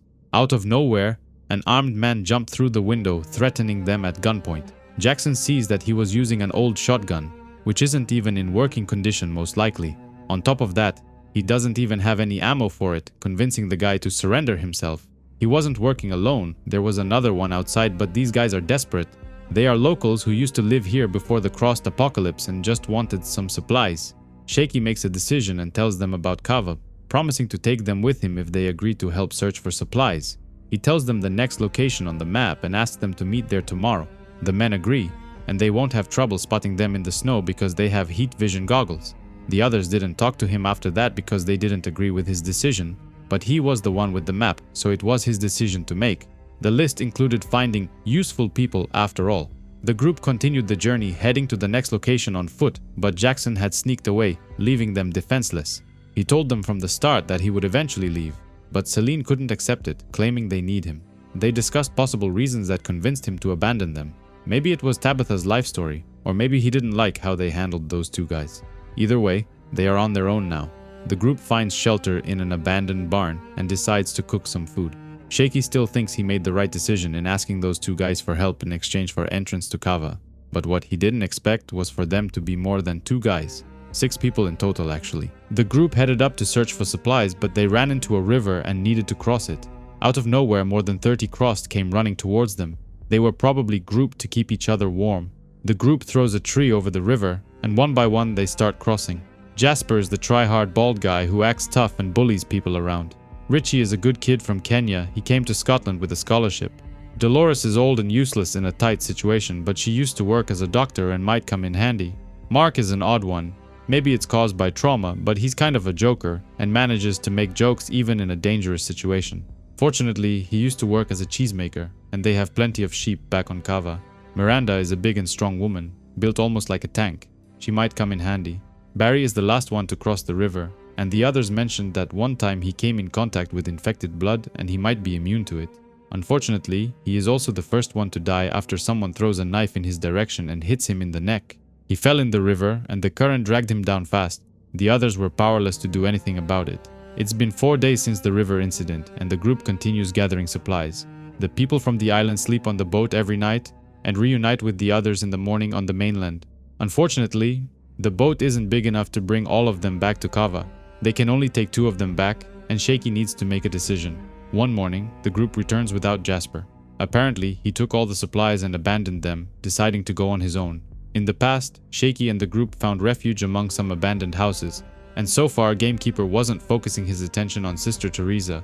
However, one night, Agnes wanted to take her own life and took a bunch of pills. She was in bad shape for a couple of days. That's when Gamekeeper turned his attention to Sister Teresa, but Shaky warned her about the old man and convinced her to pretend they were making love. This deterred the old man from taking advantage of her, and Shaky kind of fell in love with her. Apparently, Jasper didn't take only the supplies. He also took the map which leads back to Kava, but someone was following him, a man wearing protective gear and boxing gloves. Eventually, the group picks up everything on the list, and the only thing remaining was guns and ammo. They follow the map directions which lead them to Fort George, home of the Blackwatch 3rd Battalion Royal Regiment of Scotland. But getting close to the fort was another thing, because the place was surrounded by Crossed who were having a giant orgy. There are people inside who are willing to trade ammo, but they need medical supplies in return, and getting outside wasn't going to be easy. The group leaves the fort and travels to Inverness, a nearby town which was mostly empty since most of the Crossed were at the fort.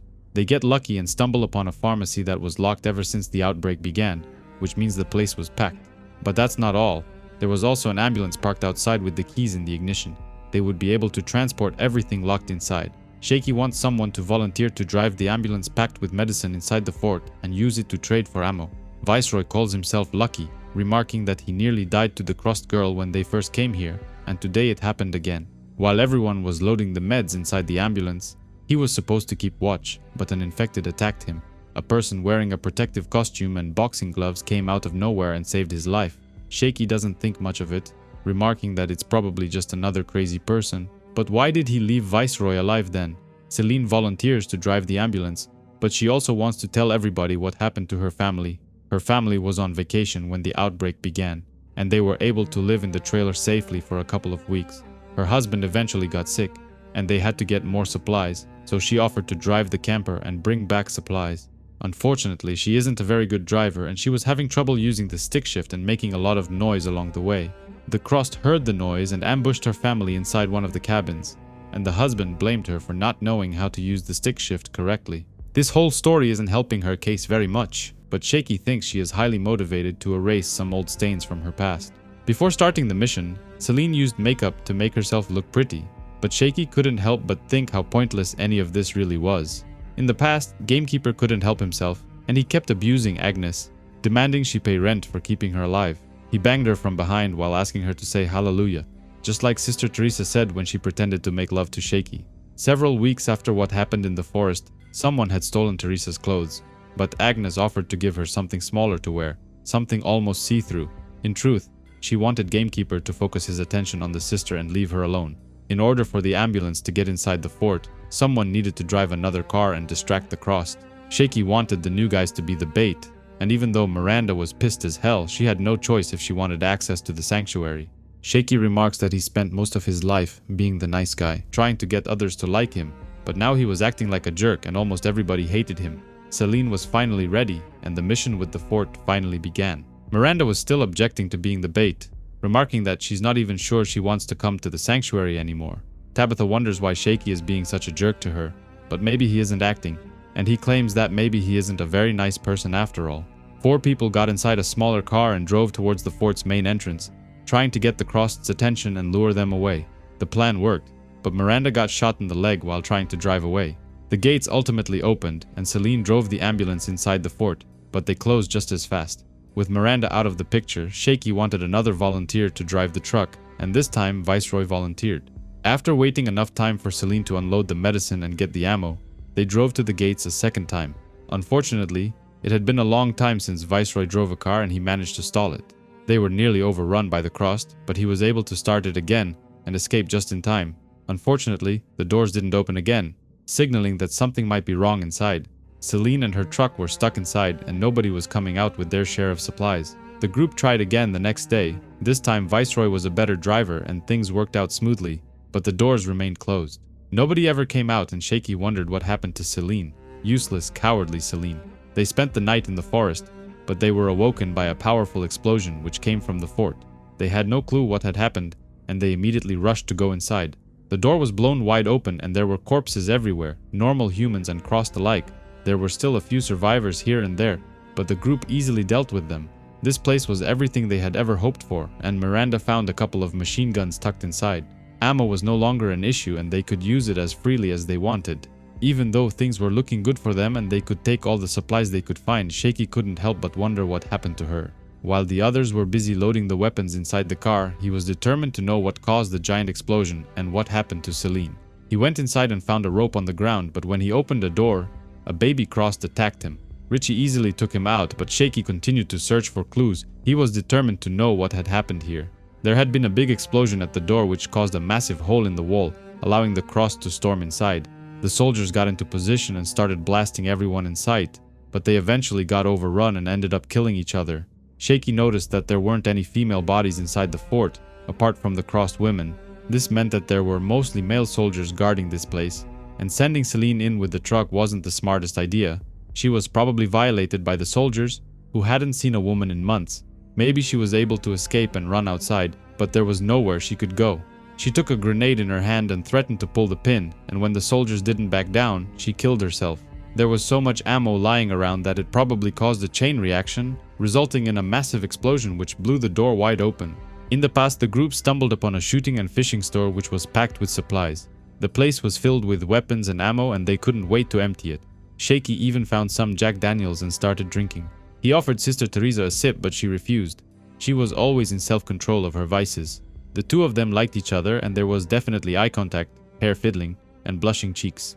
If she were any other woman, there would definitely be something going on between them, but not Sister Teresa. She was devoted to her religion and didn't have a problem saying no.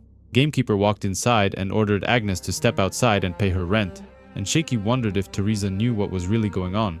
They went in the back and the old man unzipped his pants, but Agnes begged him to focus on Sister Teresa and leave her alone. In the present, Shaky claimed they only had 3 places left on the boat and there were 4 of them, so they organized a draw. Whoever picked the shortest straw would get left behind, but just like on the island, Shaky cheated again. He made sure that Dolores, the oldest of the group, got the shortest straw. She wasn't actually a doctor. She worked as a dental nurse and would be a completely useless member of their community. In the past, Agnes's husband watched as his wife pleasured the old man, but it finally got to him, and he decided to do something about it. The group had finally gathered everything and it was time to go back home, but everyone was feeling uneasy. They felt bad about leaving Dolores behind, and even though they left her plenty of supplies, she begged them to take her along. It's not like they couldn't make place for her, but Shaky didn't want to take unnecessary people back to Kava. Now that the mission was finally over, Viceroy wanted everyone to listen to his story. Before the outbreak began, he had just lost his mother. He got fired from his job, while the boss remarked that he can't compete with younger salesmen. He went through life being kicked in the balls. never made a single decision on his own. He just accepted all the shit the world slung at him. He returned home and found out that on top of everything else going bad in his life, his wife was having an affair. He finally had enough and lost control and attacked his wife, butchering her with the kitchen knife. He was locked away in prison. But when the Cross took over the country, the guards opened the cell doors and let everyone out. Nobody even paid attention to him, and he walked out unharmed. In the past, Lloyd was going through the same thing, tired of Gamekeeper taking advantage of his wife, so he decided to do something about it. After spending nearly a month on the mainland, the group finally arrived back home and the island had never looked better. But Richie wasn't impressed. He thought it would be something nicer than this. After what happened at Houghton Docks when someone tried to kill them, Skip found another place to dock his boat. Upon getting closer, they saw a bright light beyond the hills, and everyone was curious to know where it was coming from. Shaky, Richie and Viceroy formed a small party and went to check it out, not knowing what they were gonna find. The light was coming from a giant bonfire, while the Crossed were gathered around it, having a massive orgy. Former soldiers armed to the teeth were having a good time, and in the middle of everything, there was Sister Teresa. The men went back and everyone headed towards Cava, this time in one of the smaller boats. They unloaded the supplies on the beach, but it was dark and dangerous to head towards the sleeping houses. They decided to spend the night there and wait till morning. But Viceroy was curious to know if Shaky knew the woman at the bonfire because he seemed to recognize her. In the morning, the people from Cava were coming around the hills to greet them, but as they got closer, they started shooting towards the people on the beach. Surviving a whole month on the mainland, just to get your head blown off by your own crew back home. What a way to die. Luckily, nobody was injured and Jasper removed his mask and welcomed everyone home. In the past, Lloyd confronted Gamekeeper behind the store as Agnes was pleasuring him.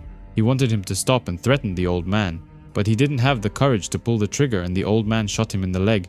He wasn't dead just yet, and as punishment, Gamekeeper began whipping Agnes in front of him as he bled to death. Shaky was a coward and too afraid to do anything, so they just stood still and watched. Shaky accused Jesper of being dangerous and racist, claiming he attacked the others and stole their supplies. He can't be trusted, but the only reason he was able to find the island was because Shaky left love letters all over the mainland, detailing the location of the island. In the past, Sister Teresa found them behind the store and demanded to know what was going on. Shaky claimed the letters were nothing more than therapy to him, about someone he used to know and love greatly. But the others weren't buying it. Elisa claimed he put all of them in danger. If Jasper was able to find the island, so could the Crossed. Everyone was mad at him, especially after he tried to cheat during the lottery, and now the stuff with the letters. Everyone on the island turned on him, and every time he tried to start a conversation, they would tell him to fuck off. Even Skip's son took a piss at him. That little fuck never liked him anyway. Richie was the only guy who talked to him, but he always made sure that nobody could see them spending time together. The leaders wanted to have a word with him, claiming that Jasper was causing too many problems, disrupting the governance balance and luring people to his side, but he was too aggressive, and sooner or later he was going to cause a disaster. At nighttime, Jasper sneaked into his room and threatened him, claiming he knew about his conversation with the leaders.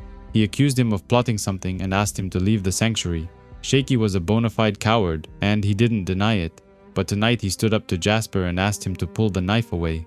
This probably saved his life, but Jasper wasn't backing down and claimed ownership over his room. Shaky was forced to move into the drover's cottage near the beach, where he wasn't safe and was exposed to possible attacks. Tabitha visited him, but didn't stay long, and Richie brought him some food, but he was afraid of being caught by the others. Rab and Don visited him as well, but they were plotting against Jasper, who they claimed was talking about fighting the Crossed, giving them a taste of their own shit. According to them, he was completely crazy and couldn't be trusted in a leadership position. But the others liked him and supported him. In the past, Sister Teresa confronted Gamekeeper and even took his gun away. He was completely in love with her and asked her not to hate him. Don suggested killing Jasper. Of course, they didn't want to get their hands dirty, so they came to him. He continued writing in his diary, remarking how he managed to turn everyone against him, even Jackson, who left the group probably because of him. Tabitha visited him and was curious to know if he still loved the woman from his letters, Sister Teresa. She never knew he had a soft side and was attracted to him. They spent the night making love on the floor, while he continued thinking about Sister Teresa and Gamekeeper. The group was on the mainland searching for traps, but they returned with something even better. They were able to catch a couple of rabbits and they even found a crate filled with ammunition. Jasper was extremely proud of himself and took all the credit, claiming it pays off not being scared to search for stuff.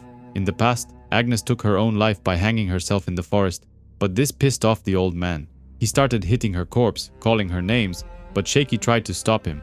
This prompted the old man to hit him in the face with the back of the rifle, leaving him with a cut. Shaky was suspicious about the way they found the crate, abandoned on the ground like that, but Jasper didn't think anything of it and loaded a couple of rounds into his shotgun. The two of them got into another heated argument and Shaky wanted to punch him. Jasper turned around and put the barrel against his chest, threatening him. This wasn't the first time it happened. He was in a similar situation with Gamekeeper after Agnes took her own life. Jasper wanted to kill him and shot, but the shotgun malfunctioned and exploded in his hand. The explosion was powerful enough to blow off his hand, and a piece of metal flew straight into Richie's brain. The bullet struck Viceroy in the ear, but it barely grazed him, and he was thankfully still alive. However, there was something else wrong. The shells were all booby-trapped. They were covered in human excrement. After the incident in the forest, Gamekeeper left the group and stayed by himself, although he did come back once in a while to bring food to the group. They were better off alone, but once Ashoki got sick, they started to get worried. The tainted bullet had done its job and Viceroy was now infected with the crossed virus. Shaky knew that it was just a matter of time before he turned, so he prepared to end him. In the past, Gamekeeper always stayed close and kept an eye on them, even though sometimes he didn't show for days.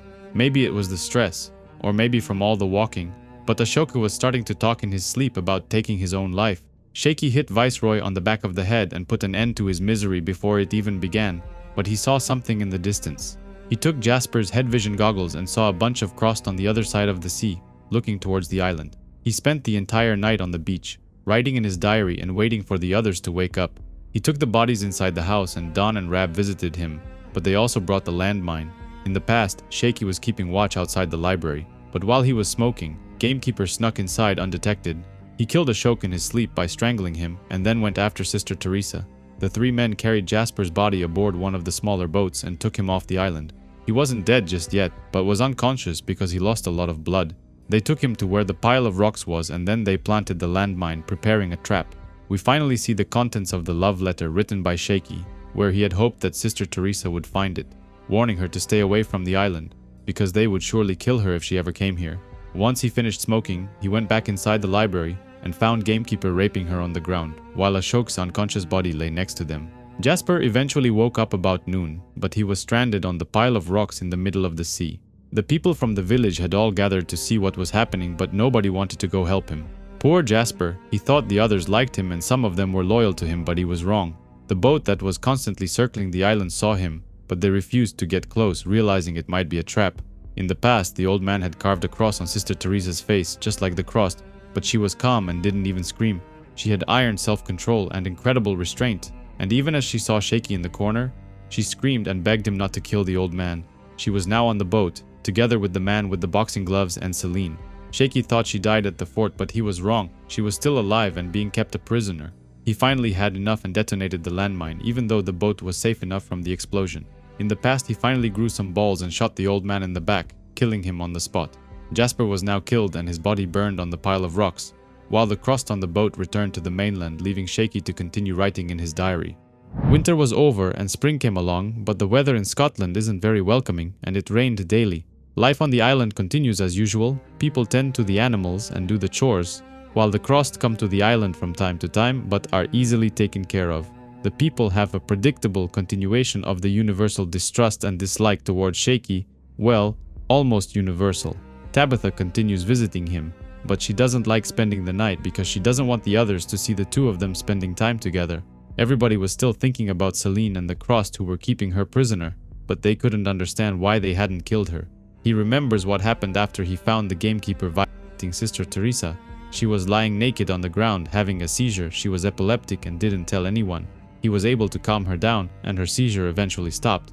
But the old man was still breathing next to them. Someone sounds the alarm from the tower, but it wasn't the crossed, it was someone else. Could be raiders, could be friendly, but Elisa pulls out the guns. She isn't taking any chances.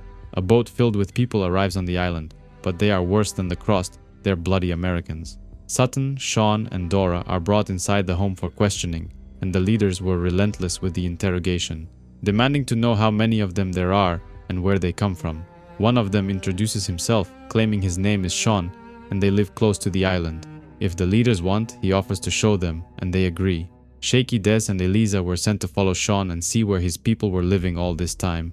Being stuck on Kava, they didn't get to see too much of other islands, and Shaky is impressed with how beautiful this place is, even during a thunderstorm. Eventually, they arrive at the destination, a giant fleet of ships floating on the sea, with over 388 souls on board. They couldn't believe how big the ships were, and Shaky is curious to know who's in charge. The captain greets them aboard the giant cruise ship and wishes them a nice visit. Sean claims they have everything they need here: engineers, navigators, gunners, growers, fishers, and even chickens. They've got a nice functioning community here. After touring the place for a couple of hours, the group returns back to the island for debriefing. Shaky was careful and noticed barnacles on the propellers, meaning they hadn't used their engines in ages. There didn't appear to be any fuel inside the barrels. They were only stacked for show. And also, he didn't see any children on board. He thinks they're screwed and desperate, and they don't want the people on the island to know about it. The next day, an even bigger group of people comes to the island, but so far they haven't talked terms, trade deals, or what they actually want from them. Ted is the ship's first mate, and he introduces himself, but Don asks them to keep quiet and not answer any of his people's questions. And just as predicted, they had many questions. What's it like out there? How many of you are there? And Mark telling everyone he knows how to make cheese. In the past, Sister Teresa eventually woke up, but she had one hell of a hangover. Luckily, Ashok was alive as well. The gamekeeper had strangled him long enough to kill him, but he wasn't doing too good. Shaky brought her outside, where he had tied the old man to a tree and immobilized him. He put a phone in his pocket and set the alarm to ring every hour, hopefully making enough noise that would attract the Crossed. He then said goodbye, thanking him for keeping him alive all this time. The first mate acted impressed. He saw the animals and had a nice dinner, but Shaky could feel that something was off. He knew that in reality, he was kinda disappointed and not really impressed with what they've got here, which means that their lives on the boats are a lot better. They have more than them here. Don strongly advises against showing the Americans their stores or talking about guns, and he won't let his people go aboard the boats either. Rab, however, doesn't see eye to eye and claims the Americans have invited guests for a tour of the cruise ship, and it's the people's decision, not his. There is still the odd chance that they aren't friendly. What if they abduct the guests to weaken them even more, and then storm the island and take everything they have? Things escalate, and Don loses control over the situation and even gets punched by someone. In the past, something had happened to Ashok. The lack of oxygen had damaged his brain, and he was acting crazy. Shaky thinks he is a liability that could get them killed and wants to abandon him, but Sister Teresa doesn't approve. Things were really bad, and he was even eating his own shit just like the Cross do, but Shaky agreed to keep watching him. The guests arrive at the fleet, and Sean asked them to relax, claiming the people will take good care of them. Upon going on board, they couldn't believe what they were seeing. Entire gardens for growing vegetables were spread all over the deck, and the people were working hard to make food. The cruise ship is tied to the other boats, and Dora takes them on a tour. They were even growing chickens, which were kept in cages to produce eggs. But Shaky is skeptical, while the others are thoroughly impressed. They even prepared a big dinner for them, and they even had beer, something they hadn't tasted in a long time. The control room still had running power, but they were only using it when they needed to, mostly for navigation charts and hot showers. Shaky wanted to meet the captain he saw the other day, but he was busy with something. He is also curious about Big Bertha, a giant ship that was in rough condition, but apparently that's an old rig runner used for maintenance and spill prevention. The group eventually returns back to the island, but Shaky was worried. He was worried that if the people see what kind of life those people have, they would leave the island in a heartbeat. Rab thinks it's safer on the island because islands don't sink, and they both decided to not allow any more visits to the fleet. Shaky goes back to his room, and Tabitha comes running, crying her eyes out. She is scared because she missed her period 2 months in a row, which means she is pregnant with his baby. The news comes as a shock to him, and Shaky doesn't know how to react. Instead of talking to her, he gets up and leaves. He keeps himself busy for the next couple of hours, ignoring her every time she wanted to talk, and even agrees to take Dora out for fishing. At least here on the open sea, he has plenty of time to think. It's not like he's freaking out about marriage and commitment and settling down. He's taking care of people. It's just that everyone who ever needed him, everyone he ever took charge of, everyone who ever relied on him, they're already dead, and he's afraid the same thing will happen to Tabitha as well. Dora claims the reason there aren't any children on board is because the cruise ship was running old people's tours through the Caribbean, and most of the crew didn't have their kids with them when it all went down. They've had a few children born on the ship, but most of them died. This world is harsh and kids just die. Shaky goes back on the island and apologizes to Tabitha, claiming he is sorry for being a prick and a coward, but he wants them to make it work. They'll eventually find a way. After a couple of days of negotiating, the trading's almost done and Don was just itching for the Yanks to be gone. He wants things to get back to normal, which means he gets to keep being in charge and people listen to him. Shaky remembers sleeping next to Sister Teresa, but she always kept her distance and didn't let things progress too much. Ashok woke up in the middle of the night and jumped on them, behaving like a child. By all means, he was pretty much retarded now. The people were carrying the last boxes filled with food and other supplies when Rab sees something coming towards the island. It was Jackson, who disappeared ever since the mission on the mainland. But he and Dora knew each other. She was happy to see him and wonders if he got a chance to check Flauta, but before they could talk more, he wants to show them something. Dora calls the people on the island kinda dumb, claiming this whole thing has been about one thing only, about oil. Flauta is a big terminal for the oil pipe, where the oil flowing there is unrefined and can't be used as fuel. While he was on the mainland, Jackson found Celine and brought her back, but she was in shock and could only say a couple of words. Clay loan, X, time and place. She was taken to the lighthouse and placed under quarantine. They couldn't know if she was infected or not. They needed to wait a couple of days. Sometimes the infection takes its time. Maria claims there is no sign of infection, she is just in shock. But the others are worried she might be a trap, just like the injured cow on the boat. Jackson claims he met the people from the fleet when they ran out of fuel, and they were forced to come to shore looking for help. He told them to come here and showed them where Kava, but defends his action, claiming the Americans are good people who gave him shelter and food. He wanted to help them find fuel and headed towards another island called Flauta that holds an oil refinery. He went inside and found a bunch of dead bodies. Most of the people working there were brutally murdered, but he heard sounds of sex, pain, and laughter coming from inside. He didn't go inside, but he could feel the crust were watching him and he was scared shitless. That's when he found Celine still alive, sleeping on the ground. The only thing she was carrying was a letter, but it is empty and unmarked. Shaky remembers seeing Big Bertha in the fleet, an old rig gunner used for maintenance, which can also be used to refine oil. Dora claims they need help and wants to go outside and talk to the people on the island. She reveals the truth that she is the captain of the cruise ship, but hid her identity because she had to be careful. They came here because they ran out of fuel and planned to attack the oil reserves. Unfortunately, they don't have any weapons anymore, and the island is infested with the crust. The captain claims that any man, any woman, or any kid who donates their weapon and some ammo to the fleet will be offered a place on the ships. The Americans leave the people to make up their minds and return back to the fleet. Don and Rab are furious. If the people decided to leave the island, their little community will fall apart. They organize a meeting discussing everything that's happened recently, and besides the two leaders, most of the people wanted to leave the island, even though they don't say it out loud. Don claims that the guns belong to the island, and if anyone takes them, they will be accused of stealing and should be punished. Jackson confronts him, calling him names, claiming the people have a right to leave if they want. The only reason he helped in the first place is because they are decent people, and when they first met, they were weak and he wanted to help them. Eventually, he gets tired of listening to them speak and goes outside, but Shaky follows him.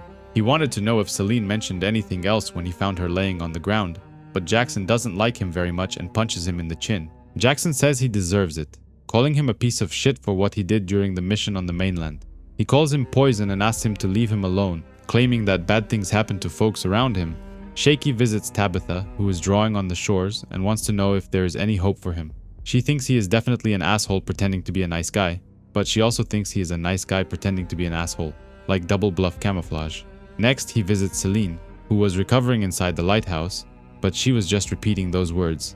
Eventually, she wakes up and tells him what happened after she went inside the fort with a truck filled with medicine. The soldiers treated her nice, which is totally opposite of what Shaky thought had happened. However, the Crossed were trying to get inside and came up with a clever idea. One of them brought a cross and they catapulted him towards the giant wall, much to everyone's shock. Once the bleep was high in the air, the others used shotguns to fire at him, causing his body to explode and blood to be spilled everywhere. The soldiers who were keeping watch were quickly infected and they turned on each other. The place erupted in chaos and one of the women was injured, so she was taken inside to see a doctor. She had to remove her clothes, which were stained with blood, and the rope was used to hold her arm. But Shaky thought she was being infected by the soldiers. Her husband visited her, but he didn't know she was infected, and she turned on him. After taking out a couple of soldiers, she came out carrying a couple of grenades and ran towards the main door. She removed the pins and detonated all of them, causing a massive explosion which destroyed the main door. The place was engulfed in chaos as the Crossed all rushed inside, but one of them was wearing a dark suit with boxing gloves, and he took Celine prisoner. He took her into the forest but didn't kill her, even though she was completely terrified. They walked all the way to the pier, where the old woman was abandoned because they didn't have enough place for her on the boat. The man in the suit took them to where the other Crossed had made camp, where Sister Teresa was waiting for them. He gave her Shaky's letters, which were scattered all over the mainland, and she loved reading them. She let Celine live, but let the man in the suit the older woman as a reward for his hard work. Celine watched in horror the horrible things being done to that woman, and eventually fainted. She remembers being carried inside the boat and seeing the cross do unspeakable things, but Sister Teresa didn't let the others take advantage of her. When they saw that Jackson had come on Flotta, she untied her and gave her the empty letter, and that's when he found her terrified on the ground. Celine lost consciousness once again, but finishes the story repeating those words again: Clay Loan, X, time and place. The leaders have another meeting and invite Shaky as well, but things weren't looking great for their community. They all agree they need to do whatever it takes to stop the people from leaving because they've got a good thing going here and they don't want to lose it. Shaky remembers waking up next to Teresa, and they stared into each other's eyes, and for a moment she felt it too. But then she blinked and closed her eyes, turning her back to him and going back to sleep. She said nothing. That was a beautiful moment. But now he wakes up to the sound of gunfire, and Roshan warns him there's danger. The Americans took a boat on the open sea, but they were attacked by a couple of crossed. None of them knew how to shoot, and one of them gets impaled and thrown into the water. The group doesn't know what to do, but Rab agrees they should help, with Jackson being the one who leads the way. One of the women gets up and tries to shoot them, but she misses every shot. Shaky picks up a grenade and throws it towards the crossed boat, while one of them jumps in the water to kill the person who fell earlier. The grenade detonates on impact, destroying the boat and killing all the crossed. Sadly, there was nothing they could do for the one who fell in the water. He was stabbed to death by one of the crazies. The Americans say they wanted to scout Flotta, but they weren't prepared for an attack and are traumatized. Jackson left with them to go back to the fleet, and Shaky begins his first part of the plan. He tells Des and Elisa that Jackson warned them not to trust the Americans, claiming that they want their guns, food, sheep, and everything else. Jackson says they've done it before to other communities, and after they have the fuel as well, they'll sail to another location. Des and Elisa went along with the lie, and even repeated it during the town's meeting, even though they knew it was a lie. In the past, Shaky and Teresa arrive at an abandoned church, and she thought it was their salvation. They went inside and got into a heated moment and nearly kissed each other, but she stopped at the last second. There was a painting of Saint Mary on a giant glass, and she felt ashamed, as if she were betraying God. Tabitha also repeats the lie, mostly because she knew that Shaky was lying, but she wanted to support him. He is the father of her baby after all. Ultimately, everyone on the island is convinced or persuaded to turn against the Americans, believing that they actually want to take everything they have. Don and Rab want to attack the fleet while its people go on their little shopping trip to Flotta, leaving the boats completely defenseless. Now that they've convinced the people on the island not to trust the Americans, the group spends the next 3 days planning the attack. They know they want to attack the crossed and steal the oil, but they don't know the exact date and time. In the past, Teresa was afraid of being punished by God, claiming that Mother Mary knew what she wanted to do. But was it really such a bad thing? Shaky only wanted to kiss her, and she wanted to kiss him, but in the end, her will overcame her desire, and she stopped. Shaky tells the captain they made a decision, and they're not going to help them attack the oil depot. But Jackson doesn't believe him and demands to know how he managed to persuade the others to say no to a better life. As a token of good faith, they brought several guns and lots of ammo as a gift, and Jackson made sure they weren't booby-trapped. The captain decides to tell them the date and time of the attack, in 2 days at 7:48 a.m.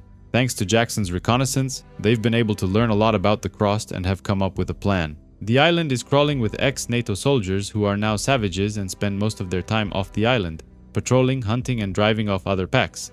Apparently, they leave the island every day at dawn, but they return at dusk, almost like they've got a cycle of sorts. This scares Jackson, but what scares him most is who controls them, remarking that they've even seen him, but instead of chasing him down, they left him be. In the past, Shaky and Teresa were having an argument because she liked it there and didn't want to leave, but it wasn't safe. While they were busy fighting, Ashoki took a shotgun and fired it at the ground, causing a loud bang. The gunshot echoed through the church and many crossed heard it. They could hear the screams getting closer to the church, but there was no time to run. They needed to defend this place. Shaky gave her a weapon and asked her to shoot. God will forgive her later, and she did. Luckily, they weren't that many crossed, and they were easily dealt with, just in time before more of them showed up. According to their estimates, they will need about 20 hours to fill the ship's tankers, and another 20 to fill the barrels, which means they're not sneaking in there while the crossed are out. Instead, they're gonna try and wipe them out, face them head on, and try to kill every single one of them.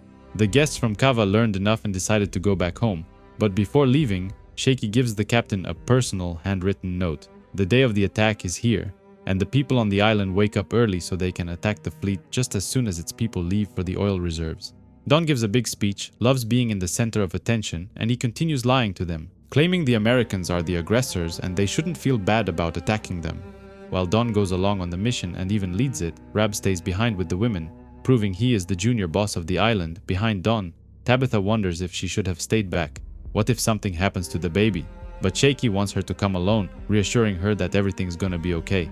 Shaky remembers nearly being caught by the Crost, and it was all because Ashoki couldn't keep his mouth shut. He continued behaving like this for the next couple of weeks, and it was getting very difficult to take care of him.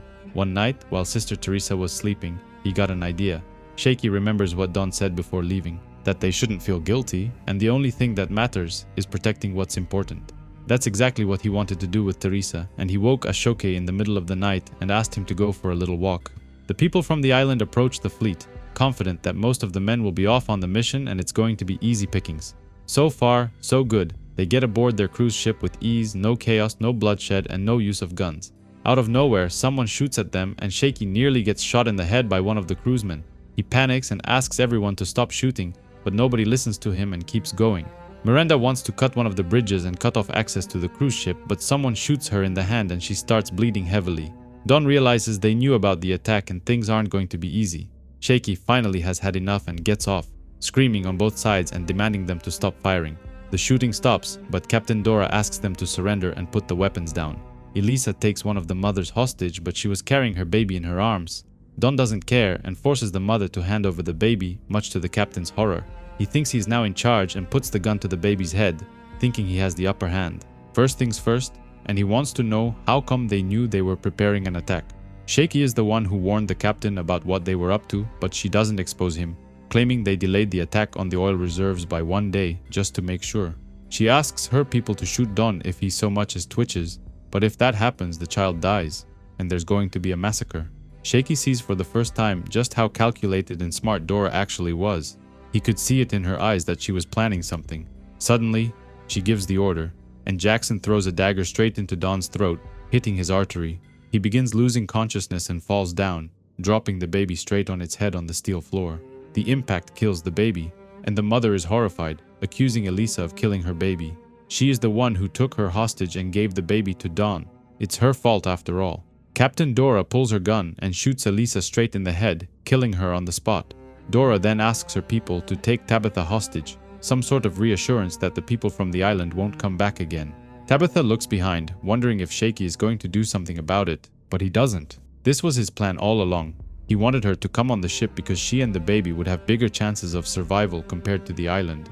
Dora lets them go back, claiming she's going through with the mission and will attack the Crost at the fuel reserves, and if anyone gets in their way, she's going to kill them. She then politely asks everyone to get the hell off her boat. The people from the island return to their boats and make their way back to the island under the watchful eye of Jackson. They notice a large group of crossed up on the hills, watching them, and Jackson decides to shoot towards them. In the past, Shaky took Ashoki in the middle of the night and abandoned him in the forest, claiming he would be back in a minute, but he never returned. In the present, Shaky takes the gun because he was curious to see if Sister Teresa was among them, and she was. Jackson hit and killed the one who was wearing a costume and boxing gloves, but when she removes his mask, we see that he was actually Ashoki.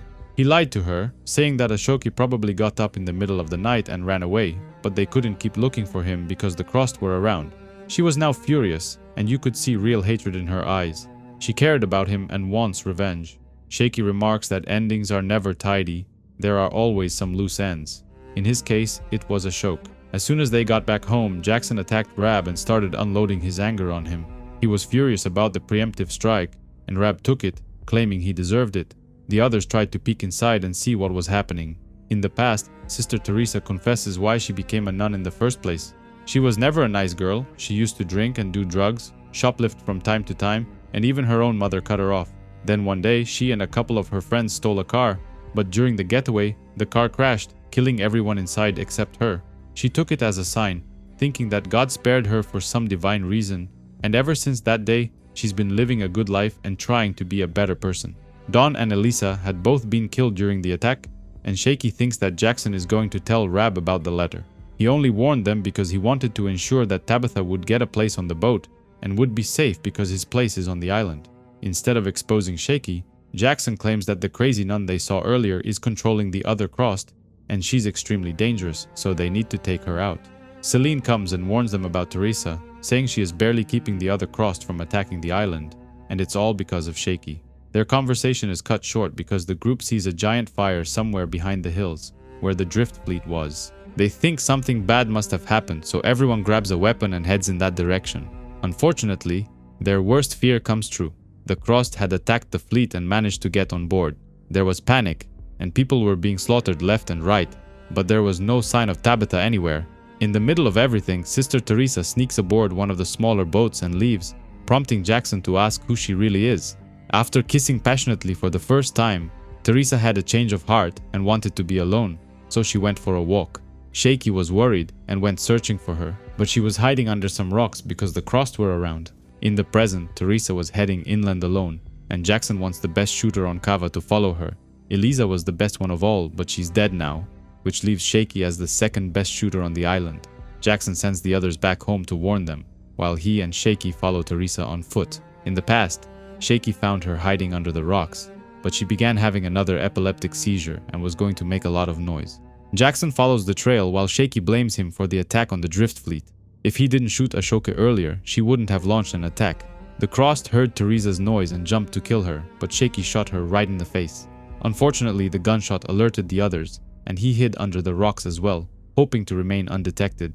Shaky uses his thermal goggles and spots a Crossed man somewhere in the distance. He reacts fast and shoots him in the neck, but not before the man shoots his gun as well. Unfortunately, Jackson was shot and he falls on the ground, claiming he can't feel his legs anymore. The Crossed was kept prisoner by someone and tied to the rocks. Jackson says there will be others coming soon and he can't walk anymore, so Shaky needs to do the right thing. In the past, he and Sister Teresa kept quiet and hid under the rocks, covered by dead leaves, and the Crossed didn't find them. Like always, Shaky is a coward, and he can't pull the trigger.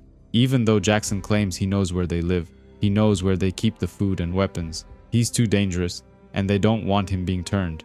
Eventually, he puts one bullet in the chamber and gives him the weapon to kill himself, but he only put one bullet in the chamber, making sure he wouldn't get shot in the back.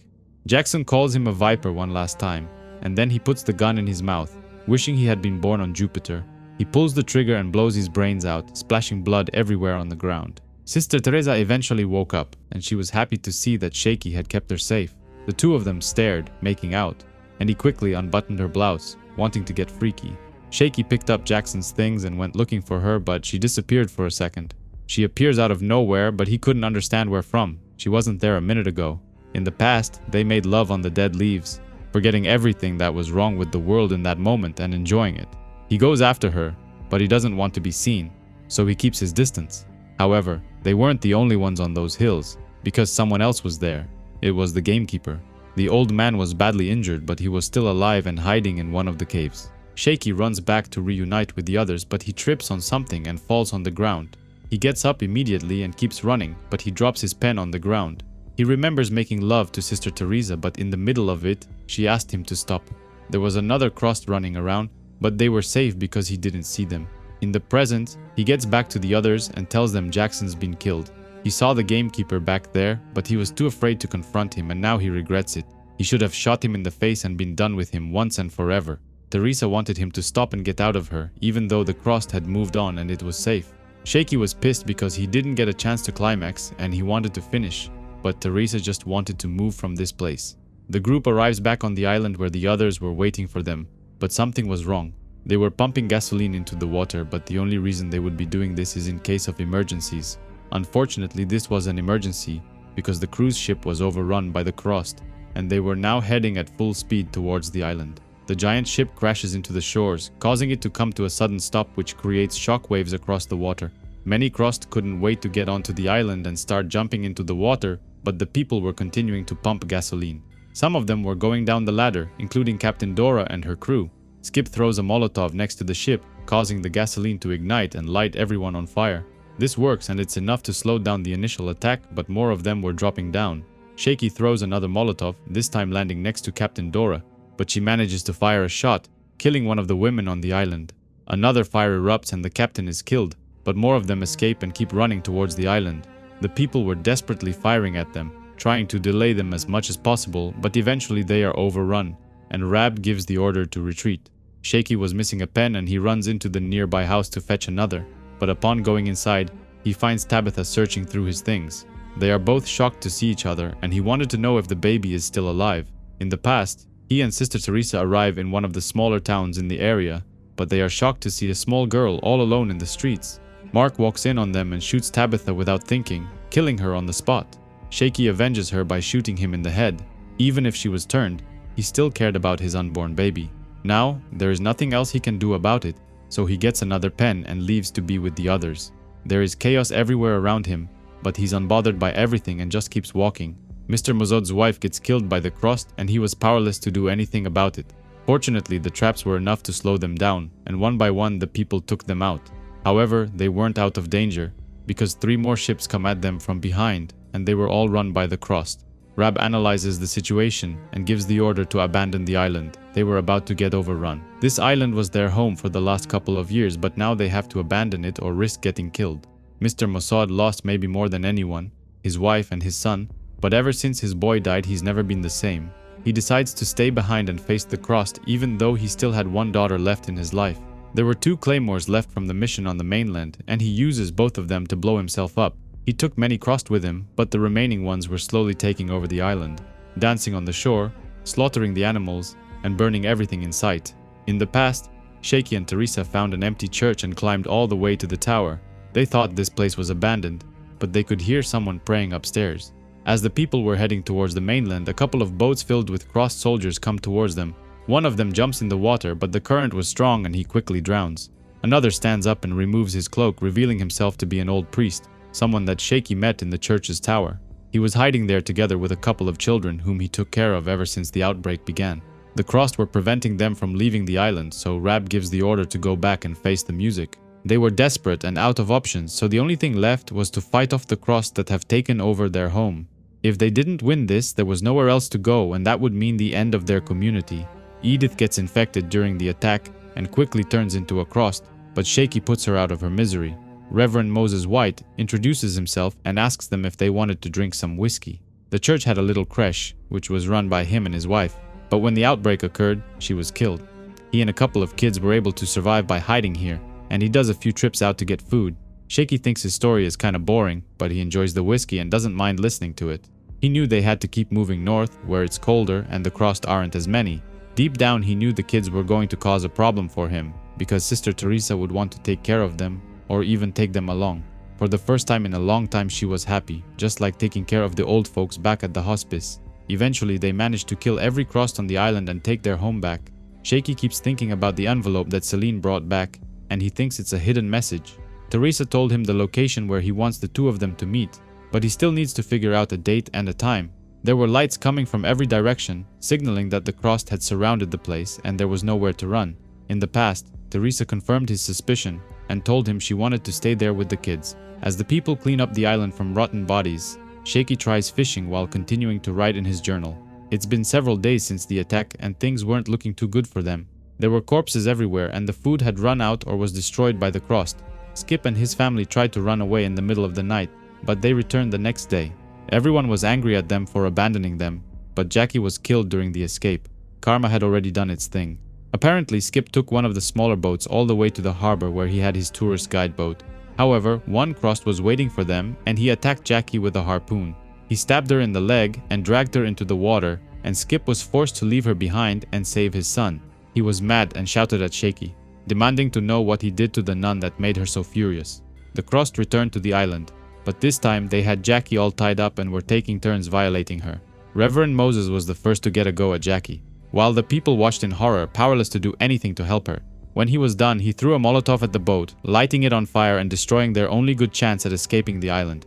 The kid just witnessed his mother being viciously killed, but instead of comforting his son, Skip claims he met his mother when he was 2 years old, meaning he's not his real dad and doesn't want anything to do with him anymore. In the past, the Reverend thinks it's safe to go out and look for supplies because they were running low on food, but Sister Teresa has another seizure in front of them. Everyone has been terrorized enough, and Shaky decides to do something about it. He and Des leave the island in order to go to the designated location from the letter and hopefully talk face to face with Teresa. The Reverend knew exactly what to do when someone has a seizure like that, and Shaky was kind of jealous it wasn't him helping her. The crust were pretty much split in half, Most of them were unable to control their urges and just attacked everyone on sight, while others were being controlled by Teresa and could control themselves. They allowed the two men to dock on the mainland and pass through unharmed, even though Des was itching to shoot some of them. There is a house with an X marked on top, just like the letter said. Shaky tears a piece of paper and writes down the time when he and Teresa should meet face to face. Tomorrow at noon, but Des wants to seal the envelope by licking it, remarking that it's kinda salty.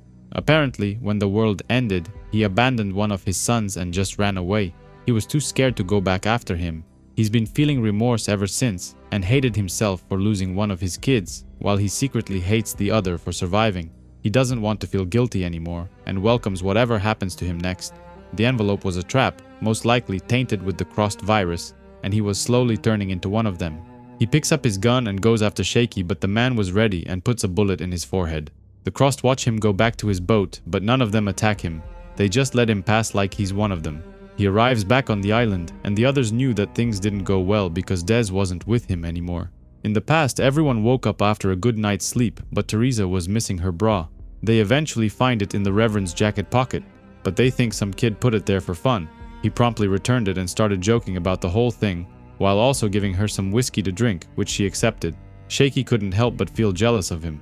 She would never agree to drink alcohol if he offered her some, and he was even making her laugh. Shaky goes back on the boat and paddles all the way to the nearby island, where the crossed have their weekly orgies. He finds a radio on top of some rocks, and when he picks it up, Gamekeeper talks to him, claiming Sister Teresa is the one who poisoned the envelope. After he was tied down to a tree and left to die, Ashok found him and set him free.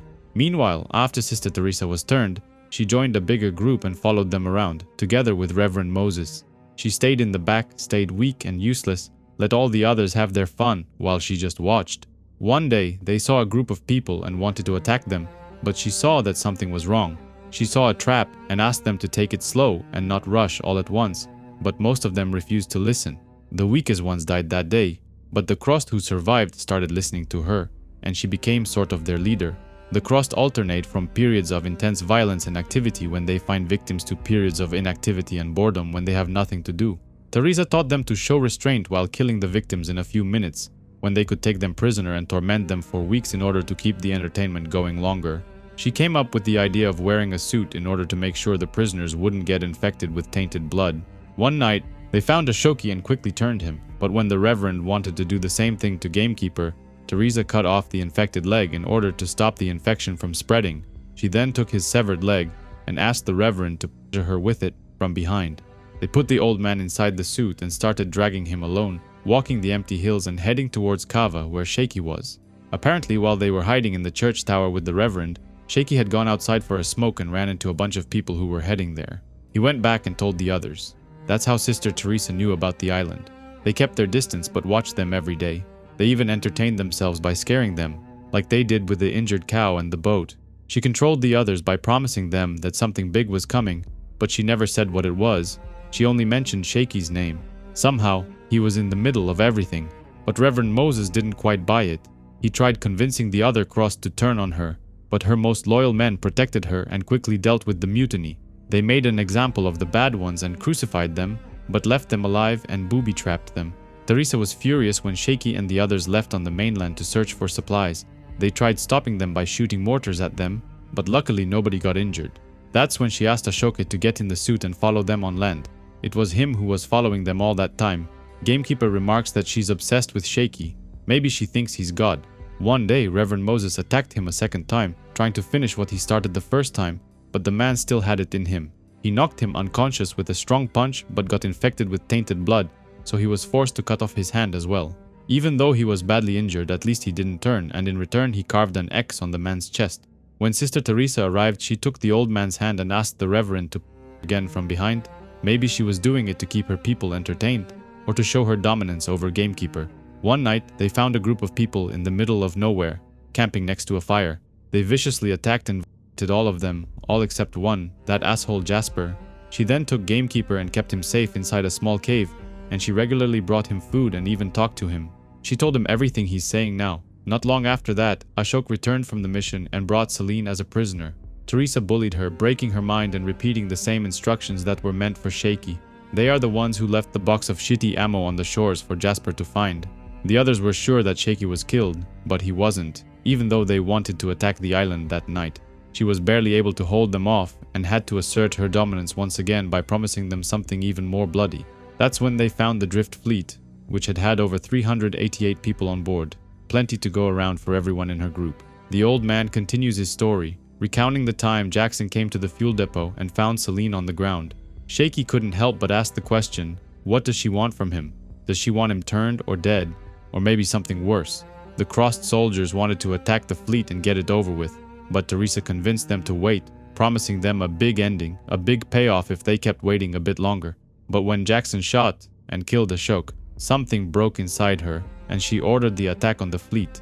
They used mortars from the beach to cause massive explosions, and then they stormed the ships and brutally attacked its people. She knew that everyone who was turned that day wouldn't be under her control, so she let them do whatever they wanted. They decided to attack the island, while the smarter ones, the ones under her control, retreated. She knew the people from the island would win, but the attack would weaken them further, and that's all she wanted. Reverend Moses was given the job of keeping the people on the island and preventing them from escaping, but he is stubborn and was close to losing his grip. In the past, Shaky told Teresa about Kava, the isolated island that's a safe haven from the crossed. That's why she were to come. The batteries were running low and the two men prepared to end their talk, and Shaky claims he's not afraid of him any longer, but the old man wasn't alone. Teresa picks up the radio and calls him her love, telling him to go home. She warns him that the others are coming and she's not there to hold them off. The Reverend pours everyone some more whiskey, including Teresa, who was enjoying it quite a bit, but they ran dry. He wanted to run into the city and get some more supplies and offered to leave the two of them alone to talk. Teresa was right because a big pack of crossed comes running down the hills and he panics. For some unknown reason they stop and fight amongst each other. Maybe they remembered what Teresa had told them, to leave him alive. Unfortunately, he stumbles on a rock and falls on the ground and the Reverend jumps on top of him. Shaky claims that Teresa ordered him to leave him alive and he stops, but he barely contained his rage. Shaky thought it was a good idea to send the kids away and let them play alone for a couple of hours in the church, but in fact, he just wanted the two of them to be alone. The whiskey was beginning to show its effects and Teresa was in a very good mood and even laughed uncontrollably. He secretly wanted to get her drunk. He knew that alcohol corrupts people's minds and he wanted to take advantage of that.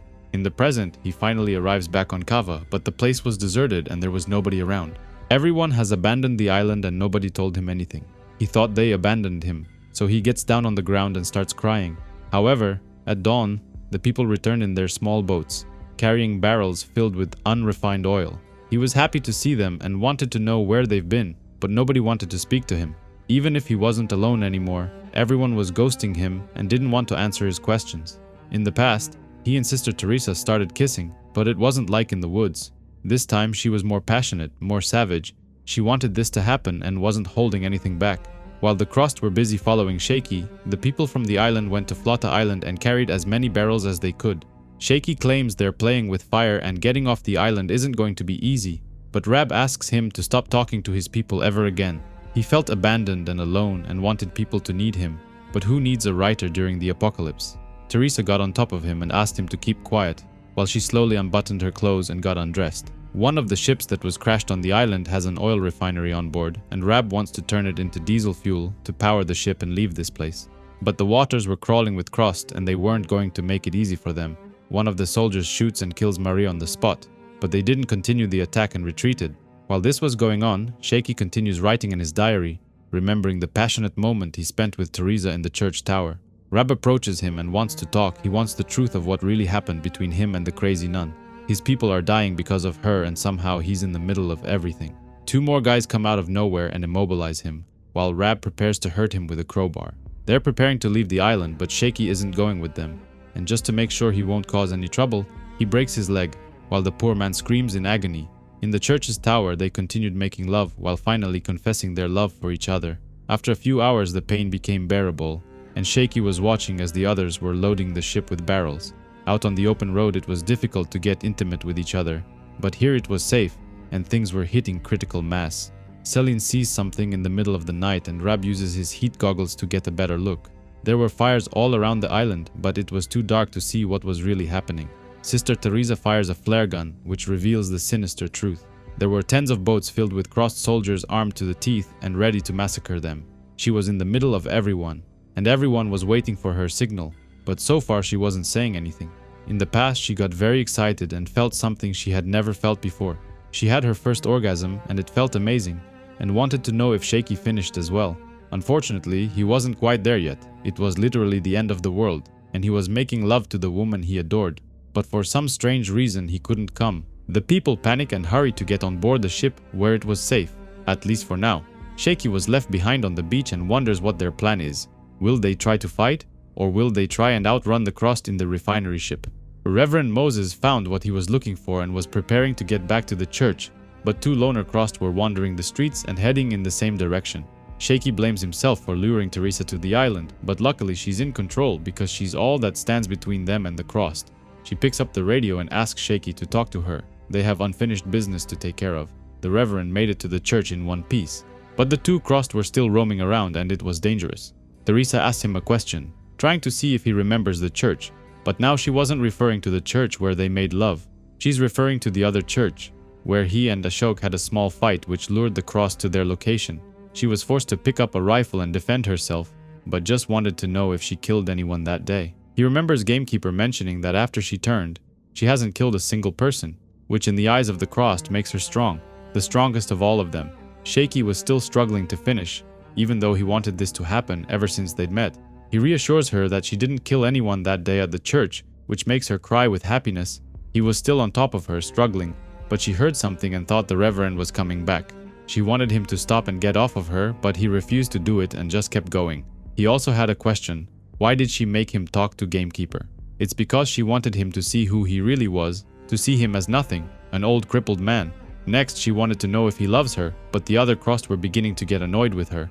He claims that he does, even though in the church tower he refused to stop even though she begged him. Her eyes started rolling backward and she began having another seizure, but he didn't care. The whole time they were talking, he couldn't help but see the impatient looks on the others, and every time he replied to her questions, it only made her weaker in their eyes. Shaky finally realized just how serious the situation was when Teresa was going into shock, but instead of stopping, he pushed himself even harder inside of her, determined to make himself come. She was losing them by the second. Months of investment, months of control, all that respect was washed away in a couple of minutes for something as worthless as Shaky. That's when he knew what he wanted to do. He wanted to help his people escape, and he was going to sacrifice himself in their names. But in order to do this, he needed one last piece of Claymore explosive, but he couldn't find it anywhere. He changed his strategy and asked Teresa to be strong. He wants her to lead them and show them she's not weak, but in order for that to happen, she needs to hand him over to her people. Reverend Moses eventually returned and found the two of them making love on the floor, but he saw that Teresa was unconscious and having a serious seizure. He tried to stop him and grabbed his hand, but he got punched in the face. He fell on the floor and knocked his head on the table, knocking him unconscious. Shaky takes one of the boats and steers it to the rocks where they killed Jasper because he thought there was another Claymore hidden there. He wanted to lure the Crossed to him and then blow them up all at once, but he only managed to get their attention. Even with Reverend Moses unconscious next to him and with Teresa having a seizure, Shaky refused to stop and kept going, determined to finish one way or the other. Teresa starts crying and doesn't want him to die. Not like this, but he wanted her to act tough and assert her dominance. The other Crossed were itching to maul her, especially Reverend Moses, who always doubted her decisions. She finally decides to listen to him and orders her people to go after him and fight him. They started going towards the rocks, giving Rab and his people a chance to escape in the bigger ship. Suddenly, the Reverend tells everyone to stop and wait. He has another idea. He thinks going only after Shaky would be too boring, so he attacks Teresa, trying to assert his dominance and take over as the new leader. He didn't kill her just yet, but Shaky panics, seeing his beloved injured like that, thinking that it's all been for nothing. In the past, the two Crossed from the streets hear noises coming from the church's tower. It was Shaky screaming from pleasure after finally being able to come. The Reverend gives new orders to his people, asking them to leave Shaky alone because he's not important. Instead, he wants them to attack the people on the ship. Shaky puts on his pants, but he started hearing noises coming from the church downstairs. It was the sound of a door being smashed and the sound of kids crying out. The Crossed had turned their attention to the big ship and were preparing to storm on board. He decided to go down and see what was happening, but he wasn't prepared for what he was about to find. The Crossed had made their way inside the church and viciously attacked the children, mutilating their bodies and enjoying every minute of it. The Crossed throw ropes on board the ship and begin their climb, while Shaky stays helpless on the rocks in the middle of the sea. He took his gun and killed the Crossed who entered the church. but some of the kids escaped and ran upstairs to the tower. The Crossed are now on board, and they couldn't be happier thinking about all the raping and killing they are about to enjoy. They blow open one of the doors and prepare to storm inside, each of them armed with swords and knives in their hands. Shaky could see a trail of blood leading to the stairs upstairs, and he is shocked to his core. Unfortunately, the ship was abandoned, and the only person inside was Celine, who was holding the last claymore which Shaky was looking for. She detonates it just before the Crossed got to her, causing a massive explosion which blows up the entire deck. Before abandoning the ship, Rab and the others had spilled oil all over the deck, which caused a massive fire that set everyone ablaze. Every single Crossed that was aboard the ship was either blown away or burned alive. Even the water was on fire, so jumping in didn't help them much. Shaky went back upstairs, but he was too afraid to open the door. He was afraid of what he might find there. The islanders managed to slip away in the seconds before the rush, down into the darkness over the far bow. They kept quiet and watched as the ship sank to the bottom of the sea, taking all the Crossed with it. He could hear footsteps and small noises coming from the tower, but Shaky is and always has been a coward. He couldn't even bring himself to help the woman that he loves. He tried forcing himself to move and do something, but his body was unable to do anything. He wasted his story in the act of waiting. He was still alive on the rocks in the middle of the sea, but someone else was also alive. Teresa was steering towards him, but she was badly injured and bleeding heavily. He wants her to sit next to him, claiming there's no rush, and then gives her the diary to read. She scrolled through it, and after reading each page, she ripped it and threw it in the wind. These are his final moments, and he wants to finish his diary and someone to read it. Sister Teresa is special, a different breed of Crossed, maybe a super Crossed, a special strain? She doesn't have a plus on her face like the others. Instead, she has an X, which grew in size after Gamekeeper mutilated her. Shaky thinks that maybe the virus affected her differently because she was having a seizure when she was infected. Who knows? She brought Gamekeeper in the boat with her, but he was barely alive. This is the end for the three of them. It has to be the right end. That's why she did all of this until now. But she doesn't want to be the one who does it. It must be him. She wants to remain pure until the end. He gives her the final page in his diary and asks if it's a good story, but she hadn't read any of the pages, claiming she just counted the words. No more words. Be the judge, my love. Punishments and rewards. Your mess, your responsibility, your duty. Give us all an end. The islanders were on the mainland and watched what the two of them were doing, while Rab was describing everything in detail. They got into the boat and went on the open sea to finish it. Shaky took the flare gun and put it in Gamekeeper's mouth and shot him point blank. This caused a fire, but they didn't do anything and just let him burn, causing the boat to slowly sink. He and Teresa attacked each other, and they both started screaming, which quickly turned to laughter. In the end, they both hold hands as the boat sank in the water, taking all three of them with the strong current. The kids ask if they should go back to Kava, but Rab doesn't think that's such a good idea. They want to find a new home, and luckily, there are always more islands around. In the year 2108, a woman named Future Taylor is writing in her ledger, remarking that they've lost so much, and their only idea of how the world is going to be now is by reading old fiction books. She is part of a bigger group that lives in one of the biggest human settlements in the country located in Chuga. She works as an archivist and is part of a small team of people who sometimes travel the country to gather things and document their journey. They travel inside a yellow bus which is powered by a locomotive running on coal. One of their tasks is to try and find more coal for the settlement, even though Forward, the youngest member of the team, heard that burning so much coal harms the greenhouse layer. The group stops in Columbia and unloads the carts which will be used to gather things. Cautious stays behind with the bus while Keller looks over the map of the city, trying to figure out where they should go first. Robbie is the one with burn scars all over his body, but he leads the expedition because he is a post-apocalyptic veteran who has the most experience in dealing with the Crossed. The city has been abandoned for a very long time and nature had claimed it back. There was dense vegetation growing everywhere. The team splits into groups and Keller leads Taylor to an abandoned public library. She was ecstatic to see all these old books, but most of them were in bad condition and already turned to dust. She finds the Encyclopedia of Science Fiction, a book that explains a lot of things about the world before the Crossed outbreak. Out of nowhere, a young Crossed boy appears and starts walking towards them. The two of them retreat, but Keller panics and shoots him in the head, instantly killing him. The gunshot was loud enough for other Crossed to hear it, and they come running into the library. Taylor takes out her machine gun and begins shooting, slowing them down and giving themselves a chance to escape. Robbie overhears the gunshots as well and comes rushing to their aid. These Crossed seem to be a family of inbreds. The odd thing is that according to their intel, there weren't supposed to be any infected in these areas, and Taylor is extremely surprised to see them. She's never seen or encountered them in person, and just the sight of it makes her puke her guts out. The crew take as much as they can carry, and Robbie gives the order to retreat back to the bus. Taylor's seen videos of them before, but these ones were weak and slow, unlike the ones from the footage. Apparently, some crossed survived and managed to evolve, breeding amongst each other and suppressing the urge to eat their own babies. Everyone takes a cold shower as soon as they get back at the bus. They wanted to make sure there was no possibility of infection. Robbie takes a shower alone, mostly because he didn't want the others to see his scars, although nobody minds it. Taylor spends the night writing in her ledger and watching old footage of the Crossed violently abusing people when the outbreak began. She is happy about the encyclopedia she brought back from the library, remarking that now she knows everything. The next day, the group arrives in Jackson, another abandoned city which was mostly in ruins now. It was Forward's turn to watch the bus, while the others unload the carts and prepare for another run.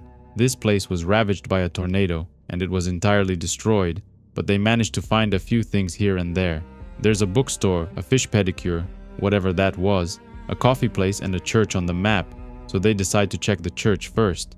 Upon going inside, they find nothing but human remains, but in the middle they find something shocking, an active shrine, with the picture of a man and burning candles all around it. The scene was shocking because the Crossed are unable to do things. They've never showed any signs of being organized, especially to worship someone in this way. There was also a white powder scattered around, maybe sugar or even salt. Just like in Colombia, another Crossed family comes running out of nowhere, but these ones didn't attack them. Instead, they continue running down the street as if they were being chased by something. And they were, because a large pack of wolves were running after them. So the group goes back inside and locks the door. Luckily, there is another exit in the back and they run back to the bus. They stumble upon the corpses of 3 Crossed who'd been attacked and eaten alive by the wolves. The group makes a run for it, and luckily they arrive at the bus unharmed, but Forward was missing from his post. Unfortunately, he was attacked by the wolves and eaten alive. The poor boy didn't stand a chance. They buried what was left of his body and decide to continue their journey without him. At nighttime, Taylor inspects the picture further, trying to understand how the Crossed could frame it like that. The picture dates back to October 2006, but the text on the back is incomplete. The next day, Taylor recounts what happened to her grandfather, how he was forced to kill his own parents when he was just 9 years old. In 2023, he joined her grandma's tribe and had 2 girls together. In 2038, there was a surprise attack, but her parents got away and arrived in Chuga, the biggest human settlement that still exists today. Eventually, they arrive in Memphis, where nature had taken hold of the city as well. Cautious is afraid of the wolves, but Taylor reassures her there shouldn't be anything dangerous here. Nonetheless, Robbie wants to keep it tight and the bus ready, just in case they need to make a quick getaway. They run into a pack of elephants which were freely roaming the empty streets. They probably escaped the zoo and have been living freely ever since. They are big and strong and could easily deal with the Crossed. The group arrives at the city zoo, where most of the animals had been abandoned and starved to death. Taylor remembers a movie about the apes taking over the world, where humanity was nearly extinct. The city's museum was still standing, a giant pyramid-shaped building in the middle of all this chaos. Taylor is still affected by what happened yesterday, Forward's death, and seeing those Crossed people face to face. She isn't like Robbie. She grew up in a world without seeing them. Unfortunately, the bridge out of Memphis was destroyed, and there is no way they can leave the city tonight. They spend the night around the fire, cooking some burgers and talking about life. Robbie reports back to their boss, old woman Jackson, who was back in Chuga. That shrine was very strange, but so far they don't know what it means, and Taylor asks to speak with her mom. Cautious and Hope like each other and decide to leave the campfire and be alone. Taylor goes back to her room and watches more horrible videos about the Crossed while trying to understand what the picture from the shrine actually means. The next stop happens at the governor's mansion. God only knows what things they might be able to find inside. It's Keller's turn to stay with the bus, but he doesn't mind it. He was eager to check out some fresh maps that they were able to scavenge. Robbie remarks that Hope and Cautious are very close this morning. They probably made love last night. That's why they're so happy together. The inside of the mansion looked amazing. It's like nothing they had ever seen before. What's even more shocking is that one of the rooms was filled with vegetation, a perfect blend between man-made and nature. Upon checking it further, Taylor finds another shrine, this time with a picture of St. Jesus and more salt, just like before. A Crossed family comes out of nowhere again and attacks them, scaring the shit out of everyone. Hope uses her machine gun to take them out, helped by Robbie and Taylor, while Cautious was too stunned to do anything. The attack was swiftly ended, but Hope was injured on her neck and was probably infected. She claims it's nothing and gets upset when the others doubt her, but the virus works fast and she starts acting crazy. She starts laughing maniacally and Robbie puts her out of her misery, while Cautious was in shock. She couldn't bear to look as Robbie puts the final bullet in her head, ending her for good. Taylor writes in her ledger, recounting how her mother lived in this kind of world, but she isn't strong enough. She couldn't live in a world full of crossed people. She wants to go back home. She wants to go back to Chuga and be with her mom. The crew returns home and pass by a couple of people who are working on building the railroad again. The place is radioactive and they have to wear hazmat suits in order to stay safe. Chuga is a big settlement that's surrounded by a giant fence, ensuring that its people are safe while guards keep watch 24/7. George, one of the village elders and part of the leadership, welcomes the crew back home. Sadly, 2 of their people died on the mission and their families are heartbroken to hear the news. Taylor's mother couldn't be happier that she made it back in one piece and tells her everything that's been happening for the past couple of days. The mother is in a relationship with George and Taylor is happy for her. She wants to eat some burgers, but there hasn't been enough meat lately, so they have to ration it. But the mother made paka stew instead. Flash Gordon, aka Taylor's cat, welcomes her back home. It will feel good to sleep in her bed once again. She spends the night watching some violent crossed videos where they were brutally fighting a family. One of them gets his head chopped off, but he was quickly replaced with another. Taylor couldn't sleep, so she wakes up early in the morning and goes for a walk. She continues reading the encyclopedia about Robert Heinlein, but she couldn't understand a thing. Maybe it wasn't written for women. The townspeople organize a meeting to talk about the recent trip and what it means. Someone suggests they should focus on building the railroad since it's gonna make traveling a lot easier and safer. But Robbie thinks they should focus on clearing the surrounding cities of crust. The ones they met earlier are smarter than expected, and they might pose a threat to their community if they aren't dealt with. Everyone agrees, but in order to do this, they're gonna need more people, so they'll ask Murfreesboro, another settlement like theirs, for help. Plan boss John thinks they shouldn't use the radio anymore, because the crust might be smart enough to use it as well and they risk exposing the plan. The next day, the same crew leaves the village and travels up the river to Murfreesboro, but they are joined by 2 new recruits, crewwoman Morning Addison and crewman Nudie Wales. The new guys are happy to join the team, but they don't believe the crust are smart enough to use a radio. The ship gets close to a nuclear plant which exploded a long time ago, but the place was still radioactive and they need to wear hazmat suits. All the dams on the river were destroyed during the war against the crust, and it was now easier to travel up the river. They see another ship which had crashed a long time ago on the rocks, so they go to take a closer look. They find many skeletons on board and all of them were tied in chains. One of them wasn't, and it still had clothes on, meaning that he was probably the boss while the others were his slaves. He had a necklace made out of a person's butthole and a glass vial filled with salt stuck inside. The clothes seemed to be sewn together, which means the crust who made it are smart and so incapable. The journey continues, but it's already night when they reach another nuclear plant. This one was also destroyed, but the radioactive sand was glowing green in the dark, so everyone had to wear the hazmat suits once again. There used to be over 7 billion people in the whole world, but after the crust outbreak, there were just 2 million left and more than 100 million infected. Everyone else had been killed. By the year 2020, there were less than 1 million people left alive. The other half had been wiped by the infected. But then there was AIDS, which killed most of the crust and decimated their population. By the year 2050, there were only 5 million crust left alive and more than 1 million normal humans. The crust have a habit of killing and eating their children, but a few of them evolved and created families, living and breeding amongst each other. By the year 2070, there were maybe 1 million of these incest-infected families and more than 2 million people all over the country. The humans started grouping together and formed big communities, and they created a new country called Alleghania, where over 100,000 people used to live. In the year 2072, the older people settled in Murfreesboro, a town where the majority of people were Muslims ever since 1982. The next settlement to be created was Chuga, and they kept contact with Murfreesboro by radionet. All over Alleghania there were people cleaning up cities and building new settlements, trying to start a new life. Eventually, most of the crust population was decimated, and now there are over 200,000 people across Alleghania, and maybe a few thousand infected. The crew eventually arrives in Murfreesboro, the Muslim community which was flourishing. Fajr, one of the town's leaders, greets them. Robbie says there are a lot of hillbillies in Memphis, and they need their help wiping them out. Fajr was thinking about it also, but they had just been busy with other things. She agrees to help them and offers 10 of their buses, which they can use during the attack. They decide to explore the town on their own and split up. Taylor meets with Mustakba, the town's archivist, and an old friend of hers. Forward thinks there is something going on between them and asks Keller if they are fucking each other. She was right, because the moment they go inside, Mustakba bends her over the table and lets her have it from behind. It's been a long time since they've done it for both of them, and they couldn't keep their hands off each other.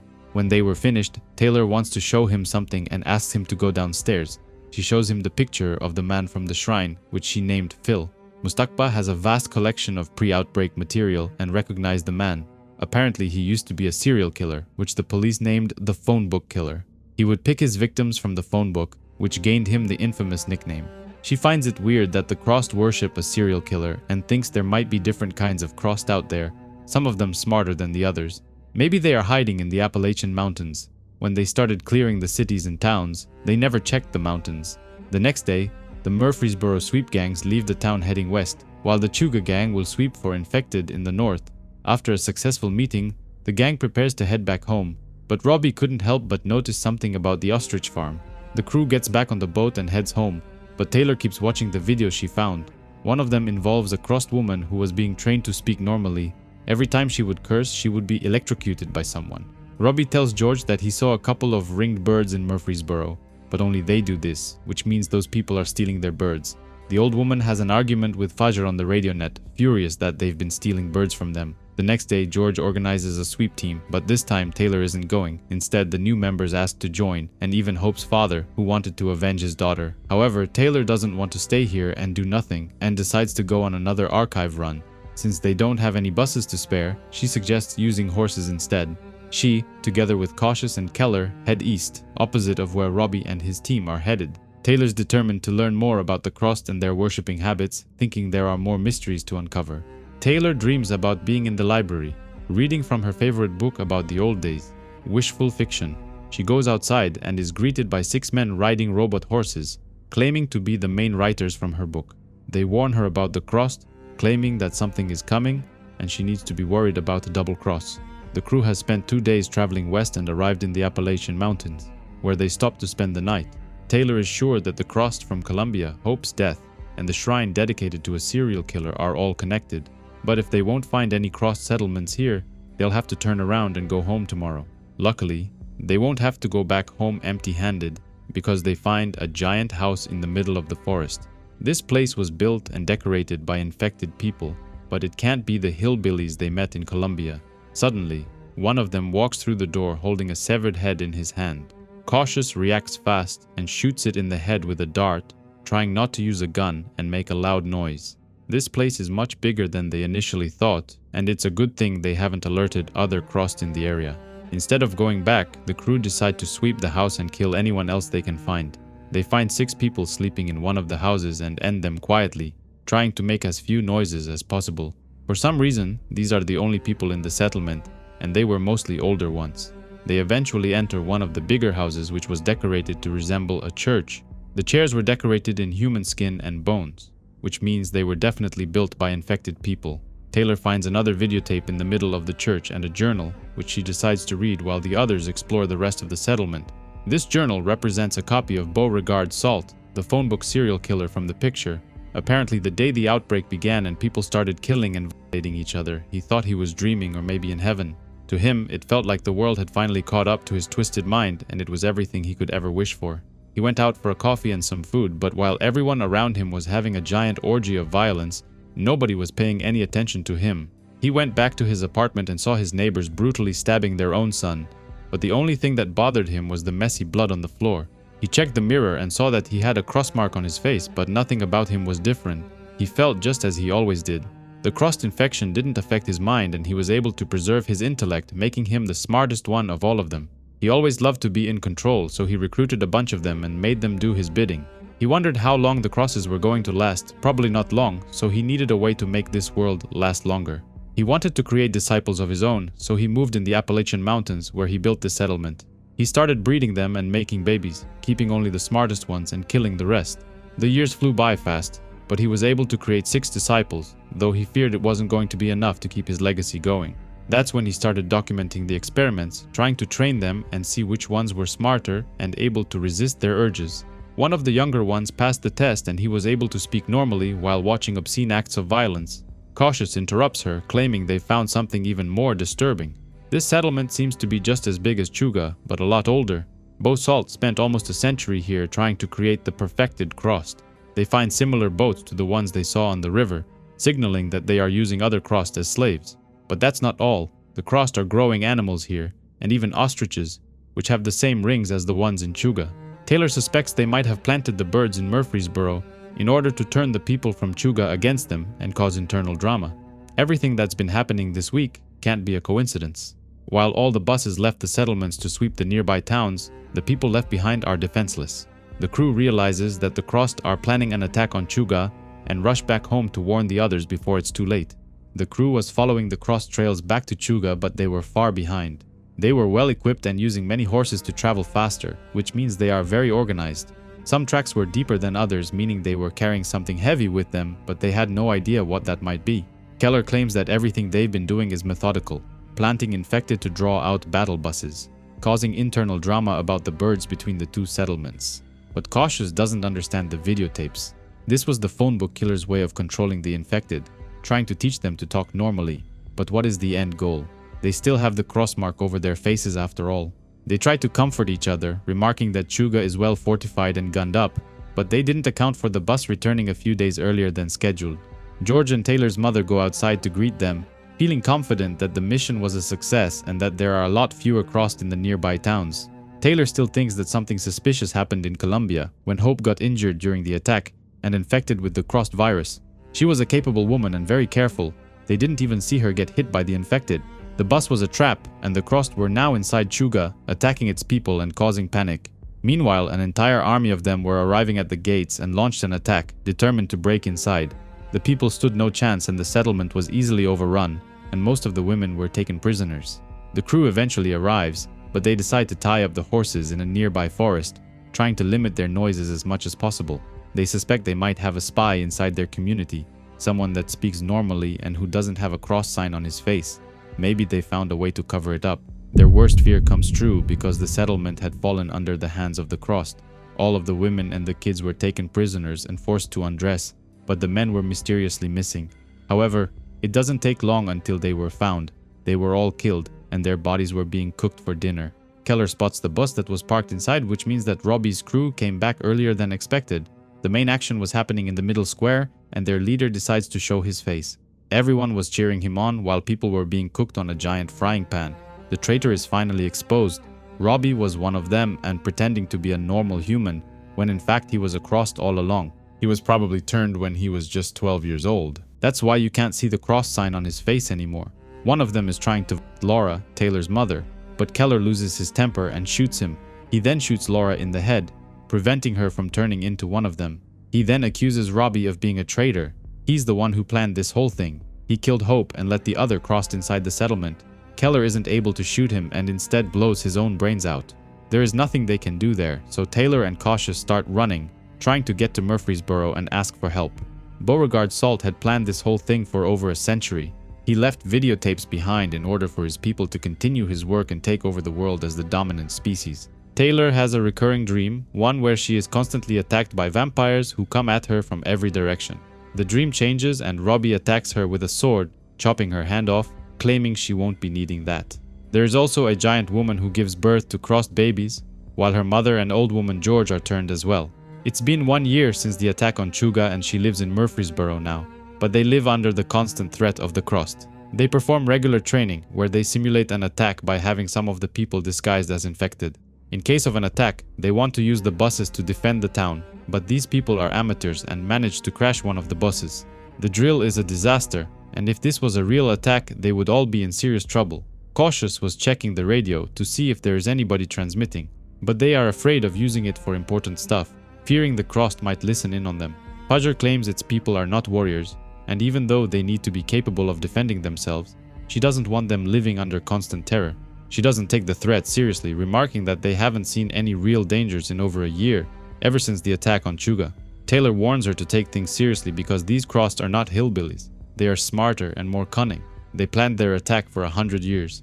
The two of them get into a heated argument, but Cautious begins crying. She got scared and doesn't want to listen to this any longer. Taylor's been living together with Mustakba, but because he's a Muslim, he dates other women as well. She wants their relationship to be exclusive and only see each other, something like a marriage. Suddenly, the entire sky is lit by a red flare, alerting everyone in Murfreesboro of incoming danger. A man and his son were flying their balloon in the middle of the night, but someone shot at them and they were crashing down. A group of hillbillies was chasing them, but their leader is one of the smarter crossed and riding a horse.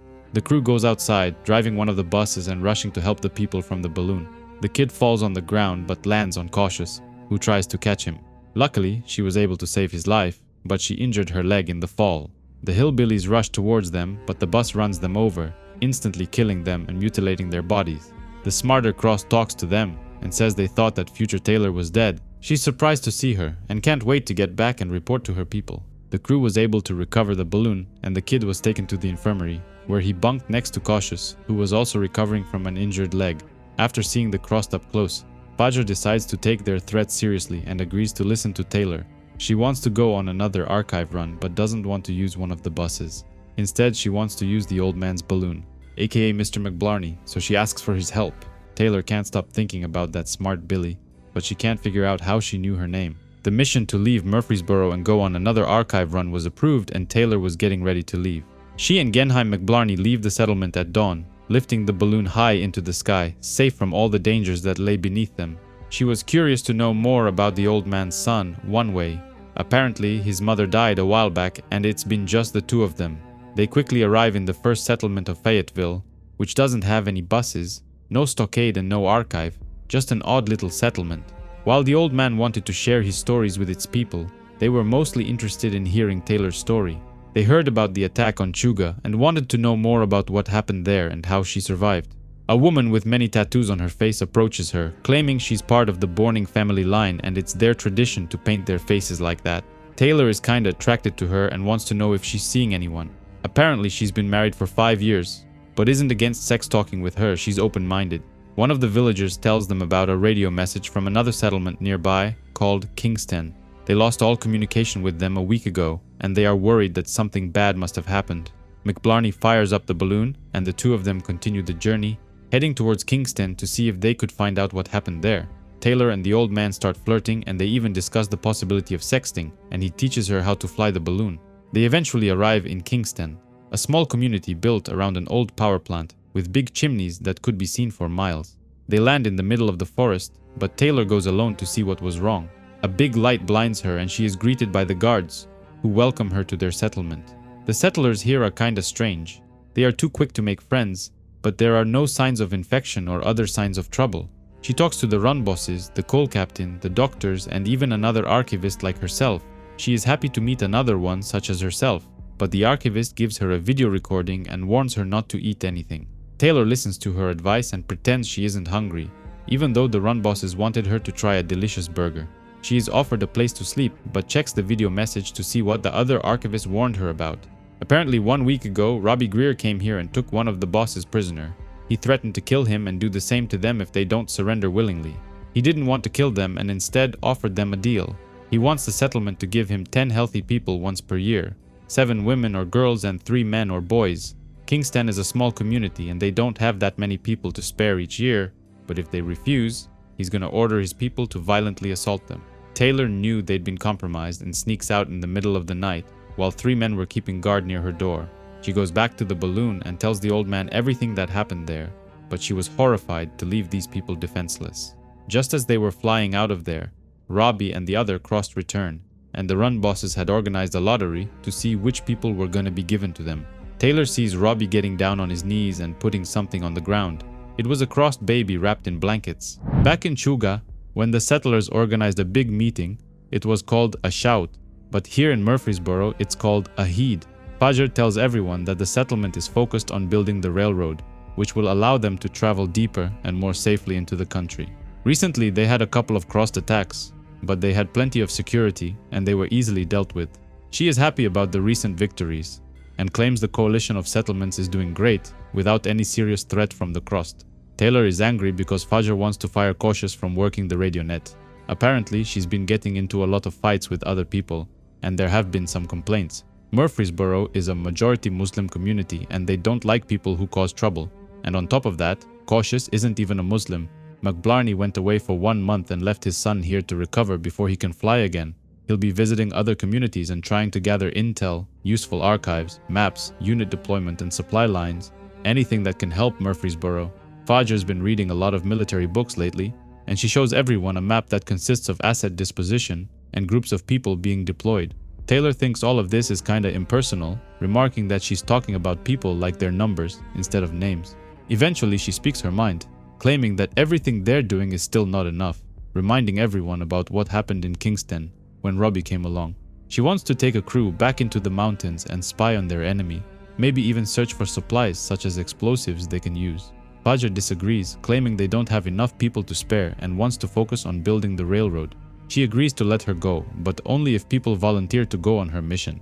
Unfortunately, nobody volunteers, and the meeting ends with Taylor being even more frustrated. At home, she and Mustaqba get into a heated argument, because he doesn't understand why she always has to be against the bosses. He suspects she is tired of being an archivist and is dreaming of being a warrior, but after what happened in Kingston, she only wants to live in a safer world, where she won't have to cry every time a new baby is born. Mustaqba agrees to go with her in the mountains, and he was able to find 3 volunteers to join their mission. They are all his friends, and Taylor isn't too happy with this, remarking that this is supposed to be her mission, but she isn't the one in charge. Cautious comes crying out of nowhere, claiming that Fajar waited until they left to fire her. Taylor and Mustaqba make passionate love in the middle of the night. It's been a while for both of them, and she wanted to hurt him a little. In the morning they arrive at the crossed settlement, but the place had completely disappeared. There used to be houses here, but now they were gone, and all that was left was an empty field. One of their people takes a few pictures to take back home with them, but they were not happy about this.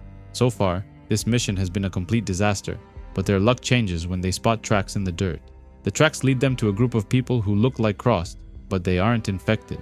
These people were raised among them ever since they were kids, and bear the cross mark on their foreheads. A real crossed was watching them from the shadows, but is quickly spotted. The group of people panics and calls out for help, prompting the entire scene to erupt in chaos. Real crossed come out of nowhere and attack them, but Cautious recognizes one of them, claiming it's her mother. The infected come at them from every direction, so the group starts shooting them down one by one. An infected picks up a piece of skull and throws it at Bukra, hitting him in the head. He falls on the ground and nearly breaks his neck, but one of the humans calls off the attack, asking the crossed guards to stop. These crossed are not like the others, they don't have a single shred of humanity left in them and are more stupid. The man calls them dogs, and they were left behind to protect the people. They are not as smart as the other crossed, but not as dumb as the dogs. They were also carrying explosives, but Mustaqba says they come in peace and they just want to talk. He wants to know what happened to the dogs, how come they ended up like this. Apparently the bosses experimented on them, making them like this, trying to change them and both species for the merge. Their bosses, Sleepy, Bashful, Sneezy, left this place some time ago, and Taylor recognizes their names from Bosalt's video. Bashful was the one in charge during the Chuga surprise attack. The serial killer trained them and left them in charge when he died, to continue perfecting the crossed race and trying to make them smarter. One of the other people calls the man a traitor for talking to them and kills him, and then orders the dogs to attack them. Chaos erupts a second time and Bukra gets in the way, defending Mustaqba from a surprise attack. Just as before, they are surrounded from every direction, but one by one the dogs are taken out. Cautious is careless and wants to hug her mother, but her mind was gone and it was just a mindless beast now. Out of nowhere, a tiger jumps to her rescue and attacks the mother, biting her on the neck. When the crossed outbreak began, most of the zoo animals were set free and now roam freely in the surrounding areas. One Way takes the final shot and shoots the mother in the head, ending her life once and for all, even though Cautious was against this. One of the feral humans detonates a bomb, causing a big explosion that kills most of his people. The crew is unharmed, but Cautious was devastated after seeing her mother killed in front of her eyes. The group picks up some of their gear, including some explosives, and then burns all the remaining bodies. The group rides back to Murfreesboro, and Taylor sees Mustaqba holding hands with Bukra, thanking him for his help earlier. She thinks they were having an affair from time to time. That's why Bukra risked his life to save his life. The group was just a few miles from the settlement when out of nowhere someone starts shooting at them. It was their own people, mistaking them for crossed. Unfortunately, Bukra caught a few stray bullets and died on the horse. He was laid down and covered with a blanket, while the other Muslims performed a few prayers to honor him. Upon entering the settlement, Taylor notices a large number of people entering as well. Many of them were even bringing their animals. Apparently, many of the other settlements are too afraid to live out there on their own, and decided to come here. Fajar's been dreaming of uniting the settlements ever since what happened in Kingston, but the place was growing at an alarming pace and the streets were filled with people from all over the area. Mustaqba takes Bukra's body and buries him in the settlement's cemetery, while performing a small Muslim ceremony. Meanwhile, things were quickly getting out of hand, and fights over food break out all over the settlement. A group of refugees was brought to the main hall, because Fajr wanted to hear their story and learn more about them. One of the women was part of a small settlement, trying to survive in this harsh world. When the Crossed visited them, they got offered the same deal as the people in Kingston, to give over 10 people, 7 women and 3 men once per year. They refused and tried to fight, but sadly they were no match for the Crossed, who broke in and took whatever they wanted. A similar thing happened in another settlement, but they agreed to make a deal. While they were drawing lots, some of the people escaped and ran all the way to Murfreesboro, thinking this place is still safe. Fajr has heard enough and ends the meeting, but Taylor was curious to know the story of Bailey, a bigger guy who she thinks looks kinda suspicious. The same thing happened to his settlement, but she doesn't trust him and follows him on the streets. Things were getting worse on the streets, as the refugees demand a bigger share of the food, claiming they've been on the road for days and are starving. Taylor goes back home and wants to talk to Mustaqba, but he wasn't in the mood. She is suspicious of all these new refugees, saying they don't know who they really are, and after what happened with Robbie Greer, they can't trust anyone. Mustaqba reminds her that she was in their shoes when Chuga was attacked by the Crossed. She shouldn't be so quick to judge others. He wishes her peace beyond you, but this pisses her off, claiming she's tired of the same old Muslim wishes. She goes back on the streets and sees an old man being attacked by a refugee. Bailey steps in and saves the old man, claiming some people need to learn some respect. Taylor then goes to speak with Fajr, but she didn't want to talk to her as well. After forcing herself in, she tells her what they found in the mountains, and about the Crossed people who called themselves rejects. But Fajr already knows this, because Mustaqba briefed her after they came back from the mission. Taylor warns her that things are very complicated. Bo Salt spent 100 years working on a way to perfect the Crossed race, but the ultimate goal isn't for them to dominate humans. He wanted to merge the two species. Fajr doesn't want to continue this conversation and asks her to leave, claiming they will speak again tomorrow, during the Eid. Upon going outside, Bailey was waiting for her, asking if they can be friends, because he wants to talk. Suddenly, someone sounds the alarm and everyone rushes to the walls to see what was happening. One of the Crossed bosses shows herself, followed by an army of her people and many human slaves. She came here because she has an offer to make, same like all the other settlements. They want 7 women and 3 men every year, and they also want a third of their food supply. They want them to smash the Radionet, burn the archive, and live in isolation. The Crossed retreat back into the forest after giving Murfreesboro 1 week to accept their deal or else. Chaos erupts on the streets as the people begin to panic, thinking the Crossed are going to get them. Taylor recounts reading her wishful fiction stories, remarking that not all stories end in disaster. There must be some light at the end of the tunnel. She's tired of writing in her diary, when out of nowhere someone puts a gag over her face and drags her in the shadows. Amidst all this chaos and despair, One-Way and Cautious started having feelings for each other and have an intimate moment on the streets. Bailey is the one who kidnapped Taylor because he wants to prove he's no infected. He uses a knife to cut himself and then lets her drink his blood, proving that he won't get infected. He claims he's tired of running from the Crossed and wants to fight, but in order to do this, he needs her to show him where the guns are stashed. On top of that, he wants the video from Kingston, he wants plan maps of the entire settlement, and also a list of people who are causing trouble inside the settlement. The next day, Fajr and the people have another Eid, and she wants them to vote on what they should do.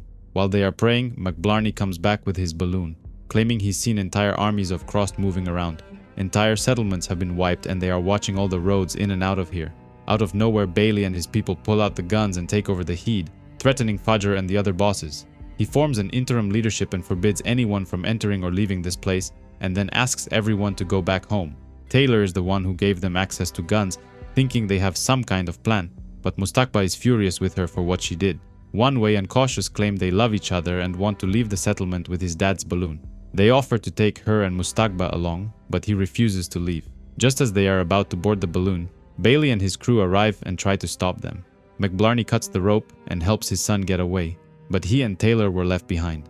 Bailey takes him prisoner and puts him on the shit list, the list he asked Taylor to make, but she couldn't. How could she choose who gets to live and who dies? One night she drops her diary in the mud, but when she tries to pick it back up, she realizes there are sewer tunnels running all under Murfreesboro. 1 week later, the Crossed eventually returned and the settlement took their deal. 10 people were offered in exchange for their freedom, and the Crossed run boss was happy they took the deal. One of the prisoners was gagged, but the run boss wants to hear what she had to say. She warns her about explosives being planted behind her, big explosives, but it was too late. This was a trap, and Bailey gives the order to detonate, causing a massive explosion that kills all the prisoners and all the Crossed that were in front. The others try to regroup, trying to protect Bashful, their leader, who was in the back. Bailey orders his people to open the gates and the crossed try to storm inside. That's when the second part of the plan begins, and everyone outside is engulfed in a giant fire. There are sewers running in and out of the settlement, and Bailey filled them with gas, which he set on fire. Now that the gates are opened, the people storm outside, shooting everyone in their path, killing the remaining crossed that didn't die in the explosion or the fire. Bashful, aka the crossed run boss, was stuck under the immense weight of one of their people, but Taylor finds him amidst all this chaos and ends him. Just as before, the crossed had left one of their babies wrapped in blankets, but she couldn't end him as well, and puts her gun away. It's been 5 years since the attack on Murfreesboro, but the fight against the crossed never ends. Many of the settlements were forced to accept their terms and surrender 10 people each year in order for the others to remain free. One such settlement is Kingston, where the people have now barricaded themselves inside and refuse to talk to other communities. They even shoot towards the people from Murfreesboro, threatening them to stay out and leave them alone. Bailey is now the new leader, and he's on a mission to free them from the crossed oppression, whether they want it or not. Taylor is against using violence, but he doesn't care, and orders his people to fire back, accusing the people of surrendering to the infected instead of fighting back. Taylor smells something. They were burning books inside, possibly their archives, which pisses her off. One of the buses breaks the main gate, and everyone storms inside. The place was quickly overrun, and its people were surrendering, while some of them were choosing to kill themselves. One older man asks Bailey to leave them alone, but this pisses him off, and he attacks the man, punching and kicking him mercilessly. Taylor, together with a young archivist apprentice, heads to the main archive building, which was under fire. Some of the people were trying to put it out, but they were burning normal books. These people were under the cross control and living in fear, and they were worshipping Beau Salt. They claimed they were forced to pray and follow his teachings, which were mostly written in books. The young archivist finds a book written by Beau Salt himself, but it was written in some sort of code and it wasn't easy to decipher. They find one of the crossed babies, which was locked inside a cage and being kept alive. Every time the crossed come to take 10 people, they leave one of the babies in exchange. The settlement is instructed to keep it safe and raise it as their own, but other communities have failed to do so many times. Bailey takes out his gun and shoots it point blank, putting it out of its misery. Kingston was one of many settlements that were freed from the crossed oppression, but the danger remains. The book was hard to decipher, even though the young archivist tries his best.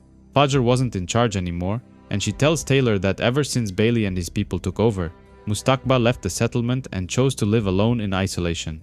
She leaves as well and tries to search for him, but life outside the walls is still dangerous.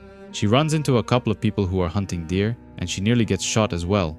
Unfortunately, there's nothing to hunt out here, and this is the first deer they came across in over a month. Taylor says goodbye and continues her journey searching for Mustakba, and arrives in an abandoned village. She goes inside one of the houses where Mustakba was hiding, trying to lay low and avoid contact with anyone. She was kinda horny and wanted to jump straight to making love, but first he needs to check in on someone. She takes her journal out and tries writing once again. She hasn't been doing this lately and doesn't even know how to start.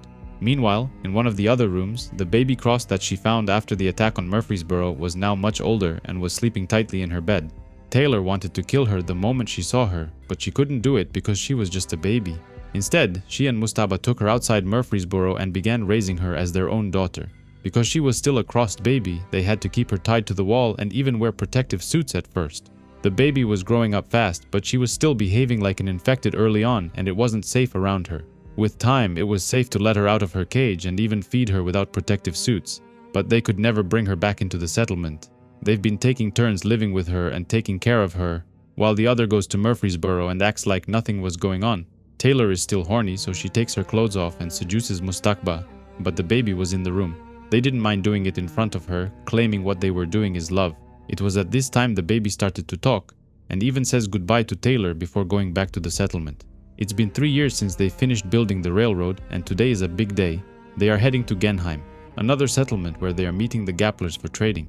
All through the journey, Taylor is focused on deciphering Beau Salt's journal, and she was beginning to make some progress. He spent his entire life training his people and creating the perfect race which he wanted to take over the world. He wanted Bashful and Sneezy to continue his work. They were the smartest and most trusted disciples.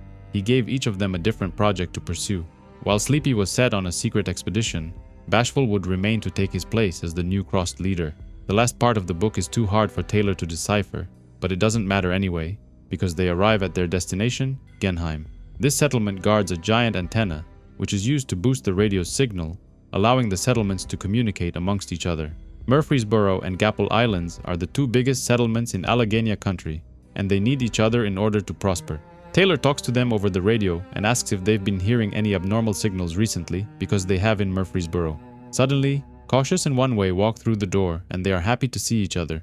After they used old McBlarney's balloon to escape from Bailey, they've been living in Gapple Islands, where One Way is even a run boss.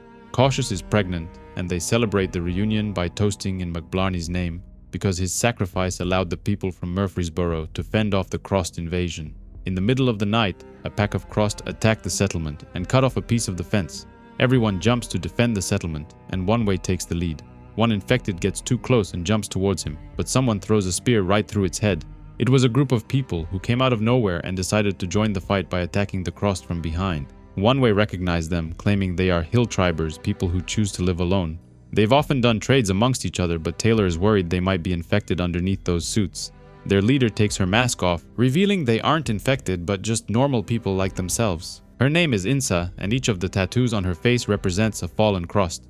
Insa claims they have plenty of things to trade and offers to come again in the morning, to which One Way agrees. Before leaving, she gives Taylor her cigar, which was made from pure weed. They grow it themselves in the wild. She takes a smoke and instantly begins feeling its effects, so she decides to go back to her tent. Instead of going to sleep, she keeps smoking and goes back to work, trying to decipher Salt's journal.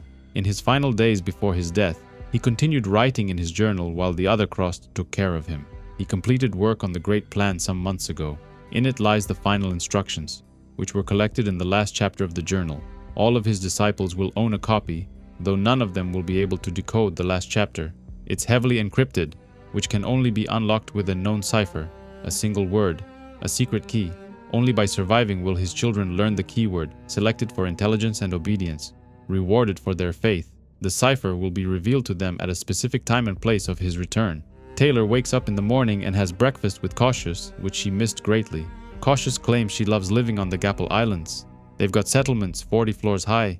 They've got animals, archives, food, and everything else they could ever want. But above all, they live together as a family, 50 moms and 50 dads and 100 brothers and sisters, all taking care of each other.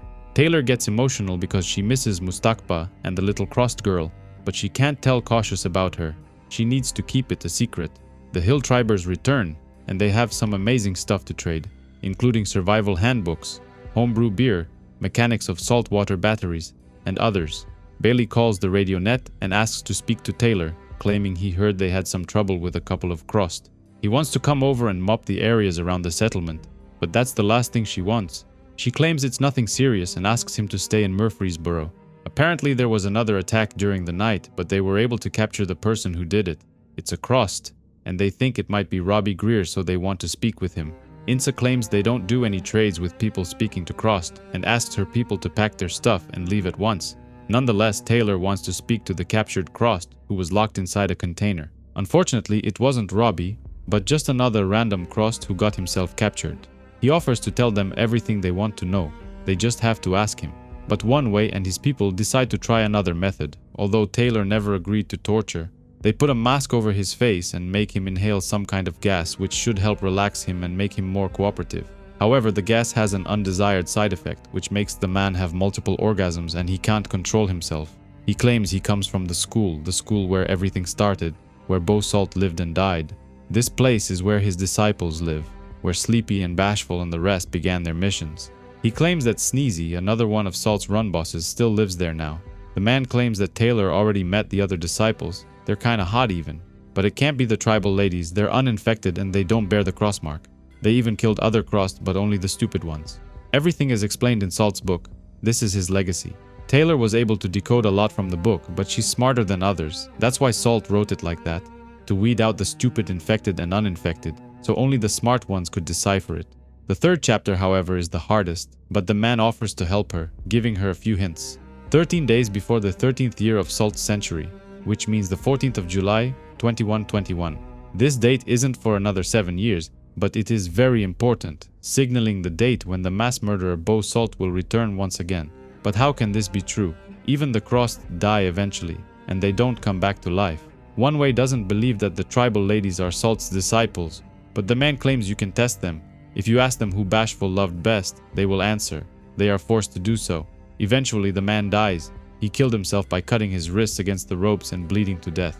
They don't want to believe him, but before dying, he could have splattered blood and infected all of them inside the container, but he didn't do it. Taylor goes back inside and performs a lobotomy, choosing to cut a piece of the man's brain and take it with her.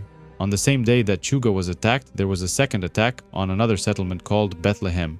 Its people have mysteriously disappeared ever since, but they thought they just migrated to another place. According to One Way, the tribal ladies live in a place called Greenbrier Country Club, but the map says there is something else there, Project Greek Island, but he doesn't know what that is. Taylor and the others leave on another mission to go to meet the tribal ladies to see if they really are Salt's disciples or not. Greenbrier is a hotel from before the Crossed outbreak, which resembles the governor's mansion from Memphis. They wanted to speak to Insa, but apparently she is busy guarding the main hatch inside, whatever that is. One Way claims they came to trade, and one of the women asks him to take what they want and leave what they don't need. But she doesn't want them to ask any questions and forbids them from exploring the settlement. Young archivist finds an old picture of the Greenbrier Resort, which shows there is a nuclear bunker underneath the main hotel. Taylor is convinced that this place is the Crossed home base, so she decides to ask the question, who did Bashful love best? One of the women says it was his blushing brides, while the others say, Amen. They unwillingly expose themselves as being Bo Salt's disciples, but one of them gives the order to kill them. Chaos erupts as One Way takes out his gun and tries to defend his crew, but getting out of here alive won't be easy. Everyone makes a run for it, but some people are shot in the back and die on the spot. Luckily, One Way came prepared and he had a couple of people waiting in the forest, which provided enough cover fire for them to escape. He was shot in the shoulder, but it was mostly a scratch and he will survive. Taylor makes the difficult decision and contacts Murfreesboro on the radio net. She tells Bailey what happened and asks him for help, claiming they need him here, ASAP. Taylor doesn't want to be a part of the upcoming war and prepares to go back home. The main reason is because she hates Bailey and doesn't want to see him or his crew, but also she misses her daughter greatly and can't wait to see her again. Assistant Ufog decides to stay behind, claiming he wants to see what kind of archive lies inside the Greenbrier bunker. She says goodbye to her friends and then hops on the train back to Murfreesboro, but she couldn't stop herself from feeling guilty about lying to One Way. They lied to him, claiming that his father volunteered to sacrifice himself in order to take out the Crossed, but in truth, he was forced to do so by Bailey. On their way back, the train is forced to stop because the buses from Murfreesboro were blocking the way. Bailey claims the tracks belong to him, and he doesn't need to justify why he stopped the train. He wants Taylor to come with them and be a part of the attack, and brags about the decorations on his new bus. Taylor shows him the plans to the resort, detailing the bunker underneath and the female humans who were guarding the entrance. After telling everything she knows, she gets back on the train and continues the journey back home. She can't stop thinking about Bo Salt's plans and about the other run bosses. Sleepy, who has disappeared, Bashful, who's already dead, Sneezy, who hides in the bunker, and even Robbie Greer. She remembers the Crossed interrogation and can't shake the feeling that something is wrong. Meanwhile, in Genheim, people from different settlements have all come together to attack the Crossed at full force. People from Kingston, people from Gapler Islands, and other such communities. There must be over 1,000 people here. Everyone's been aching to stick it to the Crossed, especially people from Kingston who suffered the most. Taylor then goes to see Mustakba, but something is wrong and there are dead people in front of the house. Meanwhile, the attack on the Crossed base is about to begin, and the people were quickly surrounding the entire place. Upon going downstairs, Taylor is shocked to see that Mustakba has been stabbed, and Robbie Greer is holding her daughter hostage. The attack on the Crossed begins, and the buses break inside the compound. Robbie agrees to free the girl, but asks Taylor to tread lightly if she doesn't want him to shoot her. He says he was born in the year 2060, and Bo Salt gave him a job to infiltrate and live among the people in Chuga, which happened when he was just 11 years old. Bashful and Sneezy were Salt's favorite disciples, and they were in charge of running the experiments. But they resented each other, which only amplified after Salt's death. They were supposed to lay low and continue hiding until Salt's final signal, but Sneezy was against it. She wanted to infect everyone and turn everyone into a Crossed, going against her father's wishes. He wanted the infected to merge with normal people and create a new breed of people. Mustakba is badly injured and knows he is dying, but he wants to hold his daughter at least once before he passes. However, their contact infects him as well, and he turns into one of them. He instantly goes after Robbie, pulling the dagger from his abdomen and stabbing him in the neck. Mustakba is killed, but Robbie is still alive and he wants Taylor to know the real truth. After the attack on Chuga, Bashful knew that Sneezy wasn't trustworthy anymore. so he cleared out the Bone Town in the mountains. They also ran the runs and collected people from all the settlements, determined to continue Salt's work and prepare the merge. They then ordered all the uninfected people to go to Greenbrier and prevent Sneezy from getting out. Their job was to keep her locked inside the bunker and not let her infect everyone like she wanted. They knew the Crossed wouldn't survive as a race, so they tried to do better. They tried to follow Salt's teachings and merge with the humans. The attack on Greenbrier was a total success, but Bailey wants to get inside the bunker and finish the job. Taylor talks to them on the radio and tells them not to go inside the bunker because it's a trap. She tells One-Way what Bailey did to his dad and that she lied to him, which causes him to lose control. He kicks Bailey off his horse and then orders his people from Gapler Island to leave and abandon the fight. However, Bailey is determined to finish the job and wipe out every Crossed, including whatever was hiding inside the bunker. He refuses to listen to Taylor and goes inside with over 600 people to cover his back. However, what they find inside shocks them to their core, and they weren't prepared to deal with it. Sneezy had created a giant gas bomb that was tainted with infected blood. As soon as the bunker doors open, she detonates it, creating a giant explosion that covers the entire hotel. Taylor puts on a hazmat suit and then takes her daughter and leaves the house, determined to go somewhere else and keep her safe. Sneezy's plan had worked, and everyone who participated in the attack was now turned, including Bailey. After the Crossed outbreak, human survivors have bonded together in small groups, trying to stay alive and head north, where there are fewer chances of running into infected people. Richie remembers the day the world fell apart. He and his girlfriend Kelly were on a Virgin flight coming in from London going on to LAX. Just before getting on the plane, she nagged him to tell the airport ticketing agent that they just got engaged, which probably saved his life because they were relocated to the upper decks. He remembers his in-laws, remarking that the dad was a cock of the first order and the mother was a twat. He didn't like them at all. A man walks up to the second deck, but there was something strange about him, and when he opened his mouth there was blood everywhere, as if he was in a fight. Richie remarks that if there is one thing this outbreak taught him about himself, it is that he is a survivor who will do anything to stay alive, including betraying his own people. He's giving this a lot of thought, and it's gonna have to be all of them, not just a couple and then expect the others to forgive him. It's not as if they are friends after all. They group together in order to keep each other alive, but he doesn't have any problem betraying all of them before they get him killed. During the night, they spot a group of Crossed who have taken over a small village. They were celebrating in front of a big fire while violently mutilating a family of survivors. Richie remarks that some of them are in really bad shape, suffering from malnutrition and from sticking their penis in everything. The last survivor was brutally assaulted, but he was still alive and it didn't take long until he turned as well. Their plan is to head east and cross the Rocky Mountains, avoiding the southwest coast, which was crawling with infected. They depleted their water reserves and are down to melting ice for water, ice and all that shit that's in it. Richie even thought about partnering up with one of them after betraying the others, but according to him, none of them are worth it. Tabitha doesn't talk much, but she's always perfectly pleasant and polite, even though she never told anyone what happened to her. She is old anyway. How many more winters can she take? Carl is an old gunny and former Marine whose biggest flaw is never leaving anyone behind, even though in this new world, anyone can be left behind. Joe used to be a cop, and he still lives his life as if he was serving, performing his duty and ready to intervene if necessary, as if he's holding on to something. Carl sees movement somewhere in the distance. A large group of about 50 Crossed were following them. They are too many to fight. They'll just have to run them to death in the cold mountains. If there is one thing they learned about the Crossed, it's that once they pick up a scent, they follow it relentlessly and don't give up. They'll follow them into a goddamn blizzard, hobble after them on lumps of gangrene, and they'll be lucky if the weakest die before they catch the group. Richie pictures being attacked by them, dragged down one by one, ammunition exhausted, overwhelmed, and he blames the group for condemning him to this. He thinks about taking Lauren with him. He's fantasized many times about her, but she didn't like him from the first moment they met. Justin is just a pathetic loser who's afraid of his own shadow, a little victim who makes Richie want to punch him.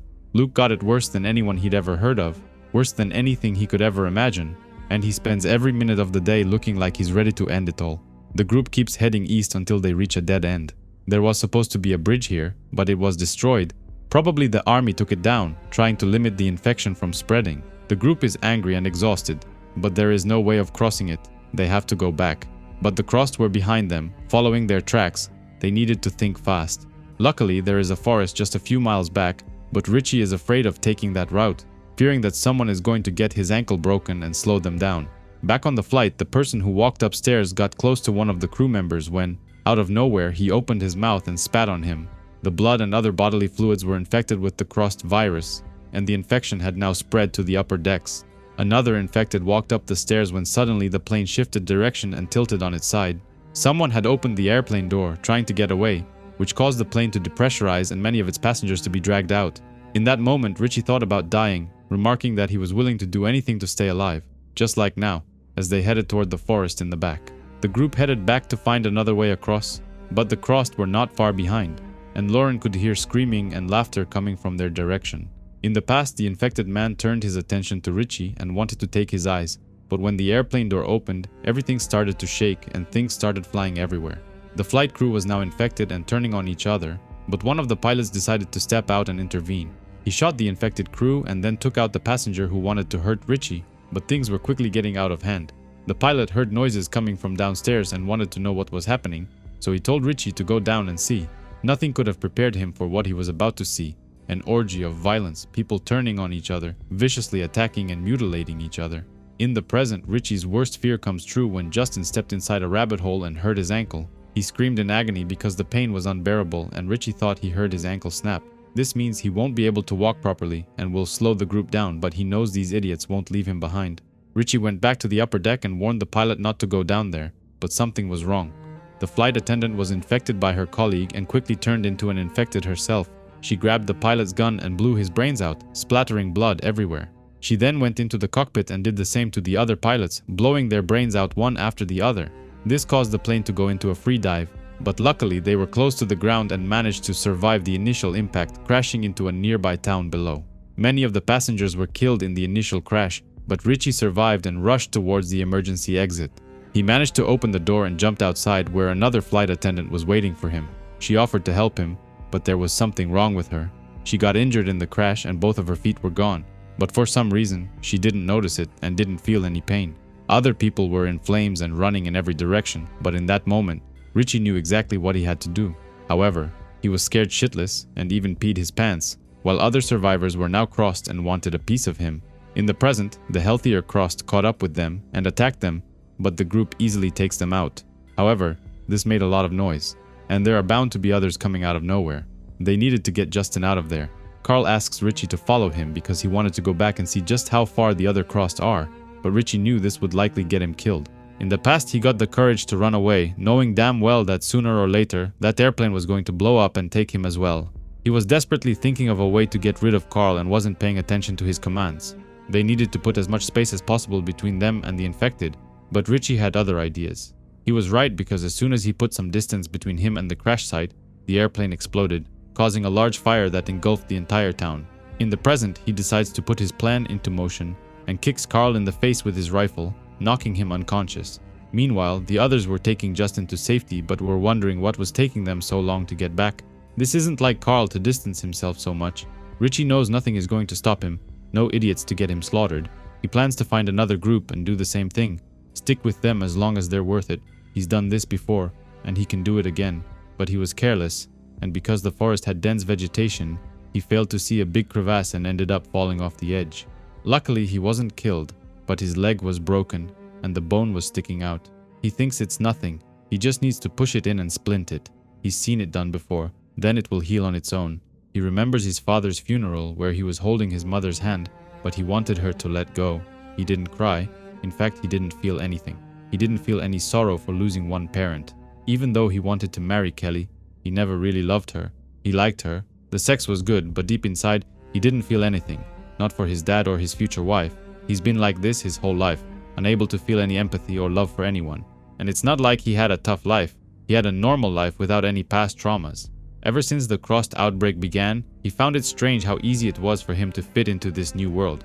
He hears movement getting closer to his location and doesn't know what to do. He questions putting the gun in his mouth and blowing his brains out, but is afraid. It turns out it wasn't the crossed that found him, it was his group. The people started going through his stuff and found toilet paper and even chocolate bars, which Richie was hiding from them. Carl had a bandage on his head, where Richie hit him and wanted to kill him on the spot, but the others convinced him otherwise. Richie claims he panicked in the forest when he heard Justin's ankle snap. He thought he would slow them down and get them killed, but Justin claims there was no snap. His ankle isn't broken. Richie heard what he wanted to hear to make himself feel better. Joe thinks he wanted to dump them and run for the hills, and this isn't the first time he's done this either. Tabitha claims they're going to help Justin, who just has a sprained ankle. He's going to make it, unlike him. The scream from the fall was probably loud enough to alert the Crossed in the area, and it won't be long before they find him. Richie loses his temper and insults everyone, calling them assholes. First, he goes after Tabitha, calling her an old bitch, and then goes after Carl, reminding him about the no fucking man left behind. He picks on everything, telling them what he thinks of them, but Tabitha is shocked. She doesn't understand why he thinks so badly of them, but either way, they are not like him. After the plane crashed, Richie rushed to open the door and escape, but Kelly begged him not to leave her. Her arm was injured, and she couldn't move it anymore, but he was more focused on opening the door. She tried to grab his hand, reminding him that she's his fiancée, and he said he loved her, and couldn't understand why he was refusing to help her, but he punched her in the face, breaking her nose, claiming he's doing it because he wants to leave. In the present, the Crossed eventually find him and attack him, but he uses a gun to kill all of them. He thinks he's won and starts laughing, feeling confident in his odds of survival, but just when he thought he was going to make it, a larger group heard the gunshots and came out of the forest. Richie finally gives up and turns the gun on himself, wanting to kill himself, but unfortunately, he ran out of bullets. He emptied the chamber in desperation and forgot to leave one bullet for himself. The Crossed jump him and begin torturing him. The reason why he didn't miss his dad, or how simple it was for him to fit into this world, is because he likes things the way they are now. But unfortunately, the story ends here for him. The story begins in Casper Compound, one of the few remaining human settlements in a world ravaged by the Crossed. It was founded by survivalists and armed individuals who bonded together to survive. There hadn't been an attack in a long time, until today, when the Crossed managed to break inside. Thomas Fleshcook, an infected who looks and speaks like a normal person, has infiltrated the settlement and plans to sabotage it. While the men defend the perimeter, the women and children hide in the bunker. Nina, one of the women, panics and asks archivist Julie what their orders are, but they have received none. They were instructed to stay put and hide while the men handle the attack. One woman suggests that if the Crossed break in, they should kill themselves before being violated. Nina could never bring herself to harm one of her own children. Meanwhile, another woman, curious, moves close to the door, trying to hear what's happening outside. Out of nowhere, a powerful explosion destroys the door and instantly kills her. Fleshcook and his Crossed swarm inside, but he pleads with the women to spare the children. He does not want to hurt them. He claims there is another way, but for them to survive, they must prove they have the capacity to kill. Fleshcook urges them to kill the soldiers, arguing that the soldiers deserve it for treating them cruelly for so long. Nina grips a knife and does whatever is necessary to protect herself and her child. Commander Nathan and some senior officers have escaped, and Fleshcook does not know how. Though he was part of the settlement, he was never high enough in the chain of command to know about escape routes. He gives Julie a knife as well and challenges her to make the same choice, to prove she can be as ruthless as they are. Julie remembers one officer who had previously beaten her in his office. Filled with rage and fear, she slits his throat, despite his protests and claims of being frontline. All the women follow Fleshcook's instructions and kill the surviving soldiers, after which he allows them to live. He had arrived at the settlement as a teenager and worked hard to become a good soldier. The camp was cautious about accepting newcomers, but Thomas claimed his people were wiped out by the Crossed. In the end, their caution was justified. He betrayed them. Julie reflects on life in the camp. Everyone had a rank. Those who passed basic training became soldiers, while most women and some men worked in support roles, handling cooking, cleaning, building, and scavenging. Soldiers were responsible for protecting the camp, and they were allowed to take whatever they wanted, including the women, whom they often violated. This hierarchy persisted for decades. Even though the settlement had not faced an attack in over 20 years, soldiers remained the most important group. Fleshcook discovers a tunnel used by Commander Nathan and his people to escape. Curious about their next move, he learns from Julie that they will likely head to nearby settlements, such as Newcastle or Rap City. They may return in larger numbers, but until then, he can plan a defense. Julie is intrigued by Fleshcook. He speaks like a normal person and is far more intelligent than the other Crossed. He shows her a picture of Beauregard Salt, a serial killer from before the Crossed outbreak, and one of the first Crossed who did not lose his mind. Salt died over 50 years ago, but while alive, he devoted himself to the Merge, a vision of a world where Crossed and humans could coexist. He had 12 disciples, 3 of whom are still alive. Happy, Salt's favorite disciple, raised Fleshcook and taught him everything he knows. While most Crossed are obsessed with torture, sex, and cruelty, Beauregard Salt valued fine cooking, music, and art, and he instilled those interests in Happy, who succeeded in passing them on to Fleshcook. Fleshcook observes Julie bringing books to the library, and while researching he often watches what she reads. She asks what it is like to be infected. He cannot explain, he was born this way and does not know any other life. In turn, he wonders what it is like to be normal. Flesh Cook can pretend to be many things, which allowed him to fool everyone into believing he was normal. Yet he has never felt sadness. Julie, however, claims he shows sadness when speaking of Beauregard's salt. Emptiness, heaviness, and weakness, the essence of sorrow. He offers Julie a deal. If they must abandon the settlement, he will teach her what it is like to be crossed, on the condition that she teaches him what it is like to be normal. He cuts himself with a knife, claiming it feels amazing, almost like sexual pleasure. If it feels that good, why don't they do it all the time? But if they did, they wouldn't last long. That's what Beau Salt taught them, self-control. Imagine how much more enjoyment you gain over a lifetime of pain. The crossed aren't very different from normal people. Bondage, sadomasochism, these were just names given to categorize a disease, though it can also be an acquired taste. Bashful used to teach uninfected people to be just like them, but he relied on torture and brainwashing, which he now finds outdated. Fleshcook, however, prefers to explore the subjects as they are, methodically and intelligently. Julie argues that people don't derive pleasure from hurting others, but he reminds her of the officer who would often fight her. He took pleasure in seeing her suffer, just as she did when she slit his throat. The two of them come dangerously close, and she nearly touches his face. He pulls back, warning her to keep her distance, or she might get infected. The scars covering his body were self-inflicted, remnants of when Happy used a lion's claw to scratch him. He can still feel each individual claw sinking into his flesh, which excites him even now. Overwhelmed by his primitive instincts, he urges Julie to run outside before he loses control. At night, she sits in bed reflecting on everything that has happened recently, including the moment she killed the officer. The memory turns her on, and she pleasures herself. The next morning, Fleshcook and his people hold a meeting to discuss reinforcements and plan a future attack on the camp. His sister wants to kill the survivors and strike another camp, but he insists on staying to continue his studies, arguing that his work is important. She agrees to listen, but as soon as he finishes, she plans to claim Julie entirely for herself. He reluctantly agrees, saying it's his gift to her, but Julie overhears everything, leaving her terrified. Fleshcook doesn't understand why humans protect the old and weak, devoting resources to people who can't work or contribute. Happy lived to an old age and died of cancer, but the crossed had kept him alive all this time. Julie insists they did it out of love, that love means caring for someone and looking after them. But Happy was special. Unlike humans who care broadly, he was just one person.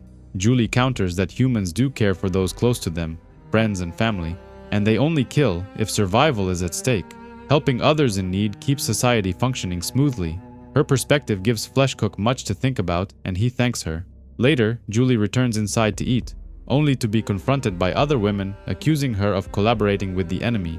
She insists she's protecting them, keeping Fleshcook interested and delaying him until reinforcements arrive. Martha recalls soldiers talking about a radio net, which could communicate with other settlements. The soldiers must have hidden it. The cross didn't find it, but it could be used to call for help. An older woman challenges them, claiming life wasn't better under the soldiers either, who had victed them and enslaved them. Exhausted by living like this, she goes outside to the weapons stash, takes a gun, and kills herself. Some of the crossed immediately take advantage of her corpse. The next day, Julie searches for the radio net. Inside the soldier's bathroom, she finds the radio hidden in a cabinet. She hesitates, unsure whether to use it. Fleshcook conducts an experiment. He dresses all the women in costumes and arms them, instructing them to fight his people, those unafraid and unable to control themselves. The women defend themselves successfully, taking out a group of vicious crossed. Fleshcook explains the experiment is meant to acclimate the uninfected and teach them how to live among the crossed. This merging could happen faster if settlements like this are used as breeding grounds. Unfortunately, Martha is infected during the fight and begins transforming. His second-in-command quickly kills her, but Fleshcook is pleased with the outcome. Julie, however, is horrified, trying to maintain a sense of normalcy despite her fear. Later, she attempts to use the radio and reaches Commander-Chief Nathan, who informs her that reinforcements are preparing and will arrive soon to liberate the settlement. The commander wants to know if the crossed are actively searching for them, but they are not. While escaping, he and his team link up with a scavenger unit from Newcastle. Thanks to the radio net on board, backup can arrive within 3 days. He asks whether they should counterattack immediately or wait for reinforcements. He values Julie's input because she has first-hand knowledge of the camp. Julie is stunned. A commander is asking her for intel. She has always been a supporter, never feeling important. From her perspective, Fleshcook is taking his time gathering intel for the next battle. Bolsack, his second-in-command, is pressuring him to attack another settlement soon. She advises waiting for reinforcements to ensure the counterattack is successful. while the Crossed have wiped out most of the soldiers in the camp. The women and children remain safe for now. The commander thanks her and promises to make her a soldier once everything is over. Julie is thrilled, but someone is approaching, and she closes the radio. Outside, she encounters Fleshcook, curious about what she was doing. When the soldiers occupied the camp, they weren't allowed to use the toilets, so she had been taking every chance she could. He teases her, but is amused, and decides to go inside to try it himself. Julie panics, worried he might discover the radio, but no evidence exists that she even used it. On the way, she passes some Crossed who taunt her, but remembers Fleshcook's advice. Show no fear. It works. Later, at the workshop, Fleshcook asks her to torture another soldier. She begins by cutting the skin from his face, but stops, overwhelmed. She explains it was easier killing the officer because she hated him for beating her. She cannot harm someone without justification, and this soldier has never hurt her. Fleshcook is intrigued, asking under what conditions she would enjoy inflicting pain. He reasons that personal grudges incite violence, and for mass enemies, connecting them to someone personally hated is most effective. Julie asks him not to hurt the children, who have done nothing wrong. She argues they should be kept for training, work, and later, breeding. Fleshcook finds their conversation insightful, suggesting that if a friend betrays you and is actually an enemy, it becomes easier to hurt them. Back in her room, Julie sees Martha struggling with Balzac, who wants her son. She intervenes, but Balzac threatens her, intending to mutilate her. Julie has an agreement with Fleshcook not to harm women and children, but Balzac accuses him of weakness. Fleshcook arrives and orders her to back down, but she refuses. Her soldiers have run out of toys and were bored. She wanted to give them the child to entertain them, which is standard procedure within their ranks. Fleshcook honors his word. The children remain under his protection. Bashful demonstrated that humans and Crossed can coexist, but they must be broken and molded to fit expectations. Bashful is hundreds of miles away. Fleshcook prefers his own methods. With loyal soldiers, he threatens Balzac, who eventually backs down. Later, Fleshcook apologizes to Julie, promising nothing bad will happen, but she calls him a liar. She overheard him promising to offer her to Balzac once the experiments are complete. He claims he lied to Balzac to protect her and vows to deal with her fanatics later. For now, he needs her for the next settlement. Julie is skeptical. He lied before and could be lying now. Fleshcook gets close, almost touching her face, asserting she is more important than she realizes. The next day, the experiments continue. The women are again asked to kill, acclimating them to violence. Julie is conflicted, unsure whether to inform the commander about the experiments or tell Fleshcook about the hidden radio net. She observes the infantry repairing the camp wall and notices a weak spot. Returning to the bathroom, she contacts the commander, sharing this critical intel for the counterattack. Meanwhile, Balzac grows impatient. She believes their mission is to colonize and conquer settlements, transforming the people. She supports the merge, but Bashful demonstrated that people can be controlled through violence.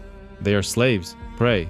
Fleshcook, however, is mostly interested in music, art, and happy horse shit. She aims to overthrow him, and the infected support her. The next day, the training continued as the women suited up to fight against the wild infected, who couldn't be controlled. They were improving rapidly, handling the infected more efficiently. Julie led the attack, instructing the other women to stay close and maintain formation, covering every angle. Unfortunately, it wasn't enough. One of them was ambushed from behind. She was quickly overrun and pinned to the ground while the Crossed swarmed her. She begged Julie for help, but it was too late. There was no way to save her now. The infected were taken out one by one, and by the end, the only person left alive was one of their own.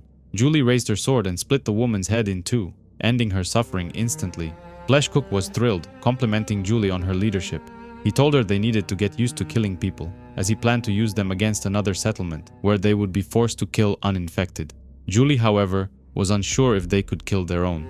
They wouldn't know until they faced it on the battlefield. During lunch, Martha confronted her, accusing her of becoming one of them. Their plan had been to follow orders and delay the enemy until the soldiers returned to mount a counterattack. Martha seemed to forget that Julie had once saved her boy's life when Balzac had tried to throw him to the infantry. Julie confronted Fleshcook, asking what would happen to her people after the merge. Her women would likely continue the same chores they had done when the soldiers were present. So what was in it for them? Fleshcook promised better living conditions than their old settlement. Maybe it would work here, but what about people from other settlements where everyone was equal? Bosalt's writings reflected heavily on pre-outbreak society, and he believed there wasn't much difference between his people and humanity. The world had been in constant wars, nearly destroyed by mankind's greed. Salt had given his disciples a choice, believing that Crossed and humans could coexist after the merge and rebuild a stronger society. Julie was beginning to believe him, and he might even convince normal humans to merge with them. but could he convince the other Crossed? They killed, violated, and even ate people. How could that work post-merge? Fleshcook believed there would always be enemies. Some would oppose them, and the Crossed could use them to satisfy their urges. The Crossed needed to learn self-control. Those who couldn't would be dealt with. They were their own greatest threat, and if the merge failed, they wouldn't survive another 100 years. This had to work. It was their only chance at survival. For starters, Julie wanted him to release the humans being held as prisoners, presumably for breeding. He agreed, but outside, Ballsack and a large group of infantry confronted him. One carried infected flesh, intending to spread it among the prisoners, but Julie kicked his hand, spilling it all. Ballsack then took advantage of the distraction, stabbing Fleshcook in the back and calling it mutiny. Yet, years in the military had made him a formidable fighter. Julie released the prisoners and urged them to warn the others to suit up. The crazed infected, kept in the barn, were freed by someone. The leaders clashed, with Fleshcook claiming the infected were a threat to both sides. Just as they were nearly overwhelmed, an arrow struck one of the attackers in the eye. The women suited up and joined the battle, helping Julie. Ballsack punched Fleshcook in the old stab wound, but he was enjoying the pain. He overpowered her, pinning her to the ground, but she kicked him in the groin. Fortunately, he doesn't have a ballsack anymore and isn't hurt by it. He went for her neck, biting deeply and causing fatal bleeding. Within seconds, she was dead, and he declared the fight over. He ordered everyone to stop while the women rounded up the crazed infected and locked them back in the barn. Fleshcook was taken to the infirmary, badly injured and in need of a doctor. Martha arrived, claiming to be a trained medic, and began treating him. Julie ran to the bathroom, starting the radio to hear Commander Nathan, who informed her that reinforcements had arrived but needed confirmation the camp was ready. The soldiers were ready to retake Casper compound, but Julie advised Commander Nathan to wait. She warned of a potential mutiny among the Crossed, even though it had already occurred, explaining that they might wipe each other out, making the soldiers' task easier. Nathan agreed to delay the attack, hoping to face fewer infected. Julie returned to the infirmary, where two of Fleshcook's commanders demanded to see him.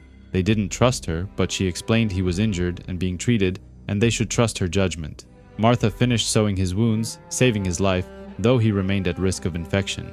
Julie informed her about Nathan's upcoming attack, but wasn't sure which side to support. Helping the soldiers would return her to a subordinate role, vulnerable to exploitation. Aiding Fleshcook meant merging fully. They agreed to consider their options, unaware that Fleshcook had overheard everything while awake. Hours later, he felt stronger and thanked Julie for helping during the mutiny. He acknowledged the incoming attack but insisted they must prepare together. The commanders were curious why she had helped them. The Crossed acted on impulse, killing and violating, while soldiers tormented their support throughout her entire life. Julie informed her people about the attack and her desire to merge with the Crossed. They still had to decide what to do with the remaining prisoner soldiers, as revealing their cooperation to Commander Nathaniel could ruin everything. During planning, one smarter infected got overly excited, grabbed himself, then quickly calmed down and apologized. A soldier surveilling the compound reported that the mutiny was over, and Julie had revealed the truth, allowing the attack to proceed. The commander divided his forces. One team would assault the main gate, keeping the Crossed occupied, while a second squadron flanked the wall's weakest point. The assault began. Buses carrying soldiers collided with the main gate, causing a massive explosion. The Crossed released the infantry, which consists mostly of the savage ones who can't control their urges, but they can listen to orders. Two more buses arrive and soldiers use flamethrowers to burn the gate, but the crack was big enough for the infantry to rush outside. The infected are fast and climb on top of the buses trying to get to the soldiers, but they lock themselves inside. Fleshcook gives the order to use the flamethrowers on the buses and cook them out, and the soldiers were running out of options. They need reinforcements ASAP, or else they're going to get cooked inside. The second part of the attack was led by Commander Nathan himself, and he drives inside by breaking the weakest part of the wall. 5 more buses were inside now, and the real fight was about to start. Nathan thinks the Crossed are stupid and focused all their forces on the main gate, leaving the wall defenseless. Julie begins the next part of the attack and sets free the soldiers, asking them to go outside because the soldiers came to free them. The commander asks his people to burn the infected alive, but watch out for the incoming soldiers who were now free. They were happy to see each other, and he gives them some weapons. One of them tells them about Julie, claiming the support helped the Crossed kill a bunch of soldiers after the compound was taken. Nathan accuses them of treason and wants to kill them, but wants to do it quietly in order to keep the morale of his people high. But something was wrong. The soldier begins to feel different and turns his weapon on the commander. He turns into an infected, but Nathan takes him out quickly by blowing his brains out. The same thing happens to the other soldiers who were set free. They turn Crossed and attack the squadron. Apparently, before setting them free, Julie had dipped her gloves in infected piss. This kind of infected takes a bit longer for the virus to pass through the skin, and a couple of minutes before someone is turned. This was just enough for the soldiers to be turned into live human grenades. The rescue was quickly turning into a fight for survival, as the Crossed were turning the fight in their favor. Fleshcook is reunited with the female support, and they're about to finish things off. Nathan accuses Fleshcook of being a traitor, wondering if she forced Julie to join him, or did she do it all by herself like Judas.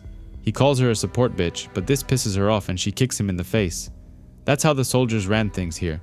The stronger did what they pleased to the weak, whether they wanted it or not. He wants to do the same to him, while a couple of Crossed prepared to violate him from behind with one of the rifles. The attack was now squashed. The vehicles are largely undamaged, and 10 survivors were taken prisoners for further interrogation. Fleshcook is happy and compliments Julie and her people, claiming they are leaving the camp tomorrow.